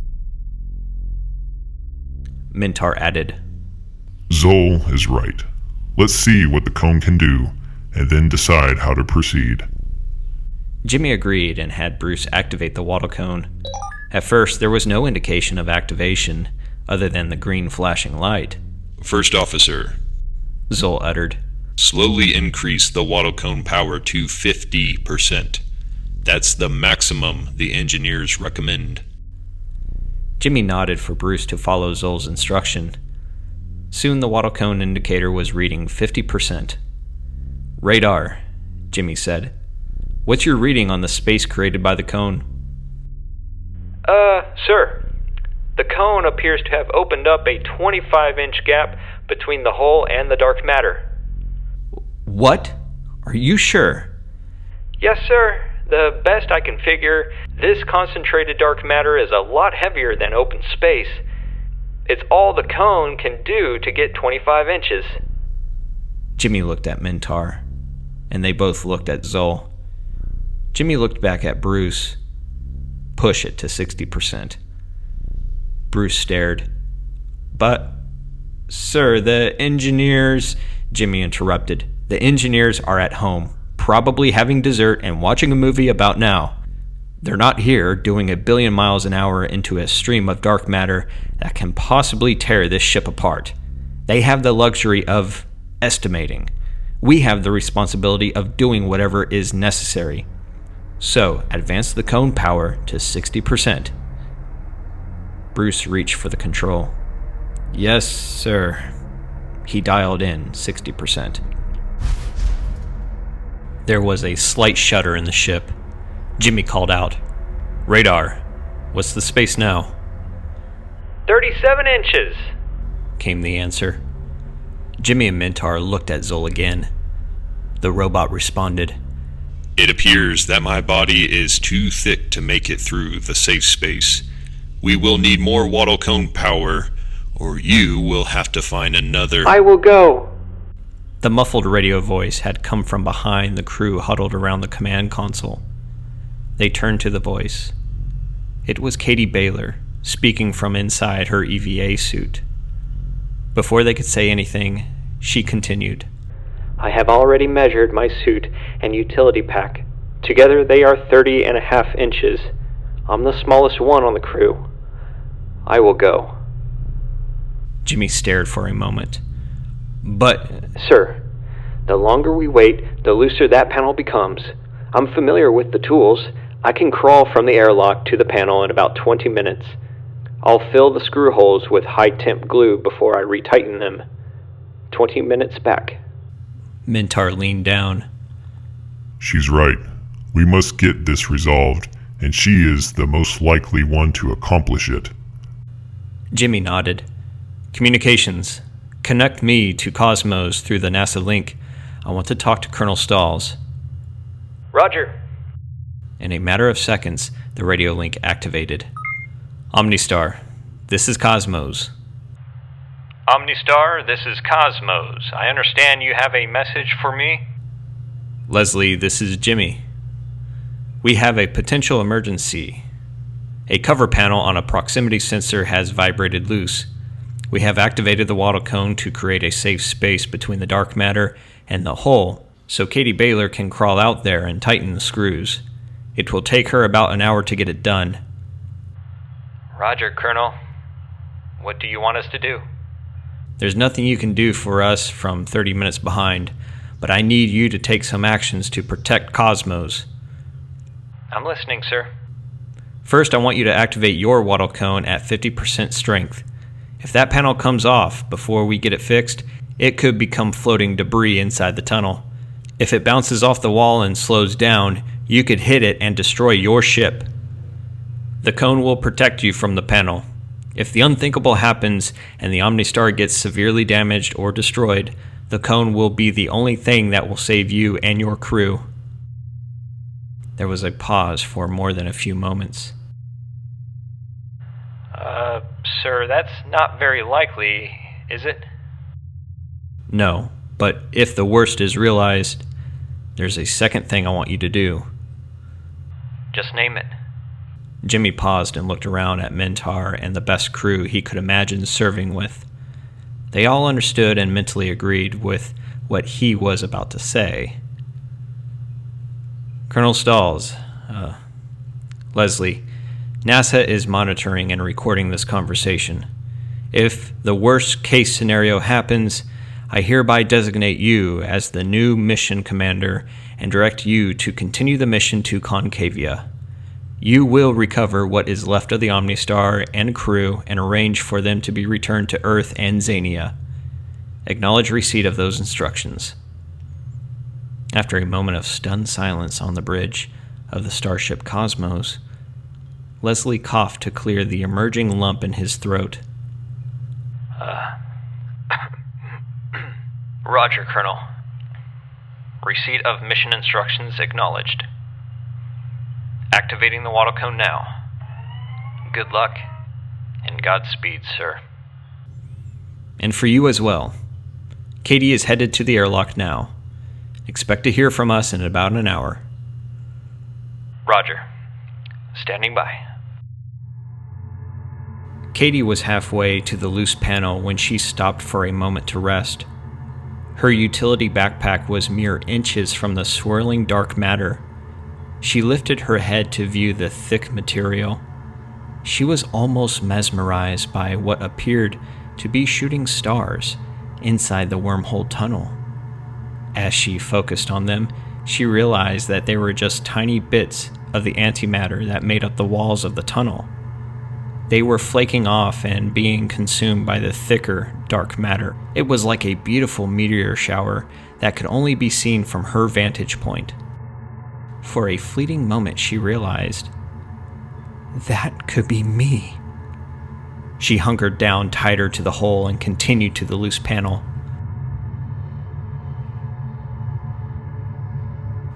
By now, a third screw was loose. Using her power screwdriver, she quickly loosened each screw one at a time, added glue, and then retightened them. She had it done in just over 17 minutes. Her return to the airlock was a little faster, and she finally emerged with a total EVA time of 47 minutes and 23 seconds. When she opened the inner airlock and stood back inside the ship, hundreds from the crew were applauding. Bruce helped her remove the EVA suit. Colonel Austin stepped up to her and shook her hand. Katie Baylor, you are hereby designated a real, live hero. The whole crew surrounded her with handshakes and hugs for a job well done. Mintar wrapped his huge hand around her tiny one. Let me say to you, and the rest of the crew, at the next spaceport, your drinks are on me.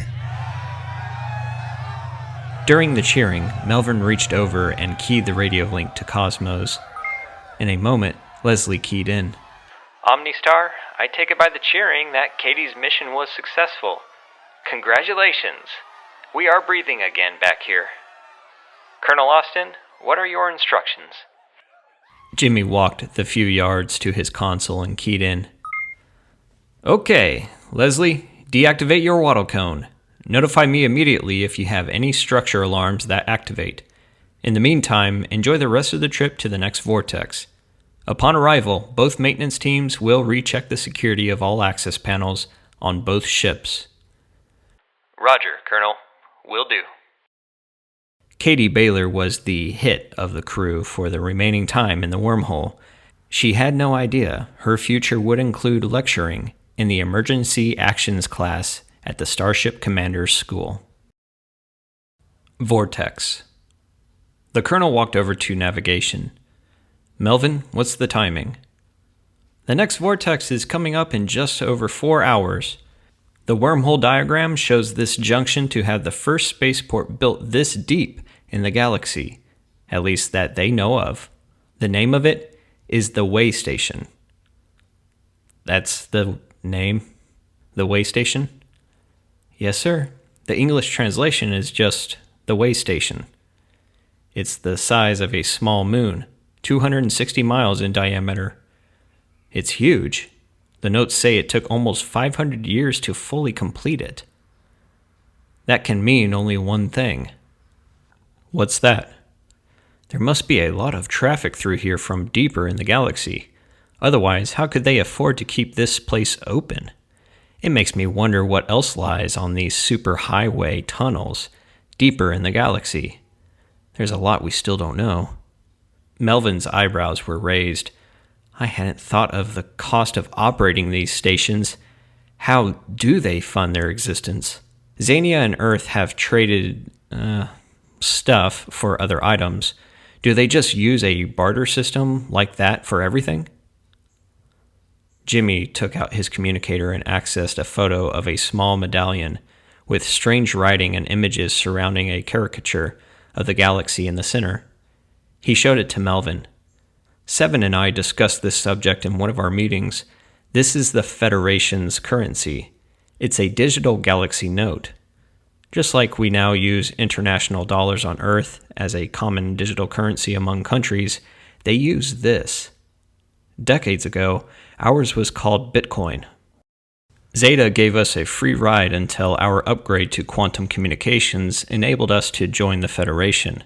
I had not been aware that Zeta had contacted NASA and negotiated an exchange rate for the two currencies. They did the same with Xania. Now, whenever we use their facilities, NASA or Xania operations is electronically billed for our expenses. Melvin just shook his head. You never know what goes on behind the scenes. Jimmy closed his communicator. You don't think all the food and drink at Zeta was free, do you? Well, I hadn't thought about it. Jimmy smiled. You could thank NASA for paying the bill. Having heard their discussion, Mintar wandered over to join the conversation. He smiled at the navigator.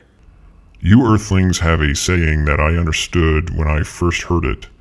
There is no such thing as a free lunch. Melvin and Jimmy laughed as they nodded. Mintar was looking at the wormhole diagram. Yes, that is a common sense name. But I'm sure they still know how to bill our planets from this far out. Jimmy nodded in agreement. I'm guessing there is a lot to see here, so I think a couple days of shore leave would be beneficial for everybody. On our next stop, things will get serious. We will be sailing into the unknown. I'd like everybody to be psychologically fit and ready. Well, sir, like we found out at the Spirits in Song on Zeta, there's nothing like a party and a smoking drink. Colonel Austin laughed out loud. After a few moments, he gave the arrival instructions, and both ships rotated themselves to be facing a point of light 100 miles in the distance. A point of light accented by a backdrop of the blazing stars of the Orion spur of the Milky Way galaxy. Melvin, Colonel Austin said, amid a stone quiet bridge, which of those stars is our sun? The navigator glanced down at his keyboard, entered a 4-digit code, noted the screen, then looked back at the windshield. It's too small to see with the naked eye, sir. Jimmy keyed the mic. Navigators on both ships, activate camera magnification and route that data feed to the heads-up display on the windshield. After a moment, Melvin responded, Okay, that's better. Look just to the right of center. The third one down, the yellow one. The eyes of all hands locked onto the tiny point of light for an awkward moment. Then from someone behind the bridge came, We're a long way from home. Not to worry, Melvin said. I've been dropping breadcrumbs the whole way. All eyes went from the yellow star to the navigator. Someone asked, Breadcrumbs? He grinned. I have data locked the location of every star in this part of the galaxy. If navigation fails, I can visually know the way back. I can get us home, regardless. Hansel and Gretel, Jimmy said. Ladies and gentlemen, it's been confirmed. OmniStar's navigator graduated from elementary school. Cosmos had been monitoring. Laughter swept through both starships.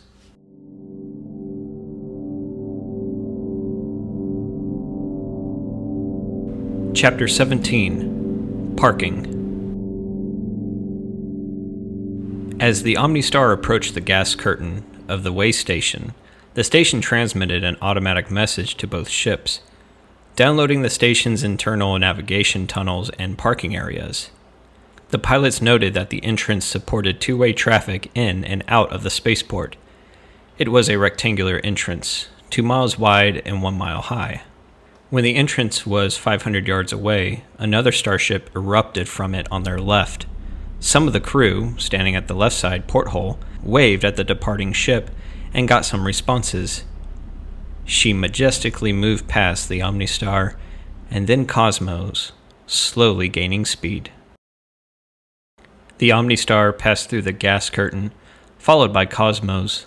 Sheldon paused the OmniStar to view the download and determine how to proceed. Cosmos pulled up beside her. The pilots, overwhelmed by the large open space that welcomed them, stared dead ahead at a landing area so vast that the entire spaceport at their last port of call would fit inside it.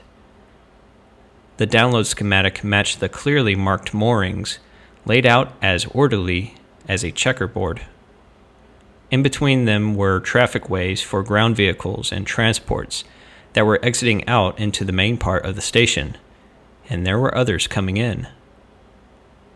Colonel, Sheldon said, viewing the landing deck a mile down and 20 miles square. I count 16 starships, including the 2 smaller ones. Where are we supposed to land? Jimmy looked at the schematic on the screen. He pointed. The flashing mooring sites indicate where they want us to land. On the end of that row, 2 empty spaces are flashing on the schematic, so that must be where they want us to go. Sheldon nudged the OmniStar forward. Cosmos followed. When the OmniStar was above the designated mooring, Sheldon engaged the auto-seek control of the landing system. It located the circular markings on the inmost mooring and locked on. Sheldon keyed. Okay. Then auto-descent. The system took over and gently landed the starship on the designated mooring. 155 rotor pods went to zero thrust. A designated 20 went to power generation mode. The engine room was absent of the familiar hum. Matthew Dolan, engine room chief, looked at the two illuminated controls on his console, selected shutdown on one and continue on the other. He made the usual entry in his log and then started up the stairs.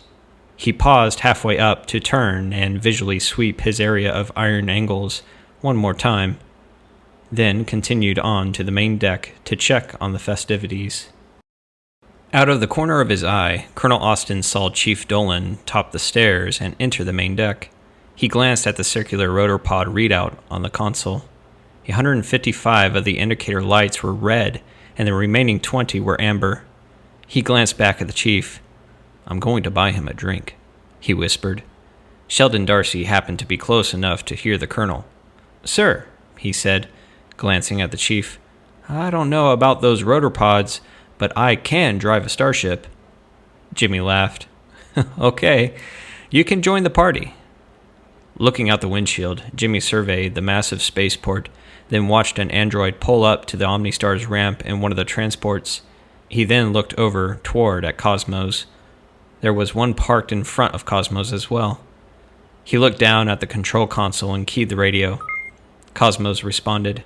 "Les," Jimmy said, "as soon as pressure is equalized and the ramps are open, go ahead and set up shore leave for everybody. We'll do the same here. I'll take an R-bot and come over there. Then, let's call home." Yes, sir. Frank Gordon Space Flight Center, NASA Headquarters, Communications Office. Jacob Watkins, now Communications Duty Officer at NASA Headquarters, heard the summons from the quantum communications receivers. It was Cosmos calling. He glanced at the clock. He'd been receiving messages from Cosmos and the Omnistar precisely every 6 hours. It had been less than 3 hours since the last transmission. He hurried to the controls, thinking something might be wrong. He keyed transmit. "Go ahead, Cosmos." NASA, this is Colonel Austin. Colonel Stalls and I are calling to let you know that we have arrived at the second vortex. We are currently parked at a spaceport. This one is called the Way Station, and I must say, it's the granddaddy of all the spaceports. It's the size of a small moon, 260 miles in diameter. We are going to take a couple of days here to regroup before we travel to the last leg in the wormhole. How's everything at home? Everything's well here. In fact, we have a bit of news for you. The Sidonian Dome on Mars is officially open, or perhaps I should say officially enclosed. It's now ready to be charged and pressurized with the oxygen-nitrogen atmosphere. That's great news. When we return to Earth, I'll have to vacation on Mars. Oh, Colonel, one other thing. The President, the NASA Administrator, and Senator Stalls will be here tomorrow. I'm sure the Administrator will be giving you a call. Thank you, Mr. Watkins. By the way, tell the Administrator that we appreciate NASA paying the bills for these trips. We've been running up quite a tab lately. They could hear laughter when Jacob keyed his transmitter. "Yes, sir, will do. With the whole world chipping in for this mission, I'm pretty sure Daddy NASA has some deep pockets." Roger that. I agree. This is Cosmos signing off. Jimmy turned to Leslie. "Looks like your grandfather will be checking up on you tomorrow." "No doubt about it," Leslie joined. "Do you remember the moon letter? The one he wrote with a giant pencil while stranded on the moon? It's now in the museum at the Frank Gordon Spaceport. It's spread out, so you can read it through the glass." "Yeah, I saw it. I'm still amazed at his survival." "Me too. Grandpa is my all-time hero." "Mine too," Jimmy said. He then looked toward the group at the end of the ramp. His bridge crew, plus Akela, had just arrived at Cosmo's ramp to group with their bridge crew for shore leave. Chief Dolan and his staff were standing among them. Apparently, someone spilled the beans about the promised free drink, and Cosmo's engine room staff had somehow gotten word of it. "Come on, Commander," Jimmy said. "Let's check out this place."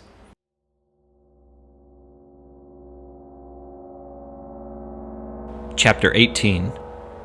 The Way Station. Asked their names, the android piloting the transport for Leslie's bridge crew responded. I am Quester. His colleague on the other shuttle responded with, In your language, my name would translate as First. "First?" Colonel Austin questioned. Yes, sir. I was the first upgraded model produced after the android manufacturing facilities were moved here to the way station from our home planet. Jimmy nodded. That makes sense. Okay. Quester and First, take us to a lounge so we can enjoy some of that Mintar soup. The two transports with the two bridge and engine room crews pulled away from the starships just as the line of transports began arriving to accommodate the crews of the two starships for shore leave. When the transports left the landing deck and entered the main spaceport, the crews noticed that the general appearance of the living area was almost city-like in layout. It was not unlike driving through the streets of a typical city on Earth, including sections where there were cookie-cutter dwellings, identical except for different numbers superimposed on the entranceways, while off the traffic way, there were dwellings that looked like individual houses with a vehicle parked out front, a driveway, front yard, and on one occasion, a person getting out of a vehicle and entering the front door of the dwelling. This appears to be an artificial world, Katie said. It's more than just a stopover. I wonder what the population is and if many are born here and have lived here all their lives. First, Jimmy said, are there many areas like this where people live in individual houses? Yes, Commander. There are 2,000 square miles of living area similar to this to accommodate the residents of the way station. Not far from here are some group accommodations. I think your word would be apartments. Our total living capacity will accommodate almost 100,000 individuals, depending on their physical size. Jimmy asked, are there large individuals here like the giants of Xania? No, sir. At least not yet. Several species from deeper in the galaxy have individuals who have retired here, but they are about half that size and smaller. Do these people live and work here? Most of them. About 22% are retired. Bernice Whitley spoke up. Do they have household assistants, like android maids? Not all of them. Some wish to manage their own environment. Some have part-time attendees. Some of the older occupants have constant assistance. Wow, Angie Baker said. That's amazing. The transports passed into an open area, made a turn, then resumed speed. Up ahead, the crew saw an aisle-side lounge on the right with a large parking area. The android chauffeur steered the transports into the parking area. After entering, the crew selected and occupied several tables. The girls, Katie Baylor, Sharon Miller, Angie Baker, and Bernice Whitley, talking among themselves, occupied a table together. They brought up the menu in the center of the table and made their selections. While Katie was placing her order, she saw 4 Athenians approaching, flying in formation. They would soon fly directly over the lounge. Katie looked up in recognition and shouted, Kaylin! The lead flyer in the formation stopped in midair. With his wings buzzing, he began surveying the lounge tables for the source of the voice. Katie waved her arms and called his name again. He spotted her. The 30-inch-tall Athenian descended into the lounge, landed next to Katie. Then his small arms went around her neck. Katie's eyes moistened. She gently hugged the flying creature with one arm. Colonel Stalls leaned over toward Jimmy. That must be the fabled Kaylin, the Athenian. I thought he'd be bigger than that. You can't be a big, heavy species and still fly. It's a matter of physics, Jimmy responded. Nature is good at physics. Leslie agreed. Katie summoned first, and he responded. Katie turned to Kaylin. It's good to see you again. First translated. Kaylin glanced at First, then spoke. What are you doing here, Katie Baylor from Earth?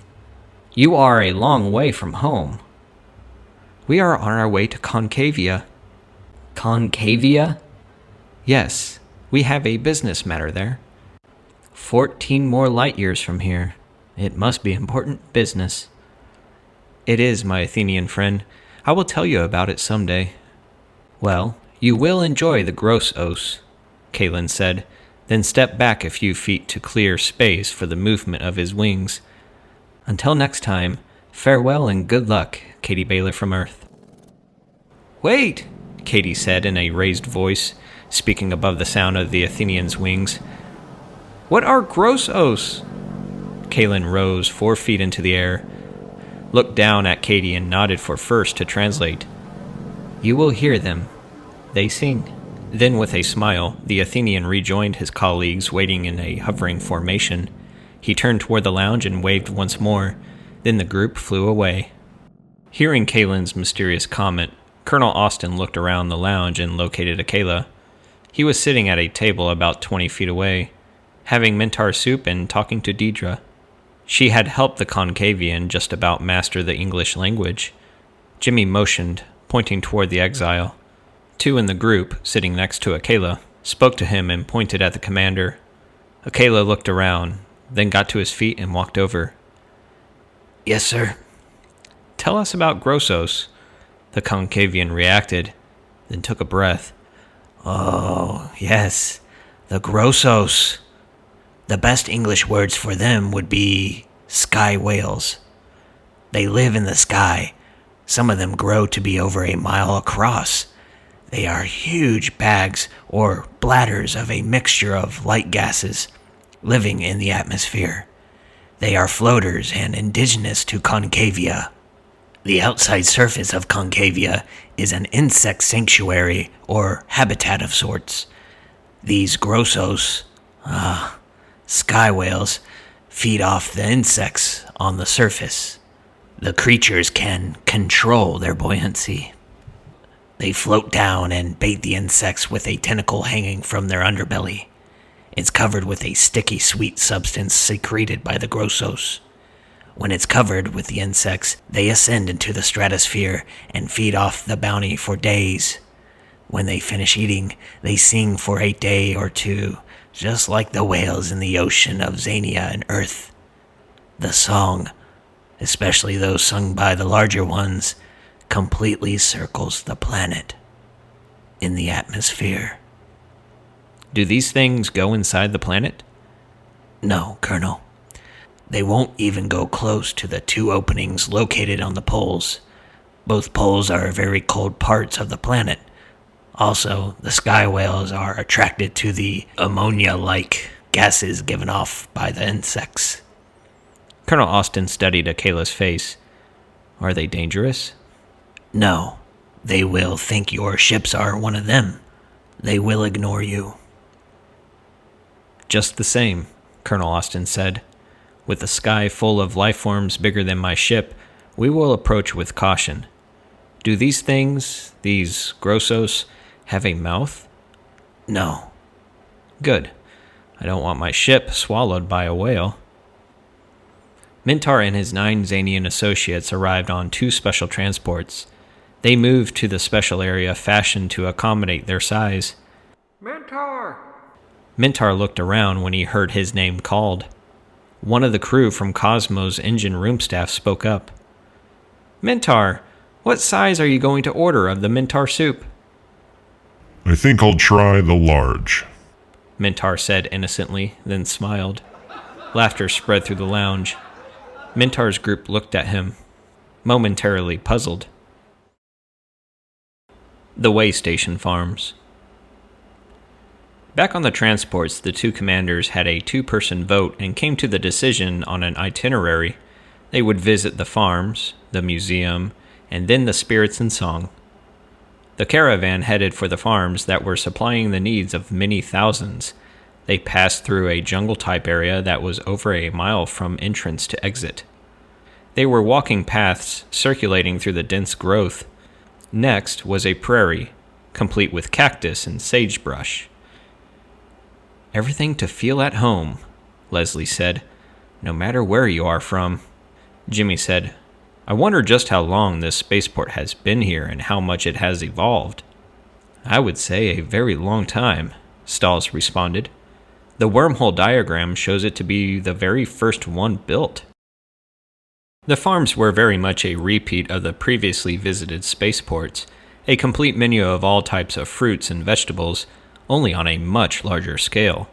There were acres of lush plants as far as the eye could see. An overhead artificial sun provided the heat and light needed by the plants.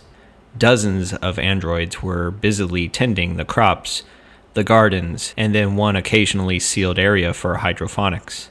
Obviously, the spaceport had been here long enough to get the nutritional endeavor down to a perfected science. The unexpected find was that the dying plants, over the previous hundreds of years, had collectively accumulated and formed dirt. The grass growing in front yards was in dirt. Aside from the hydroponics area, the gardens and fields were growing in dirt. Jimmy asked for and was granted samples of the special dirt to return to Earth for study.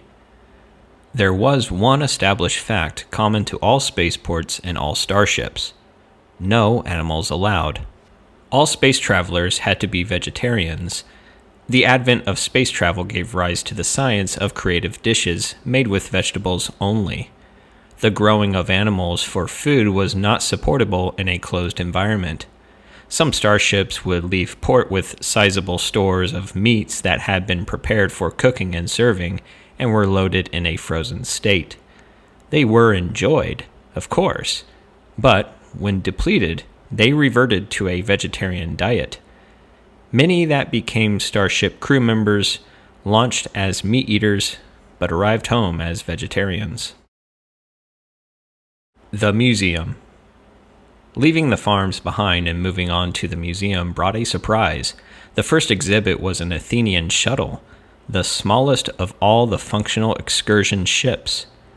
Apparently, the Athenians freely represented themselves in the world of the spacefaring.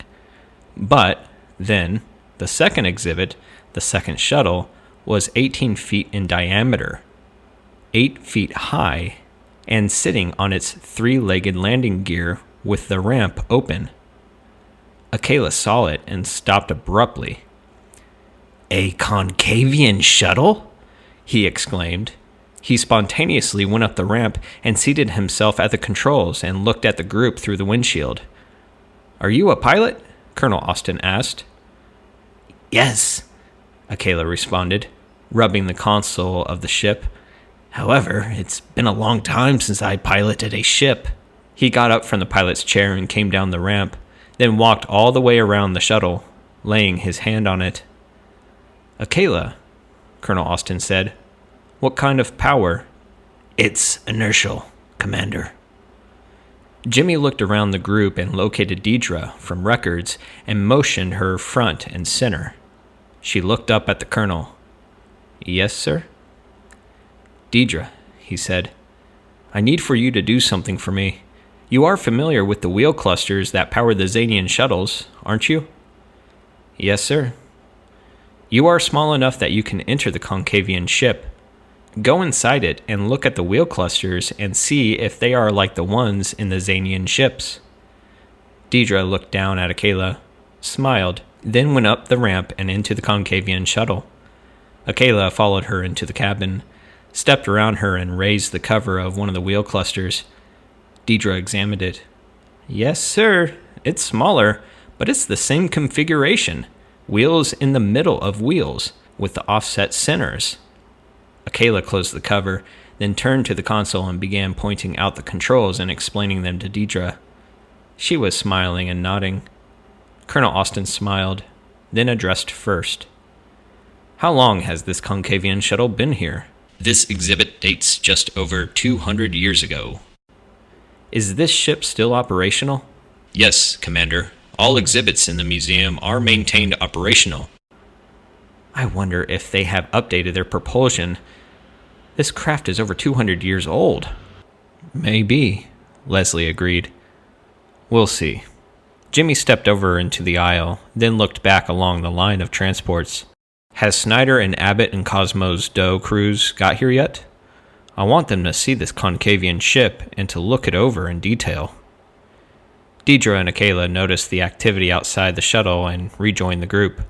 The word was passed back several transports to the one occupied by the Doe pilots and their crews. Their chauffeur steered the transport to the center of the aisle and proceeded to the shuttle exhibit. Colonel Austin waved them over to it. Gentlemen, this is a Concavian ship. I want you to look it over. Same power as the Xanian shuttles, as far as we know. One thing, though, this ship is over 200 years old. The Doe crew circled the ship, studying its profile. Captain Snyder stuck his head and shoulders through the entrance to the cockpit, went down on one knee and studied the controls, then looked around at the cabin. Abbott and the two pilots from Cosmos did the same. Interesting, Snyder said. I understand that they are a very advanced civilization. They may have something much more powerful now. We'll see, Jimmy said. For the next 2 hours, the crews of the starships Omnistar and Cosmos enjoyed the exhibits of many various examples of equipment designed for the business of space exploration. All of them addressed the three essentials: oxygen, gravity, and atmospheric pressure in a variety of ways. In the Spirits and Song Club. The building that housed the Spirits and Song Club at the way station was more than twice the size of the Zeta branch. The club system had spread throughout the wormhole system long before man had learned to fly. It was learned from the older androids that Spirits and Song Clubs were in all spaceports. There was such organization throughout the galaxy, waiting for lots of younger worlds to grow up. As the occupants of the two Earth ships began pouring into the club, several androids were taking chairs from the tabletops and setting them back on the floor. Apparently, they had just finished a major cleaning of the entertainment center. They carefully cleaned the minuscule amounts of soil that had been either tracked from the spaceport's farms or brought by some patron from a distant planet. Colonel Austin wondered if perhaps someone aboard one of Earth's starships had brought a little piece of Kansas to Zeta, or Procyon too. He figured it all belongs to the same galaxy.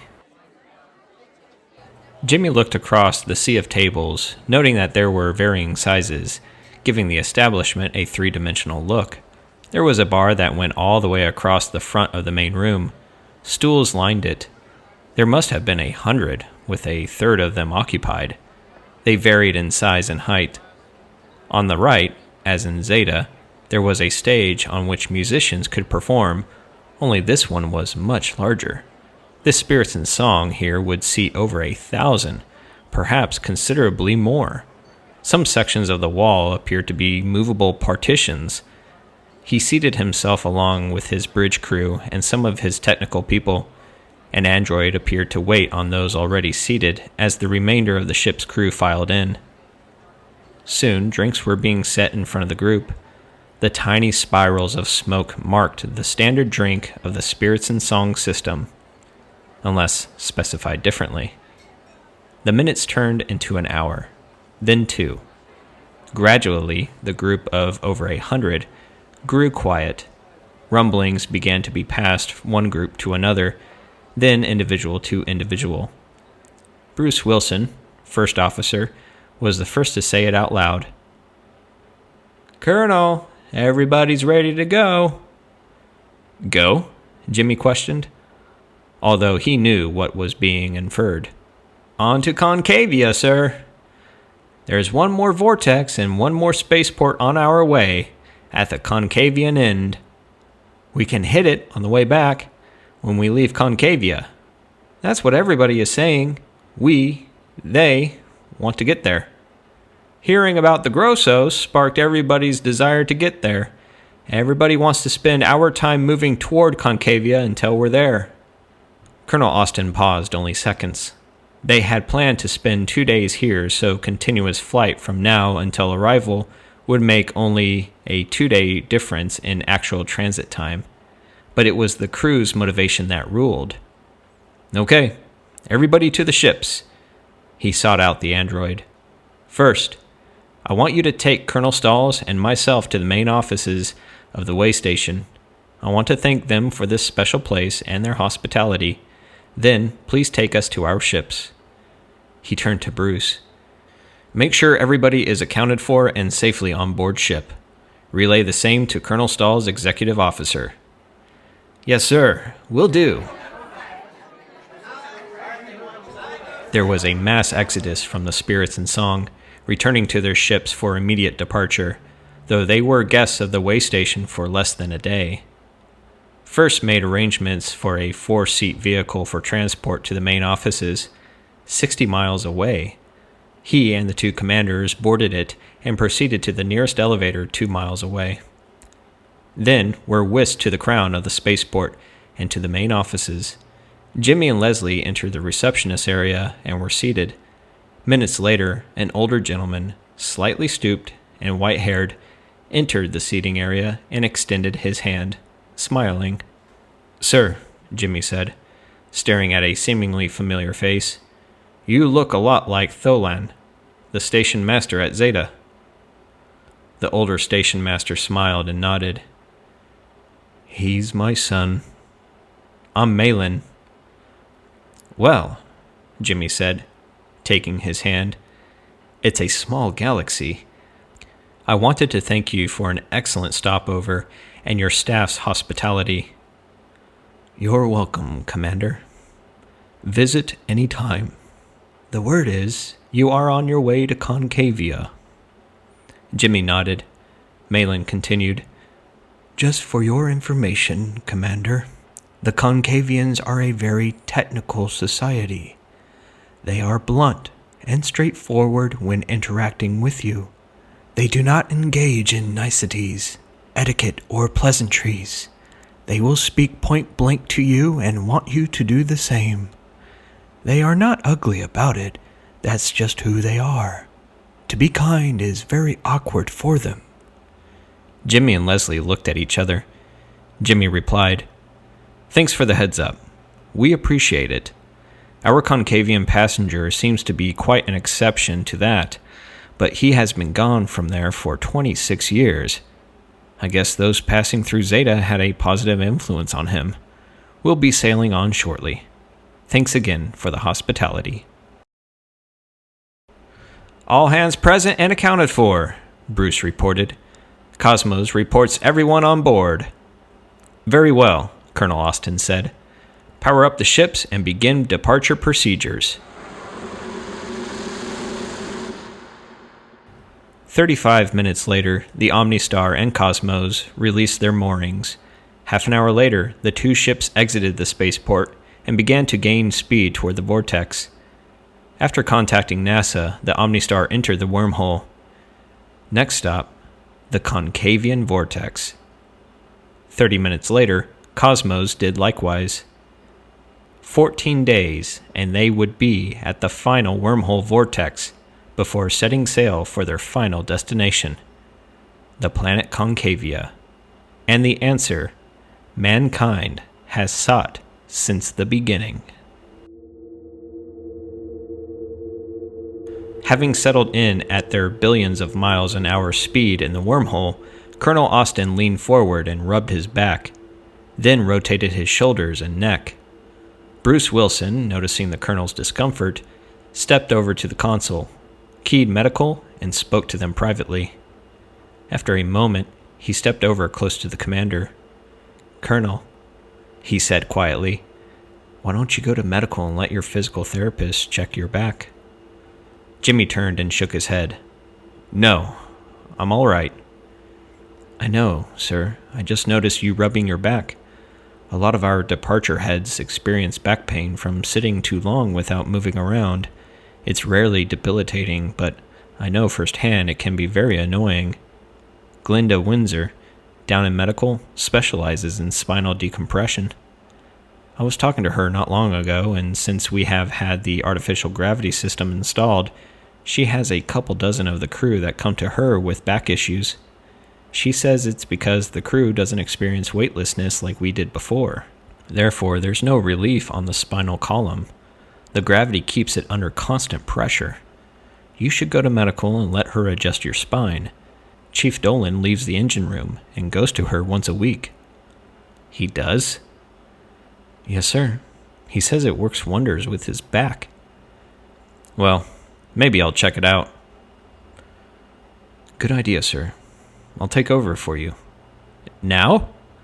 Yes, sir. She's waiting for you. Jimmy looked up at Bruce, who was smiling disarmingly. Jimmy got up and headed for medical and therapist Windsor. When he walked into the medical department, Glinda was waiting. She handed the colonel a medical gown and pointed at the small dressing room. Remove your jumpsuit and put on this gown, then lie down on the examining table, face down. There's nothing wrong with me, Jimmy said, as if the therapist hadn't heard that before. I know, Colonel. I reviewed your medical record. You're a lucky man. You have enjoyed exceptionally good health. I want to decompress your spine to allow good circulation between your vertebrae. We have had quite a few cases, more than usual, of back pain since artificial gravity was installed on the OmniStar. Jimmy changed into the medical gown and laid down on the examining table. The therapist opened the gown down to his waist, then began examining his vertebrae, one at a time, pushing each one from side to side, then exerting straight-on pressure. She employed some type of device that vibrated the vertebrae individually, then she adjusted him again. With the restored circulation, Jimmy experienced a feeling of euphoria. How's that? The therapist inquired. I don't believe it, Jimmy confessed, sitting up on the examining table and twisting and rotating his shoulders. My back feels great. Colonel, I want you here once a week. Yes, ma'am.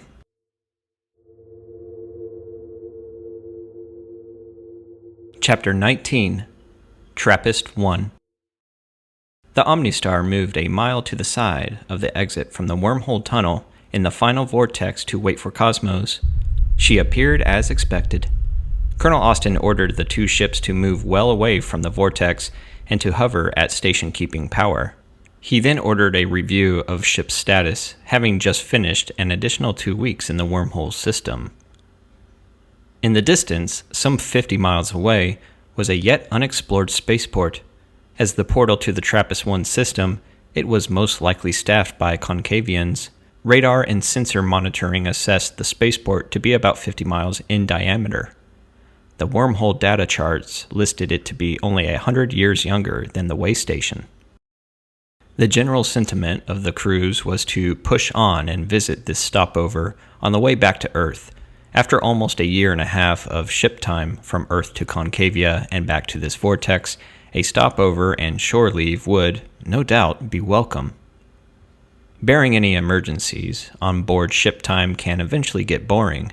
The crew facilities included restaurant-looking dining halls, a large library, several gyms full of the latest exercise equipment, a modern-style coffee shop, a ply named Higher Grounds, 2 movie theaters, and multiple lounges for sitting and talking or just watching the star systems go by.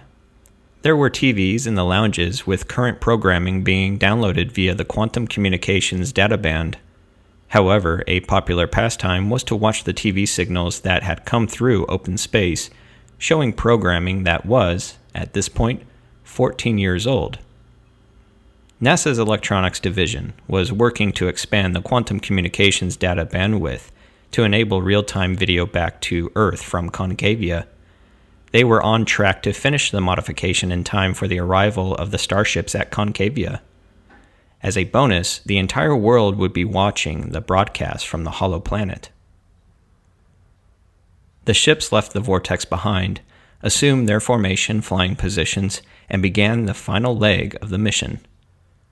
Now, the longest leg of the journey, time-wise, was underway. The total time in the wormhole system, counting the stops, was 45 days. This stint would be just under a year.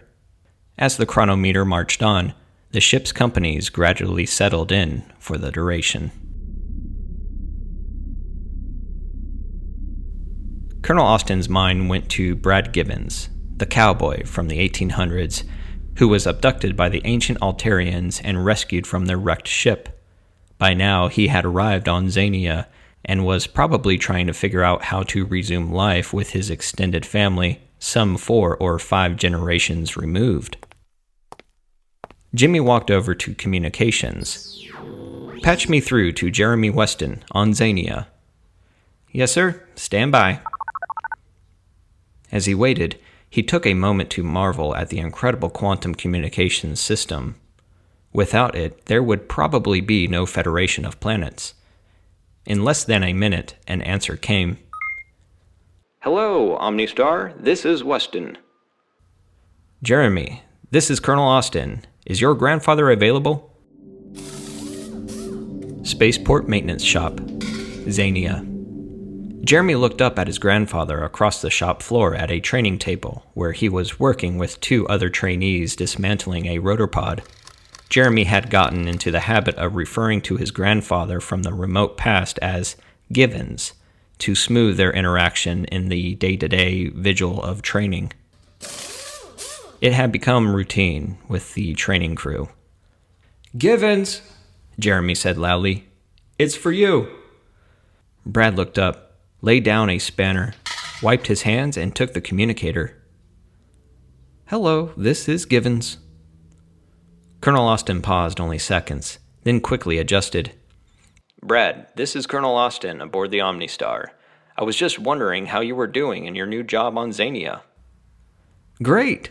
I'm just getting started with the training, but just great."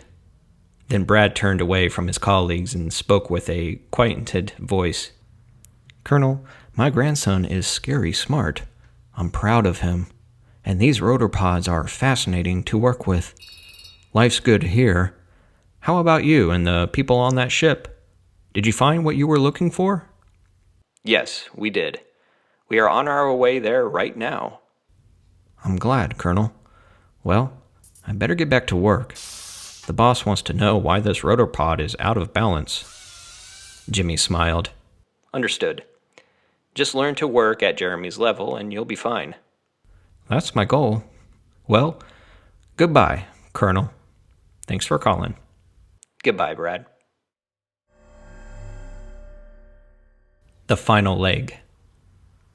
Colonel Austin's mind left Zania and returned to the quest. Small group planning meetings were happening almost daily on both ships.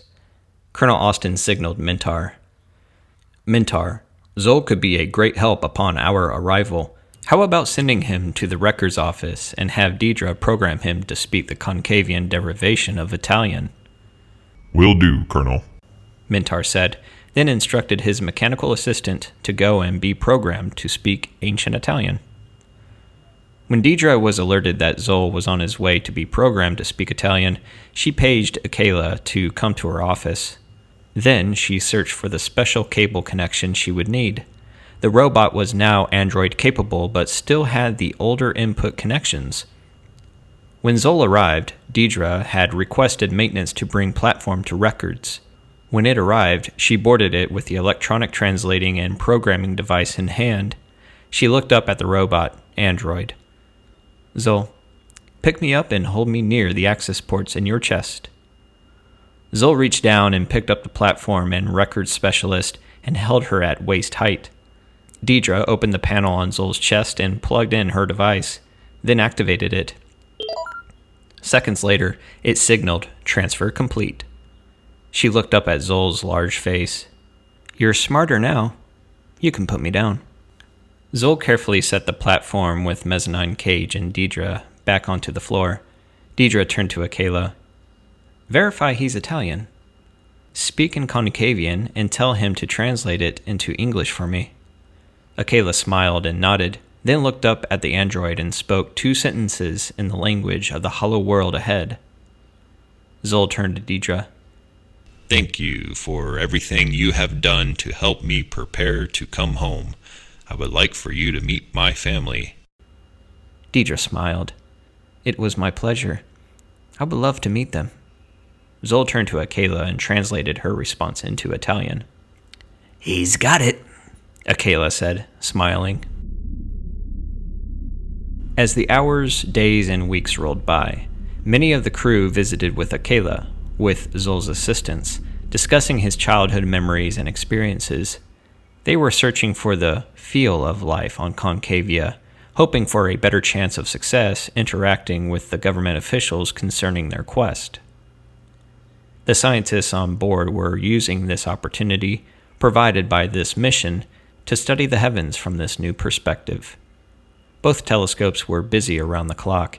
It was planned that on the declaration phase of the last leg of their approach to TRAPPIST-1, that the aft telescope of the Omnistar, which would be forward-facing during that phase, would be trained on Concavia's star to wait for the 7 planets to be close enough for detailed viewing.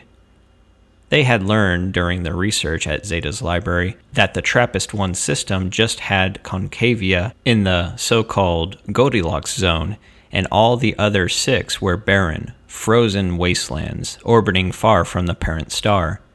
The outermost planets in the system were near a half light year from TRAPPIST-1.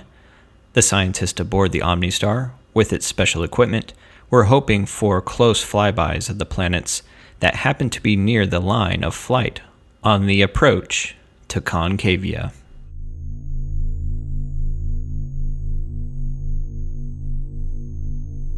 Chapter 20. The Star System. The pin dot of light appeared in every monitor on the Omnistar and Cosmos. All eyes of the crews were locked on it, watching it slowly brighten.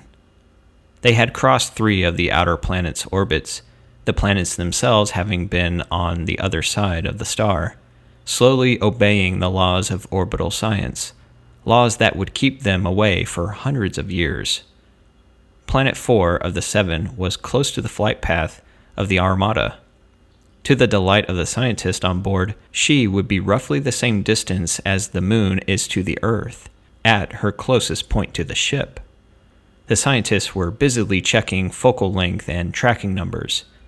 Navigation reported that there was a sensor array on Concavia that was monitoring their approach to the TRAPPIST-1 system.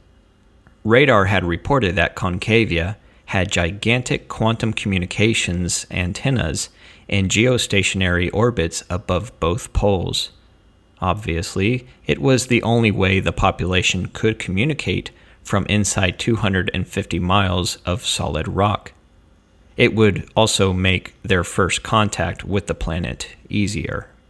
Colonel Austin addressed the bridge. Okay, they know we are here. How long until arrival?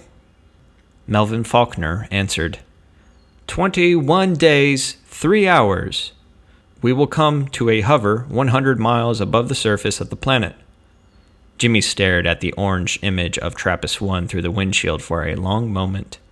Though it was a cooler star, a dwarf, proximity had now made it the brightest in the windshield.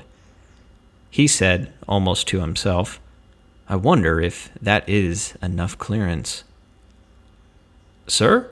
Melvin asked. 100 miles. This planet has a mean diameter of 12,000 miles. We know the surface is a sanctuary for insects which grow prolifically, and the sky is filled with huge life forms, the Grossos. I'm wondering just how far above the planet the atmosphere extends. That's a good point, Colonel, Melvin said. The planet does have dual atmospheres.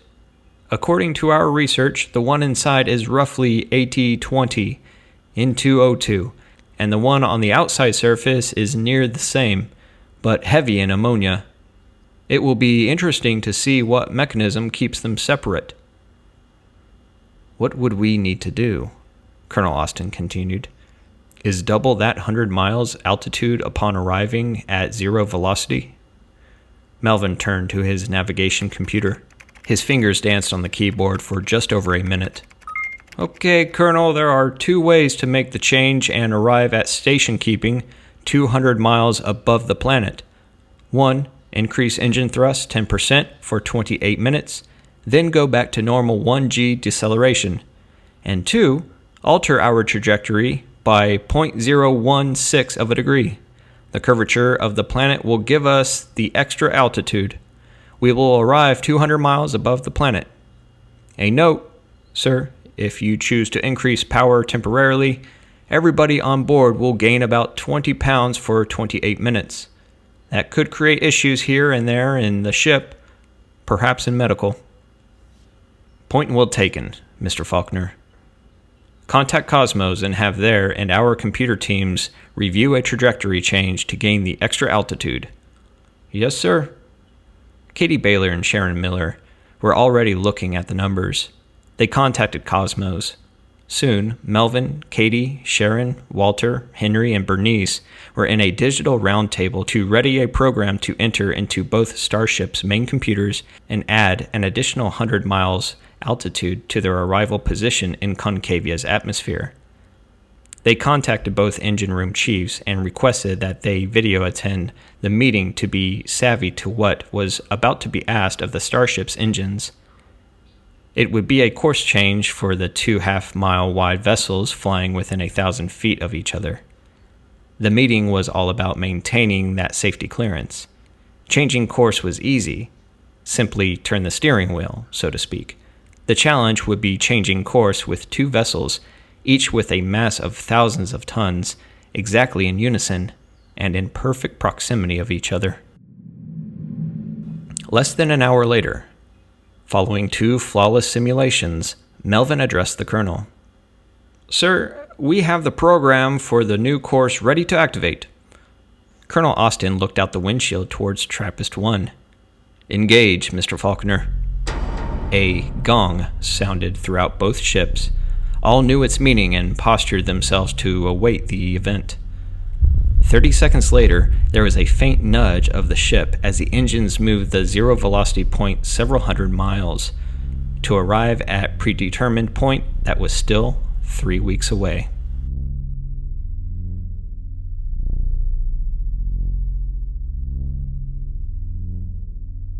Chapter 21.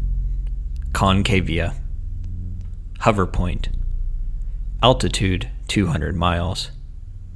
Upon arrival at the hover point, Colonel Austin keyed the intercom. Navigation. Unlink the computers to allow both ships to maneuver separately. Communications. Establish a permanent intercom link between the Omnistar and Cosmos for the duration of our visit here at Concavia. I want everyone informed as the events occur, whatever they may be. When you finish that, start working on the quantum video link to NASA. They can relay to the White House and whoever else they want to watch the historic moment when we finally meet the Concavians. Also engineer a link to Xenia headquarters. Everyone needs to be in the loop. This is what every human on Earth has been waiting for. Yes, sir. Will do. Mintar looked at Jimmy. And Xanians, too. Yes, my friend, we are all in this together. Everyone needs to see Concavia and witness our interaction with the ones who can finally answer life's basic question. Where did we come from? Mintar hesitated. I just hope we are all ready for the answer. Jimmy nodded reflectively. After a moment, he keyed the mic again. Cosmos, monitor this comm link continuously until further notice. Quantum video and audio links to Earth and Xenia are being established now. Roger, Colonel. Having overseen the initial setup for their arrival, Jimmy walked to the massive windshield and joined the bulk of the bridge crew, gathered to see firsthand this strange world. He stepped over and looked down at Akela, who was staring in amazement and pointing as he narrated for those standing nearby. Akela's command of English had continued to improve, and he was describing the planet below to all who would listen. Finally, he sensed that Jimmy was observing him. He looked up and smiled. "Home," he said. Jimmy smiled back. "Yes, I know what it's like to go home. Let's just hope your government officials are a forgiving lot." What will you do first if they say yes? Akela thought for a moment. My family, they have no clue I am here. My exile punishment prevented me from communicating with them. My wife, my children, my children are all on their own by now. I want to see them first. My wife is a strong mate. She would have never given up on me returning. Then I want to eat some fresh Zuntalipan. My wife makes the best on the planet. Zuntalipan? Colonel, it is the best stuff you'll ever put in your mouth.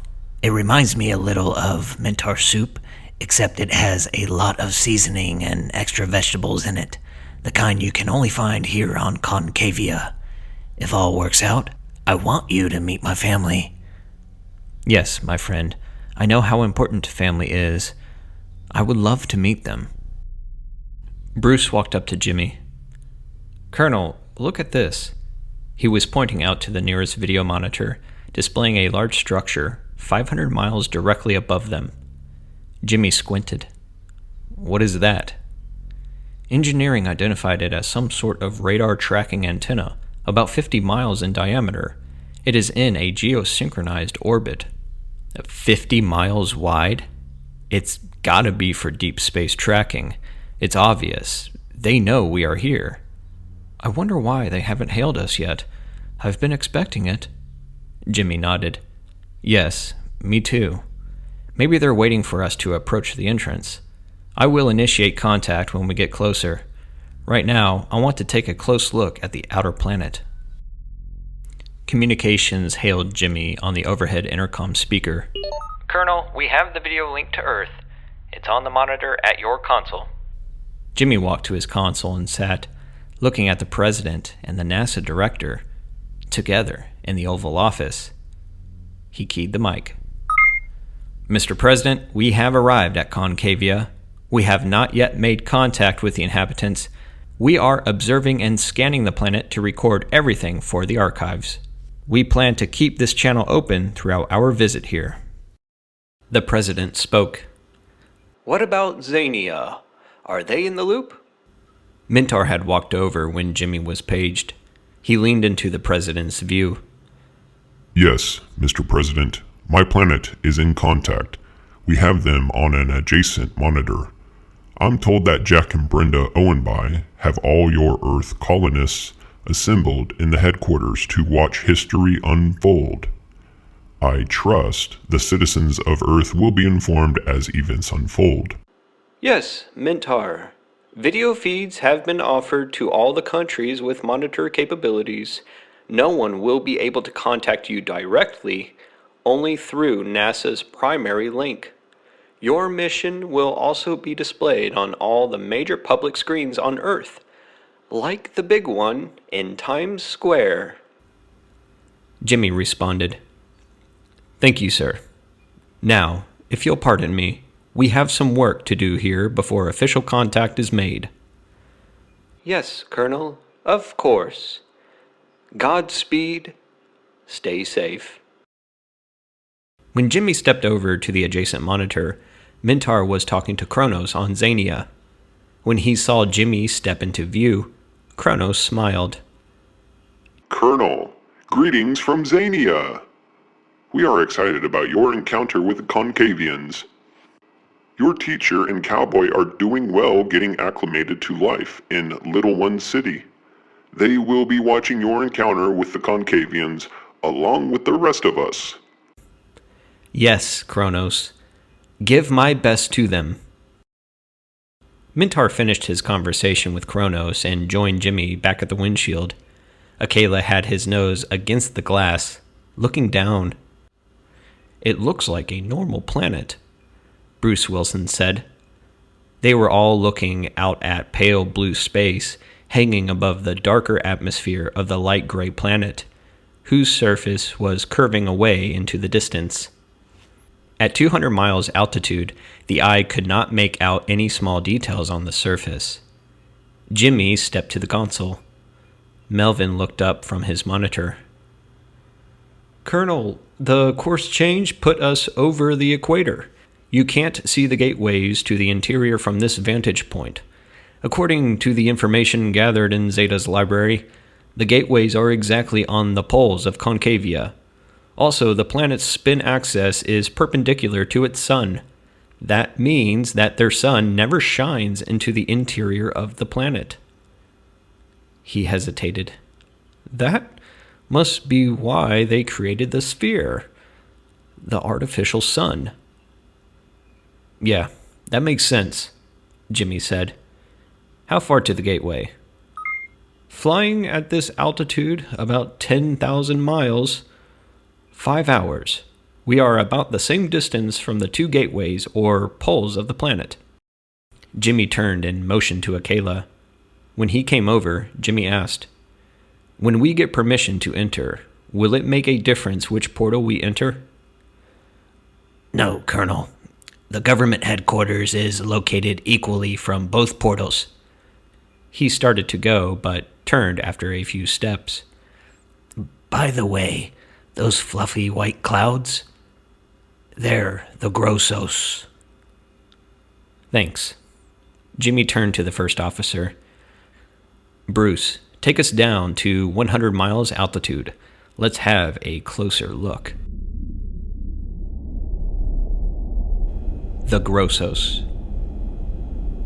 All eyes on both ships were looking down on the planet's surface. It seemed to be alive. Earth and Xania were also watching. The giant sky whales, although their size unable to be appreciated at this altitude, were lazily bobbing up and down in the atmosphere. The scene seemed animated. Colonel Austin looked over at Akela, standing at the windshield staring at his home. "Mr. Antonio." "Yes, sir," Akela said, turning to face the commander. "I'm sure the Concavians know we are here. How would they feel about us flying among the Grossos and imaging them for our scientists aboard and those back home, as well as all the people of Earth?" "They would expect it, Commander. It's a common practice." Apparently, they are not worried about foul play, someone trying to steal one of them or something. No, sir. The size of the Grossos protects them. Many of them are over a mile in diameter. A few are almost 2 miles across. There was one incident long ago where a larger ship came and tried to capture one of the babies about 200 feet wide. The Concavian government sent out 2 fighters. The ship broke off, apologized, and left. "Who was it?" Jimmy asked. "I don't know," Akela responded. "The government sealed the record of the incident. They must have made some kind of deal with that planet. Talk circulated around the communities that the Concavians received some serious compensation to downplay the event." The Cosmos intercom keyed in. "Colonel Austin, shall we descend further?" Colonel Stahl said. "I'm curious about these animals, floating animals, no less, like hot air balloons back on Earth." Colonel Austin gave Leslie's suggestion the nod, and Sheldon Darcy, pilot Omnistar, and Dave Walters, pilot Cosmos, began to descend, flying abreast of each other.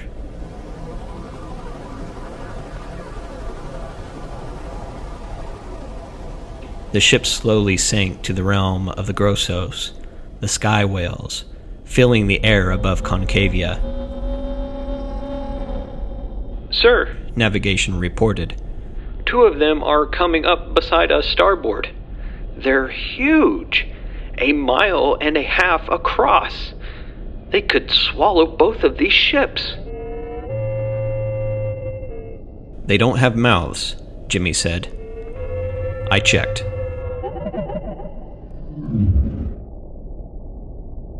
Momentarily, the ship was filled with a very low-pitched musical note that was held for minutes. Then it changed to a higher pitch. then back down.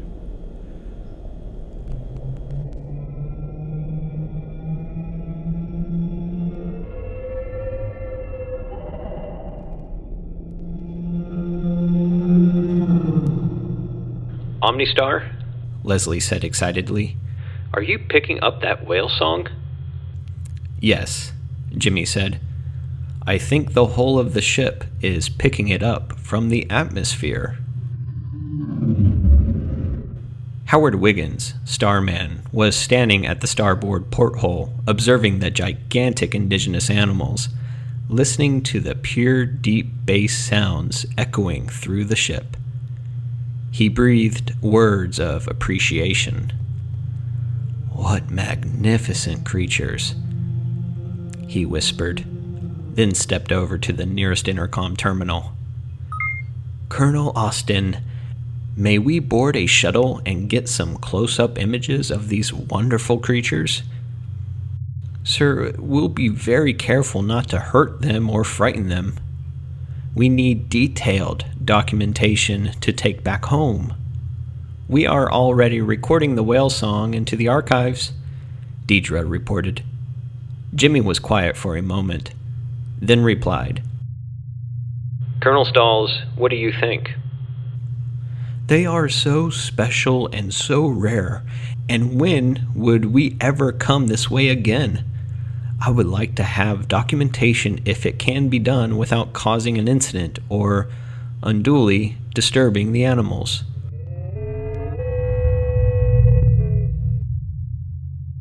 We'll be very careful, Howard interjected. Commander, Akela said, I'd like to go with them. It's been a long time since I've seen the Grossos up close. I can point out some things for the scientists.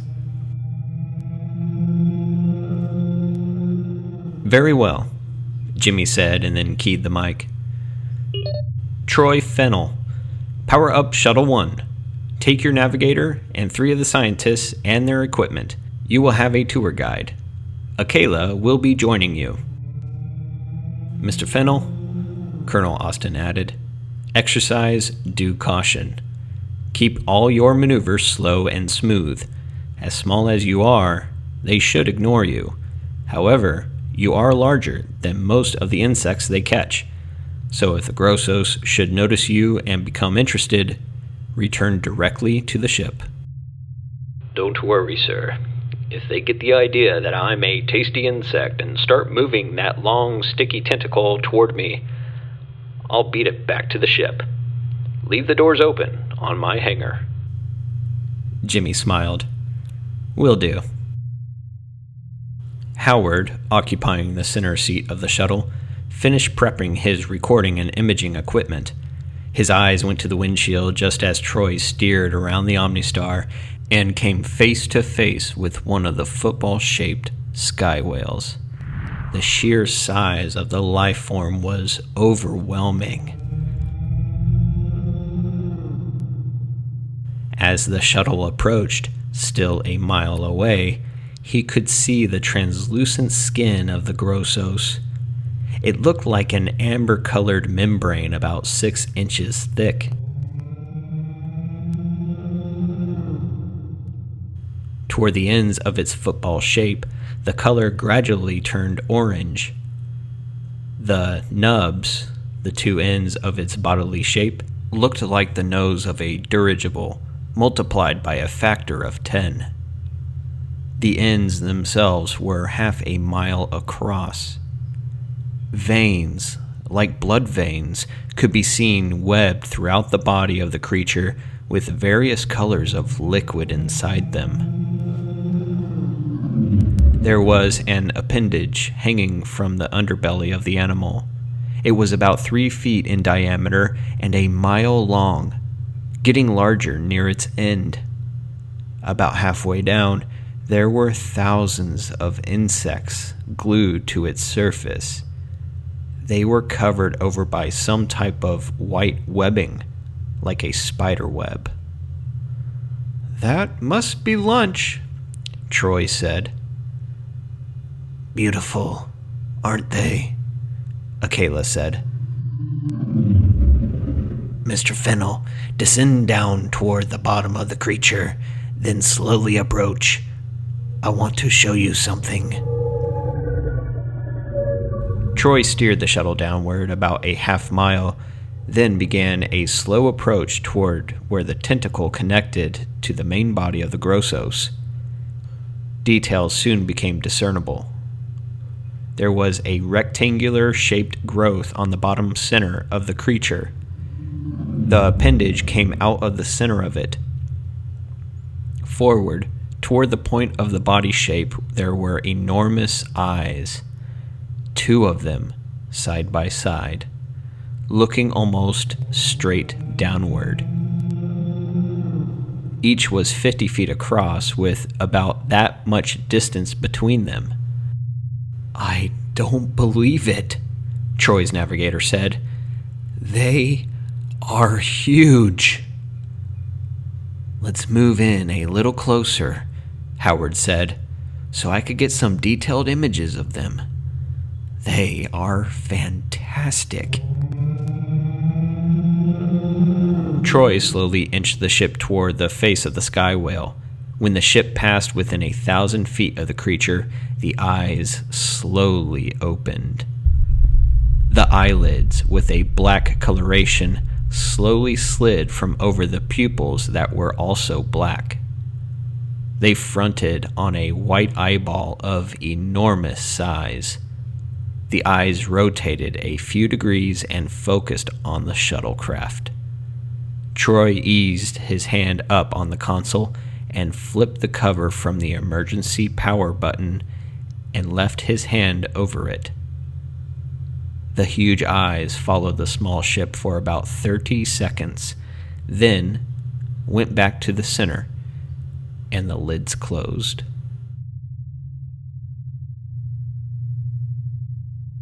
Troy started breathing again and closed the cover of the emergency control. "Colonel," he reported, "this whale opened its eyes, enormous eyes, and looked at us for a few seconds, and then apparently went back to sleep." Back to sleep? Good. I think I know why. I'll bet these things judged their altitude by the magnetic lines of the planet, and your ship has a strong magnetic signature. Its system probably picked up your unusual signature, and it took a look. Fortunately, that was all. "Colonel," Howard interjected, "the eyes have a blank look about them. These creatures are not sentient. There's a large number of them below us, maybe 1,000 feet lower in the atmosphere. Could we descend and image them?" Go ahead, shuttlecraft. We'll follow you. Stay alert. Troy began a slow descent. In viewing the sky full of the creatures, there seemed to be 3 groups of the sky whales at 3 distinct levels. At the higher level, there were many of all sizes. They seemed to be sleeping and feeding at the same time. At the middle level, the creatures had their appendage rolled up against their underbelly and were lazily rocking end to end of their oblong football shape. At the lowest level, where the appendage was laying on the ground among the insects, there seemed to be the numbers about equal to those at the highest level.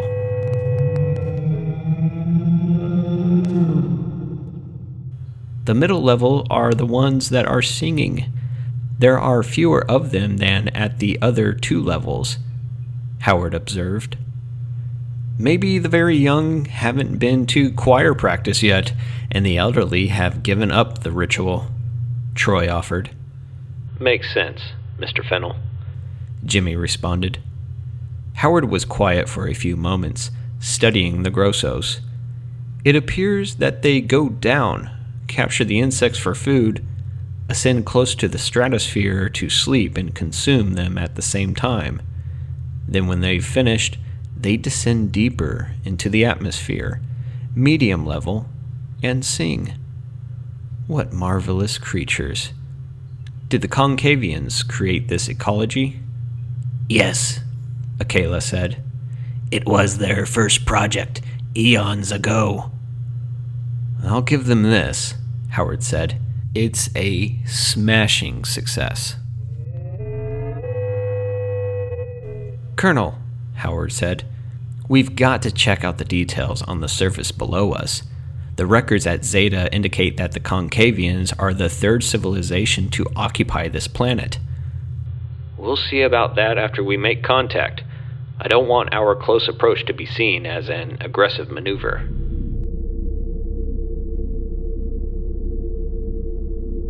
Chapter 22. Contact. Jimmy keyed the mic. Cosmos, follow us to the portal, and we'll make contact. Roger. Both ships ascended to just above the middle level of the Grossos and flew in the direction of what they determined to be the North Pole, and the opening to the interior of the planet. With all cameras pointed at the surface, they were able to see some obvious signs of Concavia's history. The Zeta files had revealed that throughout many millennia, other civilizations had occupied Concavia for undetermined lengths of time and then abandoned it. The cameras were now recording evidence of previous occupations. Remnants of severely deteriorated cities and infrastructure, roads and bridges were obvious. All were either overgrown by vegetation or covered by a thick layer of insects. 3 hours into the flight toward the portal, Jimmy looked over. Bruce, increase altitude back to 200 miles and bring us to a hover when we get over the opening. We will attempt contact there. Roger, sir. I'll coordinate with Cosmos. Starting about 500 miles out from the portal, the cameras were capturing the changing landscape and the changing sky. The Grossos became fewer and fewer. The planet's outer surface slowly became almost totally devoid of the big insects. The surface gradually transformed into a cold, lightly snow-covered landscape. Finally, the Omnistar and Cosmos were side by side, facing the 500-mile wide opening into the unique hollow world. Colonel Austin paused, looked around the bridge, and then keyed the radio. Planet Concavia. This is the starship Omnistar. Come in, please. There was a pause. Both ships were silent in anticipation. Jimmy was about to key the radio again when it came alive. Omnistar, you are speaking English, an Earth language. Yes, both starships, the Omnistar and Cosmos, are from Earth.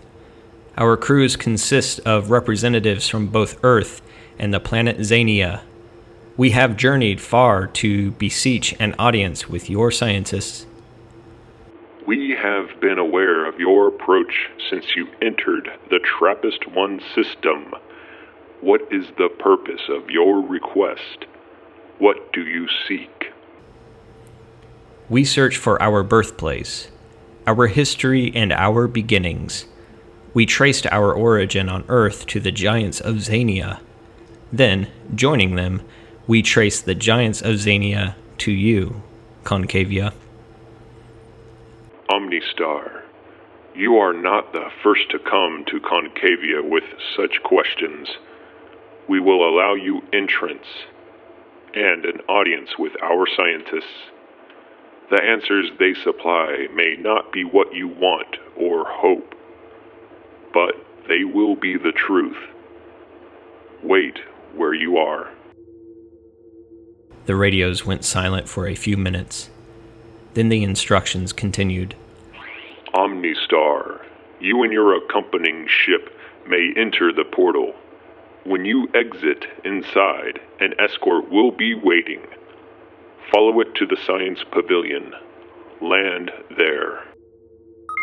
Acknowledged, Colonel Austin responded, deliberately maintaining few words in his communications, as per the advice from the way station. Chapter 23. the Hollow World. The massive ship smoothly began the descent into the portal. They entered within a mile of the side wall of the tunnel. The difference was obvious, going from the brightest of the Concavian sky into the darker reaches of the portal. The movement of their ships began to activate motion detectors embedded in the walls, turning on huge floodlights to light their way. The two pilots spotted the gaseous curtain dead ahead, sealing the interior of this world with its atmosphere, from the harsh outside world belonging to the insects and their regulators, the Grossos. From 1,000 miles away, the curtain of gas would appear to be a giant milky eye of the planet, or a lake some 500 miles across and perfectly round, surrounded by a white barrier of encrusted ice and snow, a no-man's land between the insect world and the hollow world. It looked the same as the gates at the spaceports. Jimmy marveled at the incredible technology of the Concavians to construct such a gateway across a span of 500 miles. Members of the crew were crowded around every window, porthole, and view monitor as the Omnistar and Cosmos cruised the final 100 miles inside the portal. Akela stood with eyes glued to the windshield. Soon, everyone could see that the walls were covered in a green growth of some kind, sprinkled with reds, yellows, and purples. The colorful blossoms seemed to be tacking the green growth to the walls.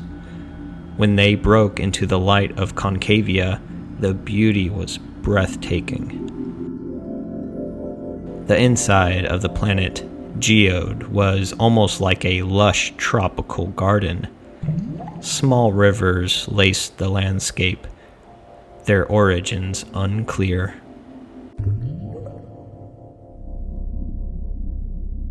The metal sphere, hanging 5,000 miles away in the center of Concavian's inner space, projected a bright glow, lighting up the surface below. Sensors on the ships detected no harmful UV rays from the artificial sun. Its light was gentle and warm to the surface of the ships.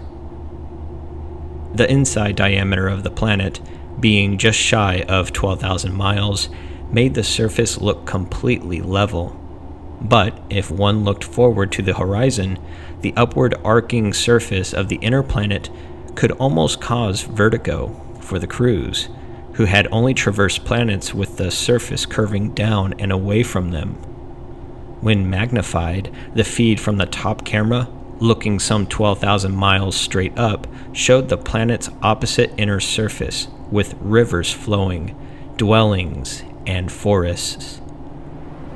Depending on the orientation of one's mind, it seemed that the water in the rivers, millions of tons, could come crashing down on them at any time. But the spin of the planet kept it all in place. The down-facing cameras brought into view the nearest town to the opening over 100 miles below. Marble-looking columns and white spires dominated the small town.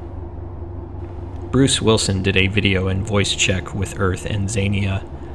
Both were still in good contact. He was impressed with the quantum antennas the Concavians had placed in space above the openings to their planet. Shortly, a female voice from the radio alerted Jimmy.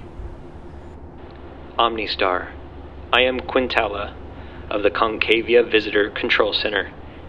You will see my shuttle off to your right front.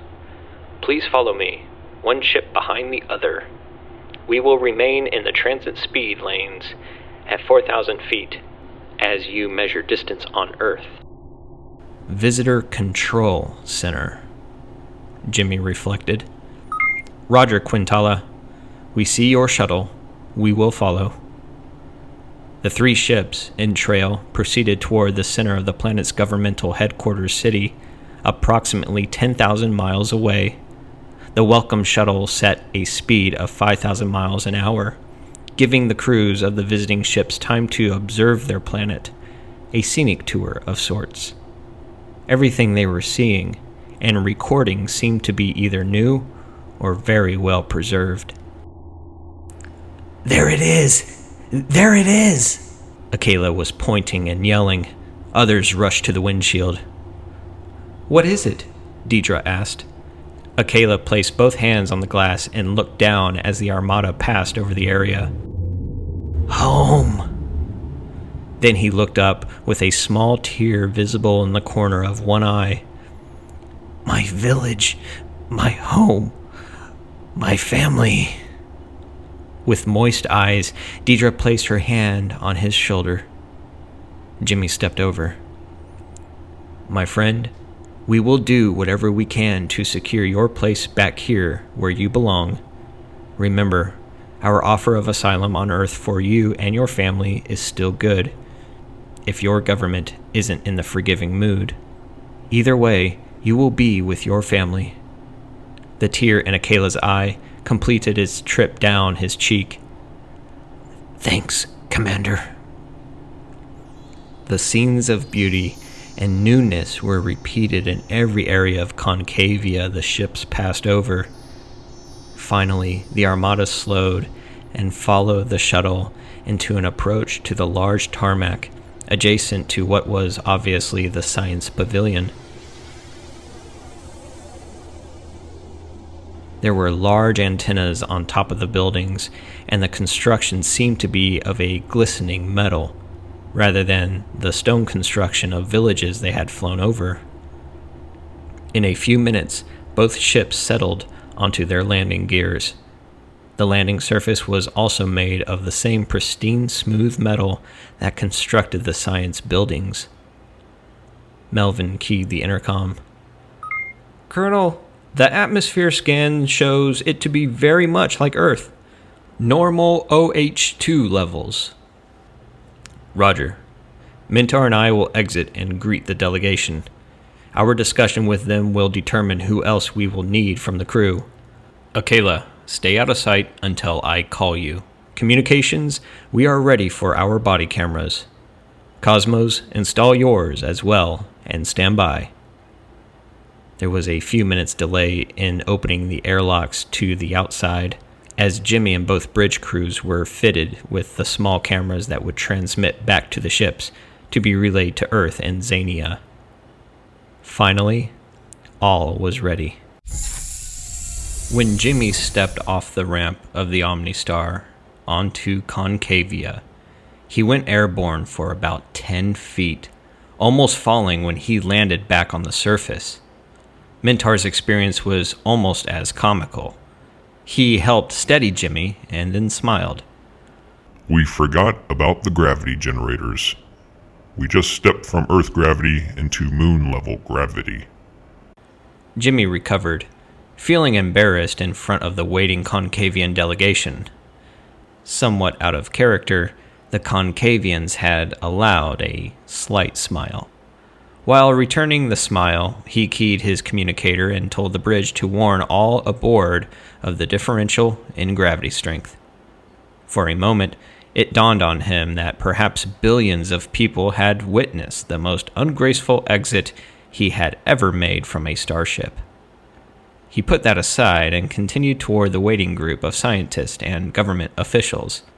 They were all diminutive in stature, like Akela. Mintar and Jimmy stopped a few feet from the waiting group.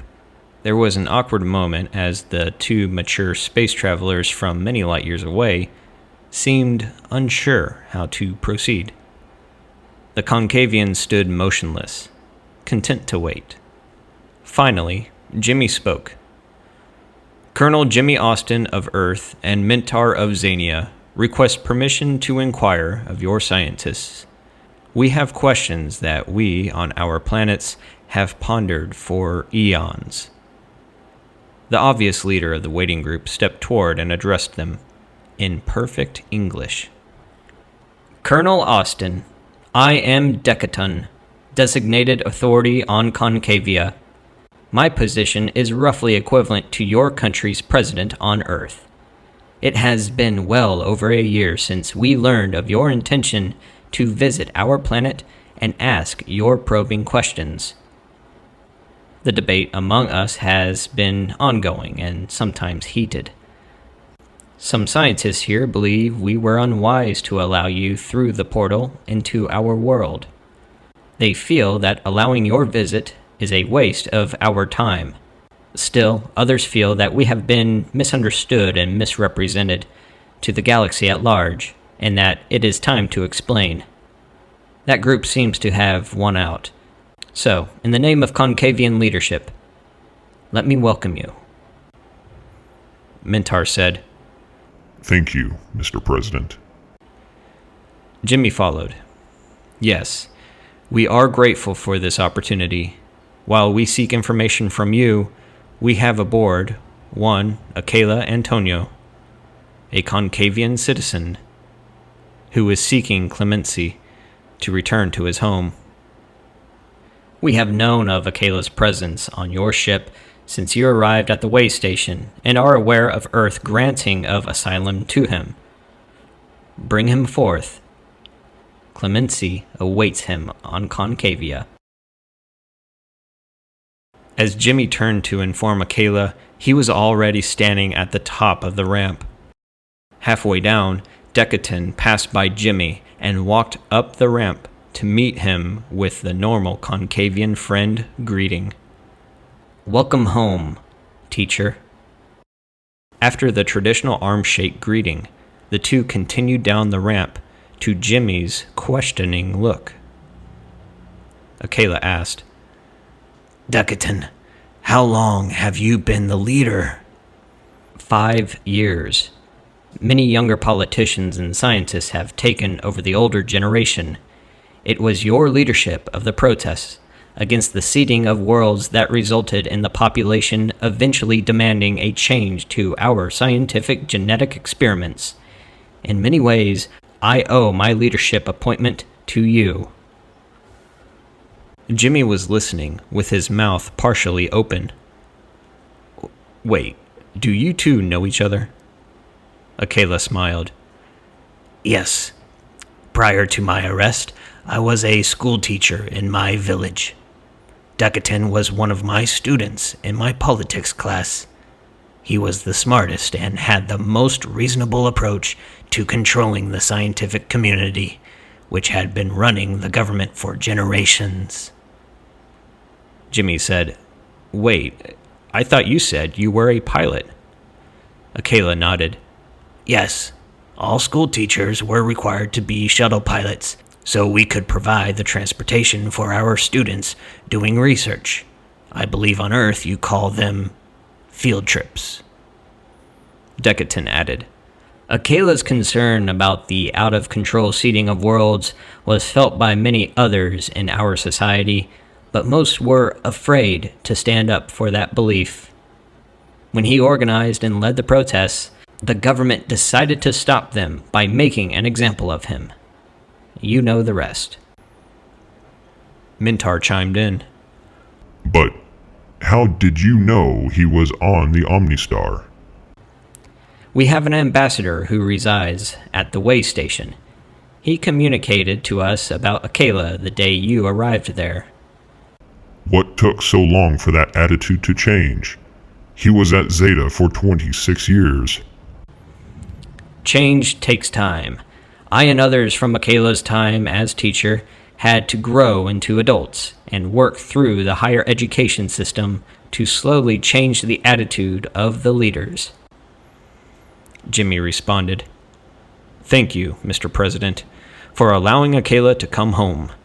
We have on board something that belongs to you. We would like to return it. What is it? Jimmy gave the order, and Zol and 4 Xanians appeared, carried the Moai down the ramp, and stood it up on the tarmac. The dignitaries and scientists gathered around the patterned statue, examining it. You found this? On Earth? Mintar nodded. It was in some ancient, abandoned ruins in the mountains on Earth. Earth's scientists now suspect it was part of a failed experiment. They just don't know what. Decaton was smiling. "This," he said, "is the answer we have been seeking." He turned to a scientist in his group and spoke in a dialect that even Akela did not understand. The group nodded and turned toward the large science building. The leader turned back. "All aboard your vessels may disembark at their leisure. We have prepared some welcome refreshments for all of you. You and any of your crew you desire may come with me to the Science Pavilion for an explanation. Also, we will address the questions you have for us. I hope you will not find the answers disappointing." He turned toward the building. Akela said, "Wait, what about my family? When can I go home?" Decaton pointed toward the building. "See that citizen holding the door open for us? That's your son, Galen. Your wife and daughter are waiting inside." Akela's eyes welled up with tears. He embraced Decaton. "Welcome home, my friend." The whole group, including many of the crew who had disembarked, filled into the huge science building with 50-foot ceilings occupying over 50,000 square feet of space. There was already a celebration of sorts underway. Akela had a protracted and emotional reunion with his family. Jimmy bent down to receive a hug from Akela's wife, who tearfully thanked him for bringing him home.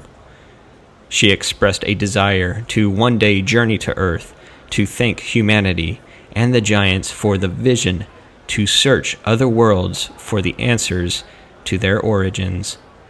Jimmy assured her that she and Akela would be most welcome on Earth anytime. After a short time, Decaton called for the group to follow him to the Concavian archives. The head scientist led the way to where there were rooms and hallways filled with artifacts and depictions of hundreds of worlds from across the galaxy. They proceeded to an inner set of double doors. Inside the large semicircle room was a series of different statues mounted on pedestals. Everyone stepped forward to survey the displays. They were all different depictions of beings carved in stone. Decaton explained, "These statues are master patterns of sentient beings on seeded planets."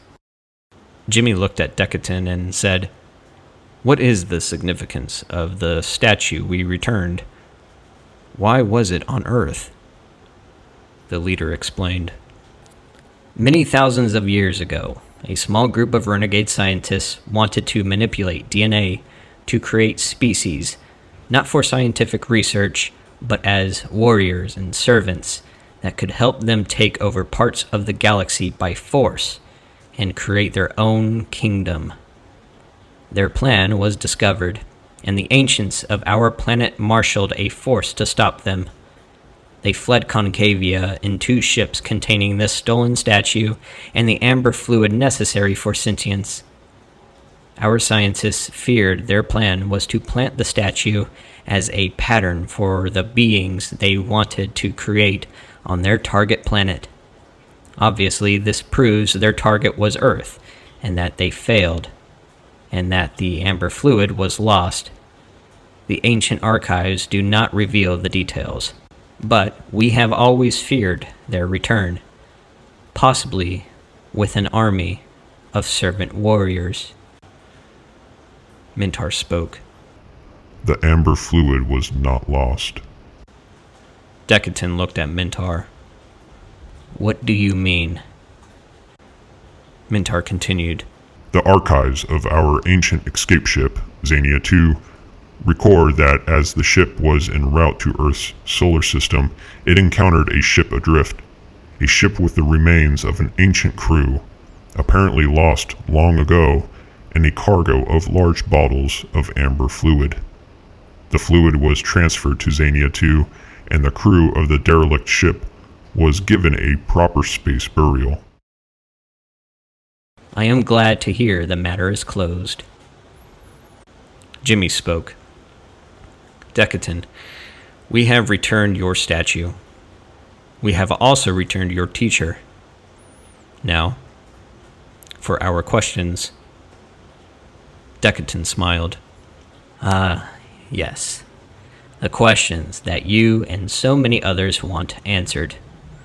Although I know what they are, you may ask them now. Jimmy looked at Mintar. It dawned on both of them that they had never decided in detail how to verbalize the questions that all of their species had been asking for eons. When neither of them responded immediately, Katie Baylor spoke up. Your scientists have been manipulating DNA and designing species for eons, right? Yes. Unfortunately, they did.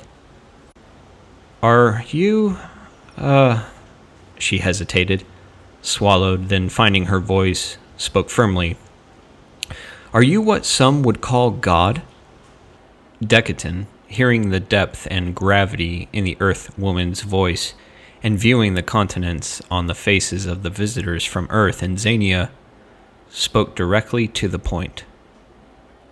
We have gotten that question many times. The answer is no. We manipulated, but we have never created. We do not have the ability to create. Jimmy leaned forward a little. Then who did? Where did life come from? Where did we come from? Decaton measured his words. We don't know. All we know is that the universe brings forth life. Life of many kinds. Life in many places. We find it everywhere. There may have been a beginning, a time from lifelessness to life, but in our experience, we cannot know that.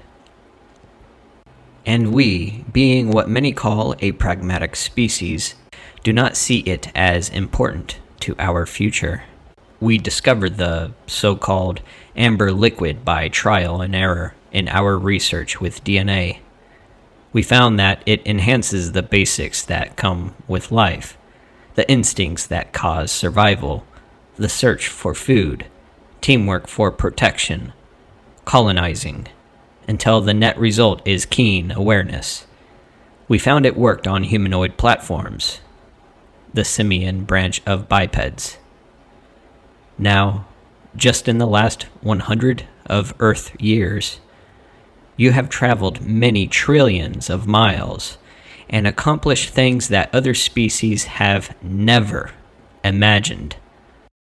You think that knowing your beginning will direct you towards some future destiny, but the fact that your quest brought you to our hollow world in less than 100 years is incredible. Other species have taken thousands of years to darken our door.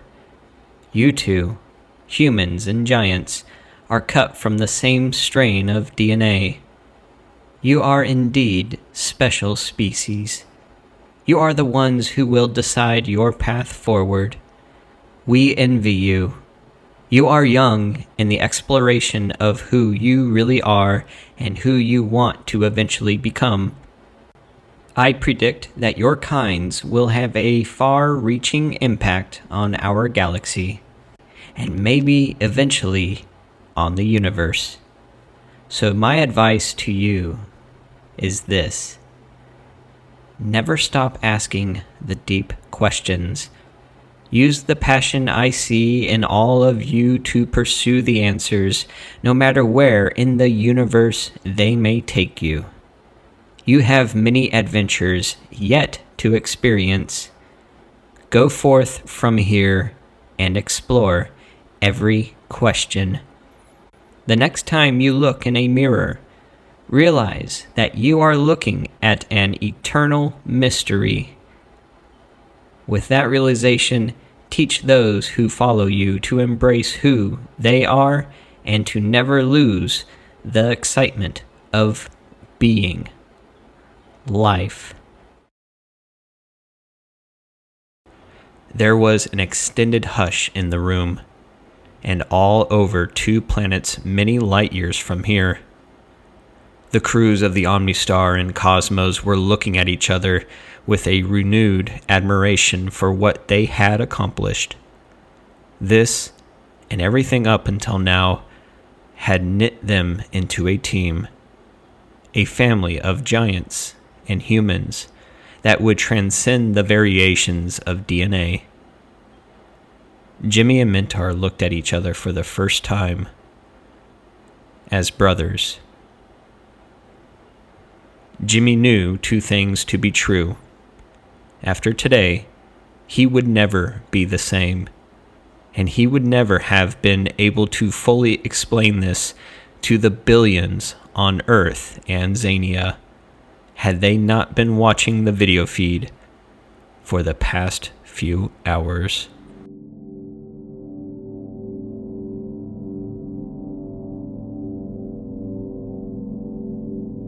Chapter 24. Home. The quantum video feeds to Earth and Xenia had both planets in a state of continuous celebration. While many question marks remained, the basic answers to life's pressing questions had been answered. The NASA television channel was rebroadcasting the events around the Earth 24/7. On Xenia, engineers quickly electronically connected view panels across the planet, creating Xenia's first television network. As the new headmaster of the Earth Colony School on Xenia, Lila Owenby used many of the video clips to teach the understanding and tolerance of other species and cultures. Jack and Brenda were beaming with pride at the maturity of their grown-up granddaughter. The Concavian government held a conference with all officials and scientists to establish in writing an agreement that they would adhere to interstellar principles of respect for other species and non-interference in the cultures of others. In a show of support and appreciation, Jimmy and Mintar signed the document as witnesses to the agreement.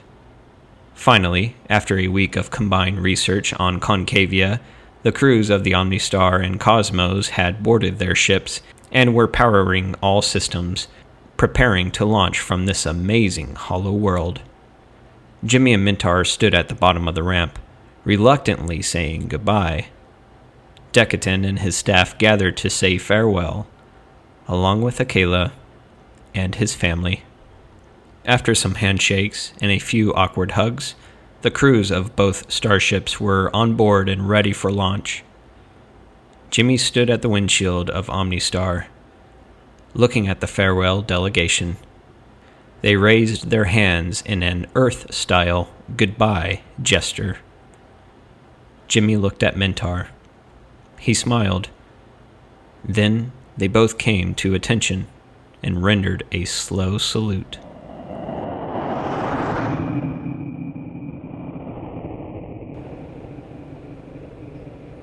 A year and a half later. Home again. The Omnistar and Cosmos exited the wormhole vortex into the solar system. The long trip home to Earth had been spent by each crew member in preparation for what would happen next in their lives and careers. The experienced crews would be sought after by NASA to provide expert advice in their areas of experience as the fleet of starships continued to grow. Mintar and Jimmy had spent many hours together, reminiscing about their adventures and the close calls and emergencies they had dealt with along the way. Because of them, member planets in the Federation had gained a new respect for the newest planets to join the organization. During one of their conversations, Mintar asked, So, will Earth continue to explore now that your initial purpose seems to have been met? Jimmy nodded. Yes. Once mankind has been given a taste of the unknown, he is difficult to satisfy. Don't be surprised if you see bigger, better, and faster ships than the Omnistar, hurling through the galaxy in the near future. Someday, who knows, maybe the first intergalactic mission may be a combined crew from Xenia and Earth. Mintar smiled. If I were younger, I'd like to be on that ship. Jimmy nodded. Yeah, me too. Then he asked, So, how will you occupy your time in retirement on Earth? Mintar paused and then smiled. Kronos is now an experienced leader of Xenia. His leadership and young ideas will move Xenia to new heights in the Federation community. I do not need to concern myself with my home planet, and my son will be on Earth soon. I will finally get to spend quality time with him. I petitioned NASA to enroll him in their next Starship training class. He will start as a navigator on the next ship Earth commissions. Jimmy smiled. I feel certain Minvar will make an outstanding navigator. Then, in a moment of seriousness, Mintar said, My friend, I require just one future promise from you. Anything, Mintar. Just name it. The giant hesitated. Jimmy, I'm 132. When I no longer breathe, promise that you will return me to my longest residence with my students who did not survive on the moon. I want my name added to the memorial plaque. Jimmy swallowed hard. He put his hand on the giant's huge arm. I promise. Mintar continued. And I am keeping Zol as my assistant until that time comes. Then I trust you will find a useful place for him. Jimmy nodded. Consider it done. 2 days later, Deidre entered the bridge and asked for Colonel Austin. He's on the engine deck, she was told. She took the elevator down and walked toward the maintenance chief's office. En route, she noticed the colonel a few yards down one of the side passageways. She turned and approached, noticing he had his hand on the casing of a rotopod. He smiled. Here, put your hand on the casing. Feel that? This amazing invention, developed in a garage decades ago, has taken us to the stars. Whatever comes next to replace it will never have the character and personality of these rotorpods. Deidre felt the slight vibration and heard the low hum of the amazing magnetic power source. Yes, she said. I can see how a commander could get attached to a machine like this. She paused. Sir, the reason I came looking for you is to ask for your approval for... Jimmy took his hand off the rotopod and smiled. Your request is approved. But, sir, how could you know that? That you have requested entry into the Starship Commander School? I heard, and I approve your request. You will make a fine commander someday. But, sir, I just wanted your endorsement. The final approval will have to come from the general who is the director of the Starship Command School. Still smiling, he said, Yes, I know. And I approve your request. Deidre stared at the colonel. You? You're the new director? Yes. After I transitioned command of the Omnistar to soon-to-be Colonel Bruce Wilson, I will be promoted to general and will assume the role as Director of Starship Commander Training. You will be a student in my first class. Her smile broadened. Sir, there could be no better Starship Commander to learn from. Then she thought, but what about flying into space? I know how much you love it, and you are the best commander I can imagine. Won't you miss it? Actually, no. I will still fly on all training missions, and I will be developing our wormhole training division. So, I will travel often to Zeta, and even back to Xania. I will also be an advisor to the construction company soon to be selected to build the future space station at the Kuiper Belt Vortex. Then he smiled broadly. But it is you and the future crop of commanders who will really stretch the legs of our fleet. I will be cheering you on as you explore worlds we have yet to even discover. He pointed to the wall of the Omnistar. There. Out there. There are incredible discoveries to be made. You, Commander, have an exciting life ahead of you. Back in the Zeta Library, do you remember that we found Malcor, the planet orbiting a red dwarf star? Yes, sir. Unless my timing is wrong, you will be one of the first officers assigned to be the number 2 on board the next ship to explore that unknown world. It is somehow connected to the pyramids of Giza. We just don't know how. I will be looking at you to unravel that mystery. Not long after that, I can see you commanding your own ship. Deidre took on a look of great respect for the commander who had brought her to this place in her life. She stepped back a few feet, came to attention, and saluted. Colonel Jimmy Austin smiled, came to attention, and returned the salute. Then he added a hug.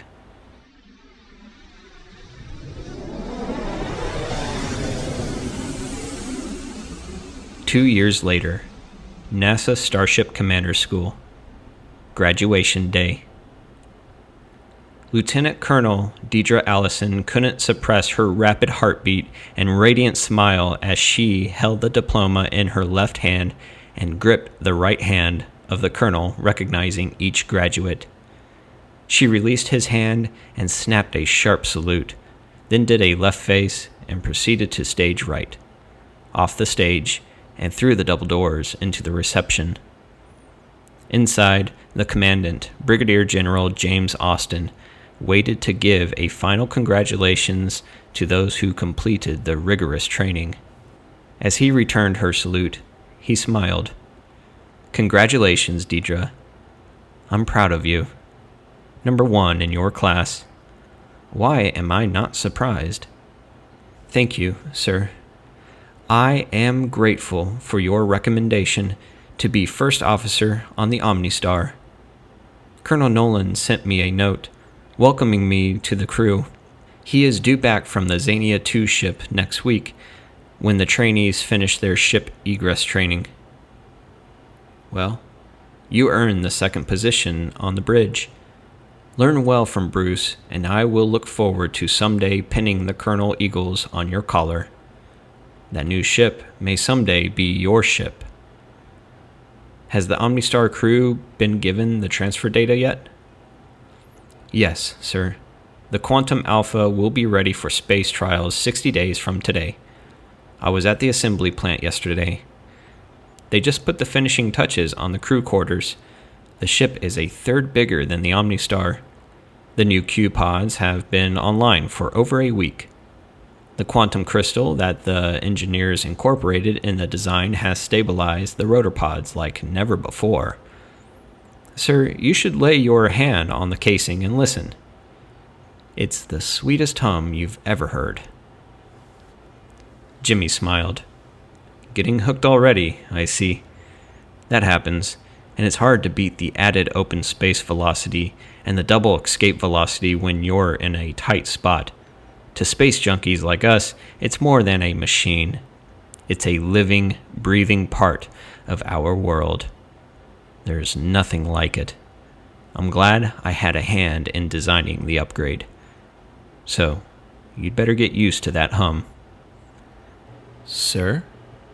NASA just made the decision that the Omnistar will be retrofitted with the Q-Pod upgrade, when she returns. During the upgrade, they will also install the new wattle cone. Not long after that, Discovery will also be upgraded. We traded Xenia a Q-pod upgrade for Starship Little One in exchange for the design blueprints for the new cone. Discovery will deliver the pods on its next trip to Xenia. Deidre smiled. Interplanetary bartering at its finest. Or, as our rescued cowboy would say, just a little horse trading. She laughed. That's great, sir. But I thought you designed the new cone. No, that was Kronos and his engineer team on Xenia. I just greased the wheels here to get it done in time for Quantum's Alpha's space trials. Well, I feel safer on the Omnistar knowing the wattle cone will create a shield twice as big as before. The wormhole system can't take us everywhere, so the almost double speed capability in open space the new upgrades provide will be very important to our space exploration. I can't wait to try them out. Jimmy smiled. Test them well. The universe is waiting. And the journey continues. About the authors. Sadly, Dan Holt, author of Underneath the Moon, books 1 through 6, passed away in 2019. He was a U.S. Army veteran, having served 3 years as a communications specialist in Germany.